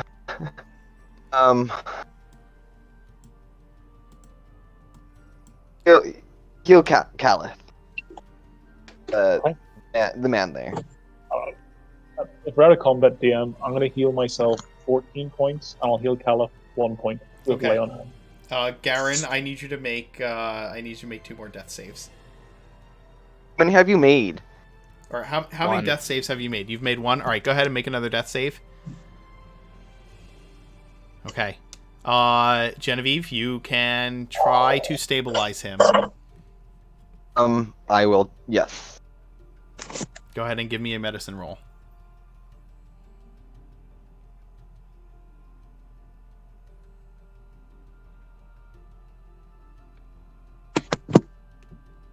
Okay, you stabilize Garen. Caliph, you awaken to the turtle standing above you. Do I see? I'm saying I just like open my eyes and see him standing above me. Yep, that's it. That's what you see.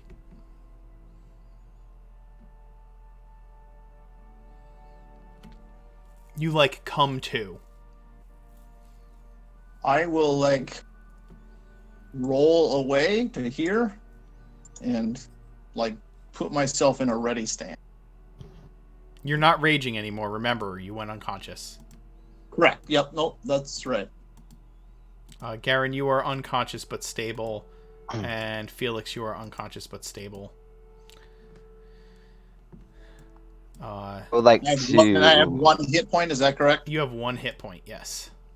Okay.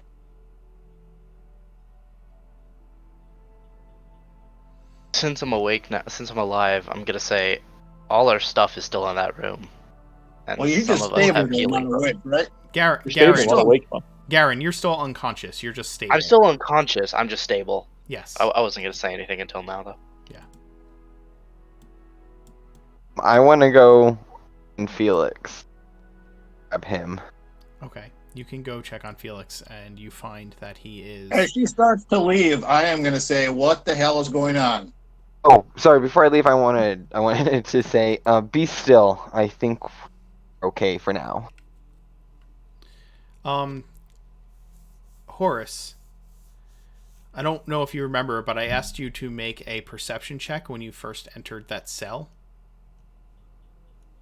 Oh, I can't remember, actually. I apologize. Yeah. I'll make another one. No, I asked you to, and you did. Oh, you The did. cell here, when you first entered the cell, I had you make a perception roll, and you rolled a 15. You kind of like... So, as you were leaving the cell, you didn't think twice about it before, but you saw a number of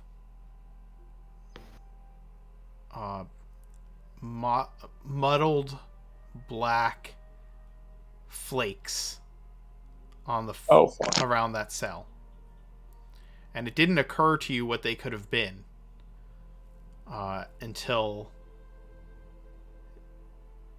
just now. All right. Okay, get it. I'm gonna run back into this room, Okay. knock these people over if I have to. Okay. Take one of those flakes. Yep. Is it what I think it is? Yeah. Yes, it is. Do I see any other, anything else? Like that would be indicative of that? Yeah. No, that's what you find. You find a handful of them there. Just kind of like scattered about. Like there's obviously multiple signs of scuffles in this room. This isn't you weren't the first person to be tied to this table. Okay. Okay. That's going to have an impact. I'm going to walk into a cold rage, taking my time, going into this room. I assumed when I was here before, I could see directly into the room. Yes. Can I collect my stuff? Yeah, you can collect your things. It's all in there. Collect it all. And I think, without a word, he would just go to leave. I don't know how long that takes, but if he ran into here, Yeah. I would go. I'd go get my healing potion and give it to Garen. Okay, you can do that. That's fine. You would have time to do that. Okay. I'd start to try to leave the place. So yeah, the turtle's leaving, walking around like he's on a mission. And he just has his own stuff. He's not saying anything. Just has or his anything. own stuff, not saying anything. You, Garen, you have. Why don't you roll 2d4 plus 2 hit points? You kind of wake up to this turtle walking around in a cold rage. And Genevieve, again, you find that Felix is stable, but unconscious. Can I pick him up and bring him to the room? Yeah, absolutely you can. You bringing him in here? Yeah. Okay. I'm going to thank Caliph for that, and then go get my last healing potion and give it to Caliph. Okay. Felix needs it. Oh. First, where are you running off to?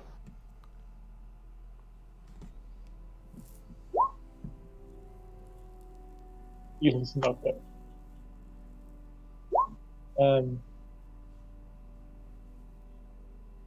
Us four? We're done. There is no us. Oh, I'm conscious though, so if you just handed it to me, I'm not going to drink it right away. Oh, never mind then. Sorry, I thought you would. Horace, where are you walking to? You walk into this pantry room here? Is that what it is? Yeah, you look around, you see foodstuffs in here. I'll walk back up. You hear the sound of whimpering in the opposite room. Whimpering? Whimpering. Which direction? This direction. Yeah, I'll go towards that. Right. Okay.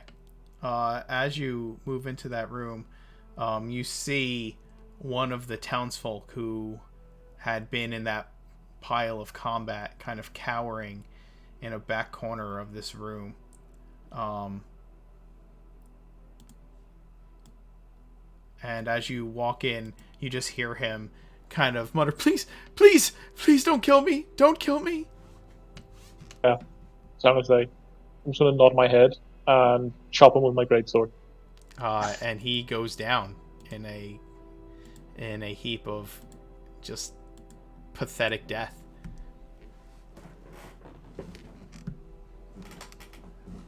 As I see Genevieve bring in unconscious Felix, I will give the last healing potion to Felix. Or Okay. the one that Garen gave me. All right, then just use that roll that's 7 for Felix. Okay. So yeah, that dude's been totally murdered. Is there anything else in this room I can see? It's got a cooking table. It has a fireplace. This looks like it's clearly, you know, like a complex. You guys came in. When you came in and got locked up, you came in through this hallway here, okay? So, like, there's, like, a door here, and you came in through there, and were brought to those cells. You didn't see anything beyond that except for... so, like, you saw this guard room here when you walked in. You walked past it and walked this way. These are cells here, here. All of these are cells, right? So... Alright. You did. I'm just gonna... Go on. Go ahead. Tell me what you're doing. I was gonna say I'm gonna walk out and then head towards the exit without saying a word.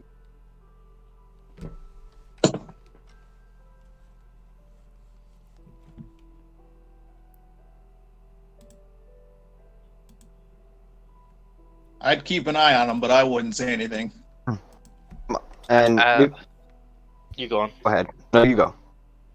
As he's walking out, I look at him and say, "We appreciate your help. And if you forget the bounty, we'll forget your attacks."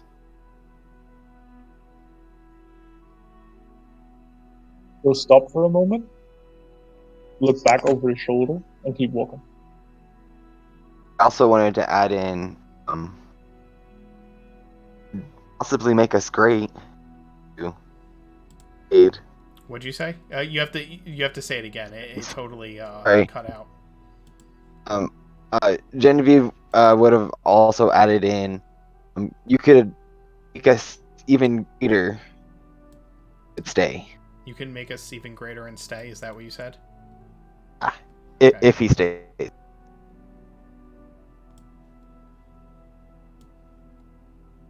I don't care about greatness.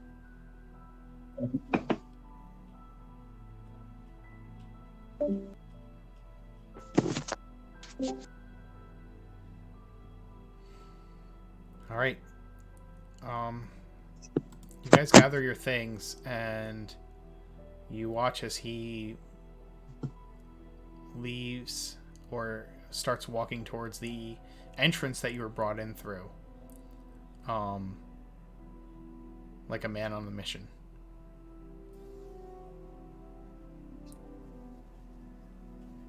Well, I say we don't hang around here.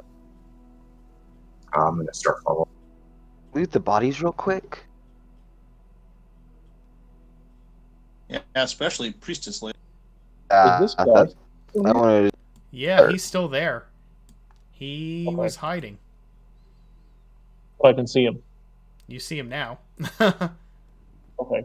Yeah, I'm gonna walk towards him and try to go kill him. As you walk towards him, he is going to scramble into the one of these cells, probably this one, and shut the door behind him. Okay. He locks the door, is that right? No, he doesn't have his keys anymore. He just pulls the door shut. You don't hear the lock, you just hear a clang as he pulls the door shut. I can just walk to the bottom here, right? You walk wherever you want. I'll take out my greatsword. I'll open the door. And I'll Please. come to kill him. Please. No. Alright. Give me a Just the word. give me an attack roll. You're What do you want? dead. Yeah, you murder him.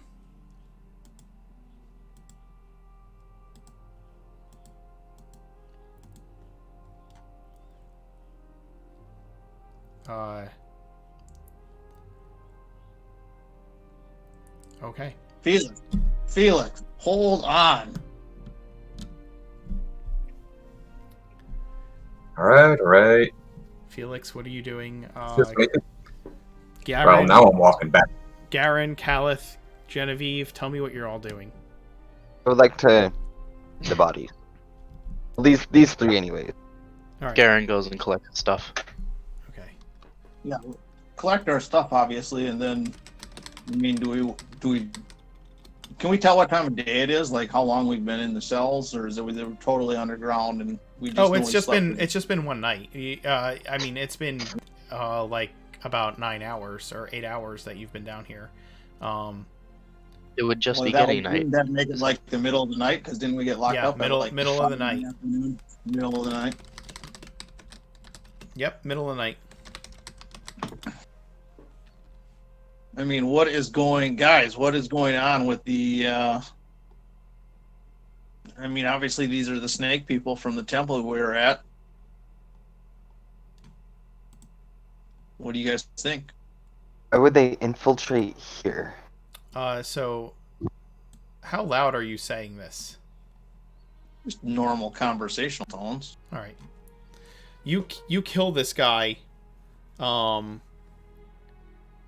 You kill this guy in the cell, right? You come out and you start heading to leave, and as you do, you hear Calith say to the rest of the group what he just said. What is going on here, guys? These are the snake guys from the temple, aren't they?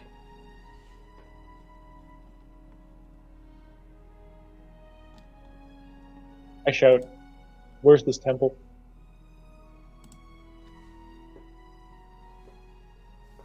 Not far from here. It was a day's ride? A night's ride. It was a night's ride.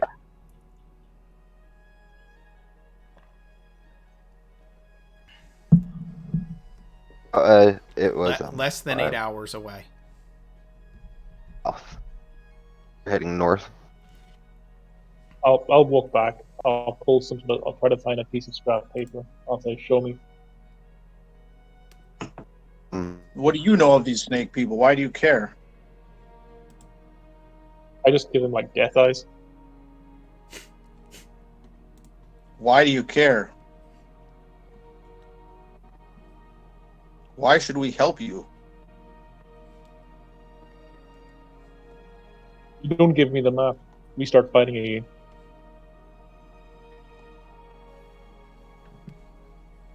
You're against the snakes. We're obviously against the snakes. What does this have to do with the bounty? It has nothing to do with the bounty.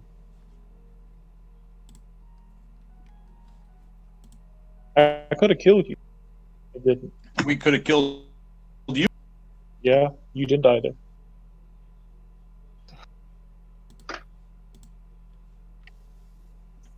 So we're obviously against each other on one hand and with each other on the other hand. Do you know anything about these snakes? I know they need to die. I'm gonna go kill them. I'm looting rations in the thing, by the way, and I'm gonna yell back. That's fine. Yeah. You just take Yeah. My favorite part is just as we're talking, I see Felix moving his token here and there. And Yeah, there. he's just Wandering collecting around. food. He's just gathering food. He's just like pulling bread and like jarred beans and shit right into his bag. I'm gonna yell back, yeah, sure, go ahead into that temple if you want to fight the avatar of a god.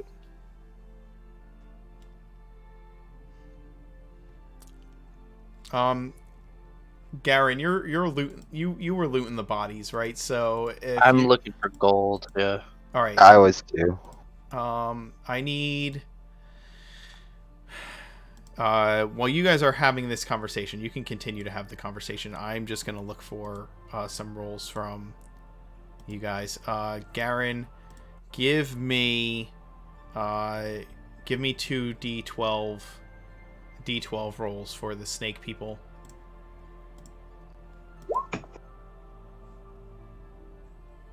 A 7 and a 10.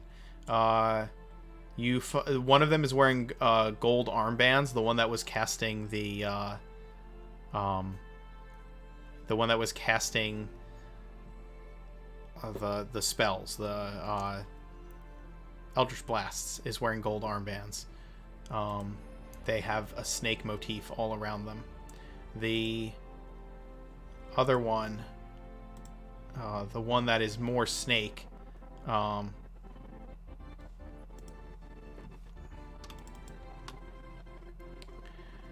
see.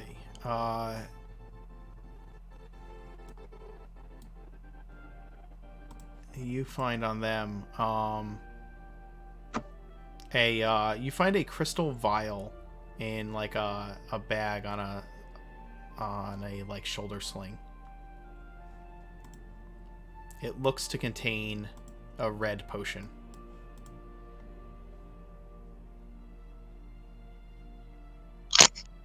Could I inspect the gold armband, see if I can?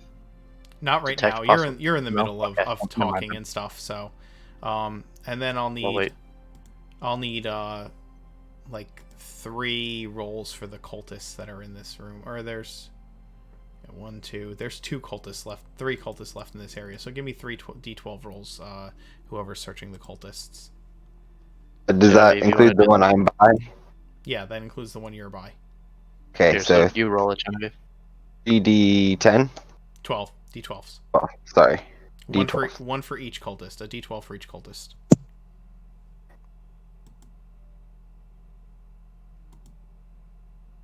It's rolling. Yes, I know. I have a question when you guys are done. All right, 11, 6, and 5. You find a 11, 6, and 5. So you find a symbol, a holy symbol of the snake god, and it is cold to the touch. It was being carried by the woman who was spell casting. It is made of it's made of a silvery metal, and it's cold to the touch. You also find a let's see.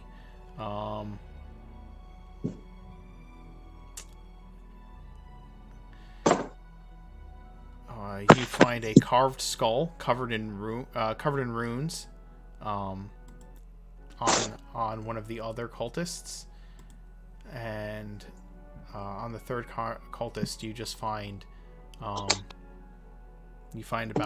30 gold.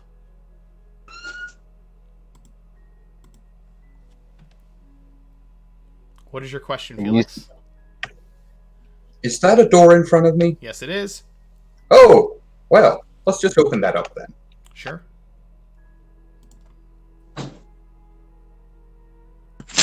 All right, Caliph says to Horace, okay, look, I'm a stubborn son of a bitch. You're a stubborn son of a bitch. We got some bad blood between us, but I just want to know what the fuck's going on. You tell me a little bit of information, and I'll draw you a kick-ass map. I can do it. No problem. I hold like the charred black bit of scale of the other room. I throw it to Caliph and I said, "That's my friend. I'm gonna go get him."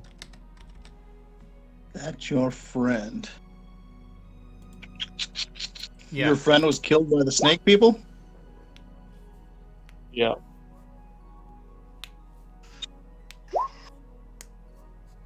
How did you come to attack us because of nobody? Did you know who nobody was before the bounty, or was that just random?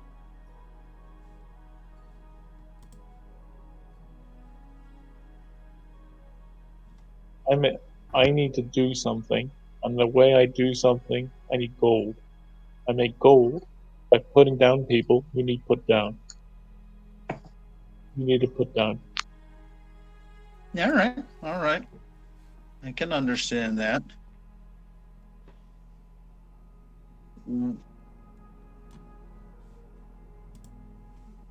Why was your friend killed by this snake? Is he I don't still know, alive, but- or was he killed? I don't know, but I'll find out.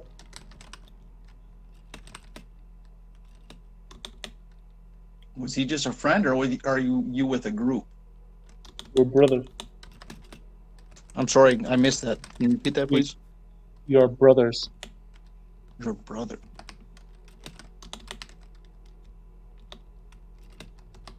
Well, I can certainly respect going after your brother. So I will use my Outlander skills to tell him or draw him a pretty good map. Okay. Caliph is drawing. Genevieve, you overhear this entire conversation. Garen, so do you. And Caliph begins drawing out a map to get to the temple.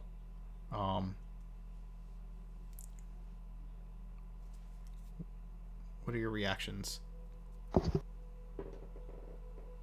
I'm fine with it. I was pretty much ready to draw the map the whole time.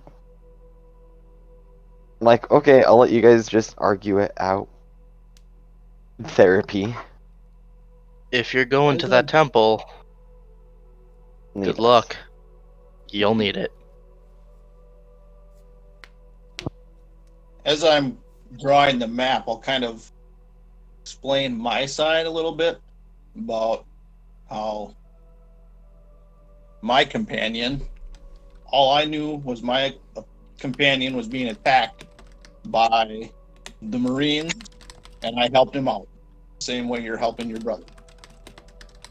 If that matters to you or not, that's up to you.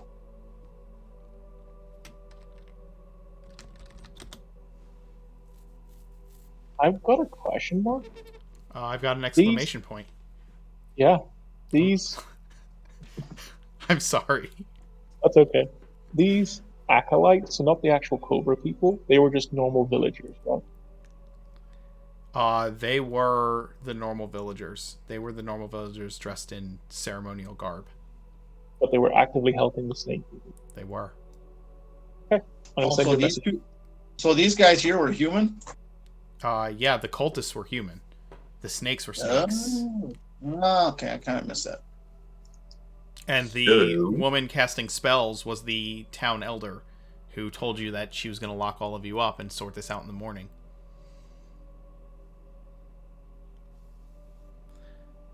So what's going on in here?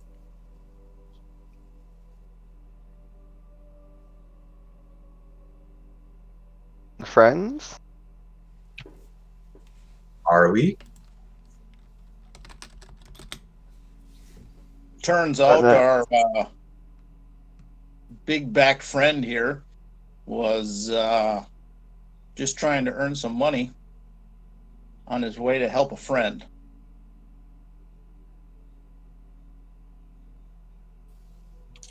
That sounds suspiciously like what we're doing.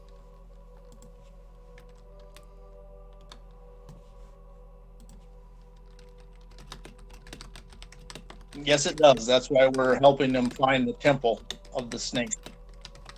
Oh. Hmm.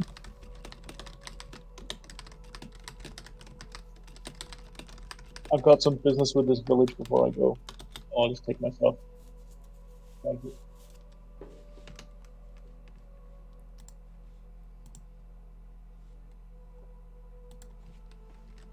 I guess we better go gather our gear as well. You gathered your gear. No, the horses and the tents. Oh, right, that yes. we... Okay, so you guys go back to the entryway to the to this this sub level of the longhouse, and as you come up, it is the middle of the night. You guys were brought down here around like 1 in the afternoon, noonish in the after, so 1 in the afternoon. So it is now like 7-8 o'clock at night. And as you come up up the steps, you can hear the revelry going on outside, and the doors to the longhouse are open, and you can see the bonfire burning in the middle of town as they celebrate. You follow the Horace, are you resting inside this? Are you taking a short rest inside of the longhouse or inside of this room down here? Or Yeah, I'll take a short rest here for an hour Okay. or something just to get back my whatever. all right, are you guys gonna leave while he's taking his short rest? What's everything down in the basement was just like a like cells, and there's no offices or anything. There right? were cells. This was the office was here, right? This was the office where you found all your stuff. This was the guard room here. This is where this was like some sleeping quarters. This is where they made food. This is where they would dine. This was a torture chamber. You haven't looked in here, so you don't know what's there. But that's what this building is. Well, I mean, this whole normal town with snake cultists. I don't know what you guys think, but we should at least give the office a search to see if we find anything. And then just after that, head out, I would say. I mean, I can respect what this guy's doing, but we're not buddy-buddy. Actually, I was just about to ask, should we him? What was But the question? bygones and all of that. Okay. Here's what I'll. And then assuming I mean, we just got attacked by the town. Do we want to take a short rest down here? I mean, does it seem that safe, obviously? Or do we just want to bug out? I mean, I'm hurting pretty bad. So I'm not opposed to a short rest, but... If you guys... So, Horace, you are taking it easy down here for a good hour, and you guys were searching the bodies. So I would imagine that conversation happened before you could finish searching the bodies. So you start searching the bodies, you search this office. I will need an investigation check on the office while Horace is down here. You guys are having this conversation while you are searching things. Horace, you like I said, are taking the short rest. So somebody give me an investigation check on the office. Felix, I've already told you what you've found in the meantime of them having the conversation. I'll do it. Never mind. Nice. Okay. Here's what you find in the office. You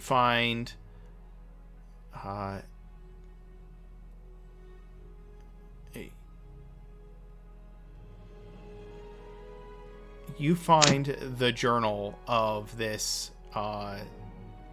woman, this town elder. Okay, and within the journal, it is writings of how the days of preparation are at hand. They've this time it comes only so often, and that they will that hopefully they will find those that they can present to their masters for the appropriate sacrifices to be made to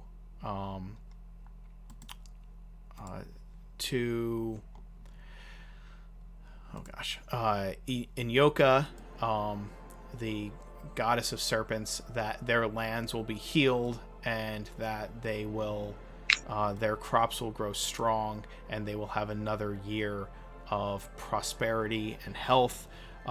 If not, then they will simply need to take volunteers from among their stock. And that's kind of what you see in the journals. And then you see from today's entry, Praise Inyoka, she has delivered into our hands a number of worthy sacrifices. We will be preparing them before sending them to the temple. And that's kind of what you gather from the journal as you flip through it. Okay, yeah. I tell them, let's dip out, like, quick. Now. Repeat that, please. He said, let's dip out, like, now. and he tells you what he finds in the journal, or she does. I'm sorry. You're fine. So yeah. Couldn't agree more. I will tell you what's going to happen. Okay, I'm going to take some narrative control, because I think we're going to wrap up in just a moment. You guys decide to leave. The turtle has already started marching up the steps by the time you wrap up searching what you need to search. He hasn't given a damn what you guys are doing. He doesn't care. He takes a deep sigh after taking some time to rest and heads up into the lodge. I don't mean to interrupt, but I got cut off there for a bit from Okay. when. What did Genevieve say? Genevieve finds this book and I heard what you said was in the book. Right. She comes in and reports what's in the book, and she says, "Guys, we need to bug out like now. We need to get out of here now." Okay. So the turtle is walking out of the building, and you guys are not far behind him. As you reach the door to the building, Horace marches up to the group of people dancing and reveling around the fire. And you see that on the pyre is a huge effigy of a snake. And as he walks up to the pyre, he just starts cutting down revelers without giving a second thought to it. And we will end it there with the huge turtle just swinging his greatsword into the bodies of men and women who are dancing a celebratory dance to a burning snake effigy. I just want to say that no matter what happens, Wild Beast's next character has to be a pacifist. And we will end it there. I hope you guys had fun. Thank you, those of you who stuck through with a 5-hour game for our first game. I hope you enjoyed it. Zig, thank you for the sub. Thank you for the cheers. Thank you for jumping in and doing that. Yeah, we'll see you guys next time. We will be playing this every week. Don't forget, I have another game on Monday. And yeah. Have a good night, everybody. Awesome. Thanks, everybody. Bye. Thank you. Thanks, guys.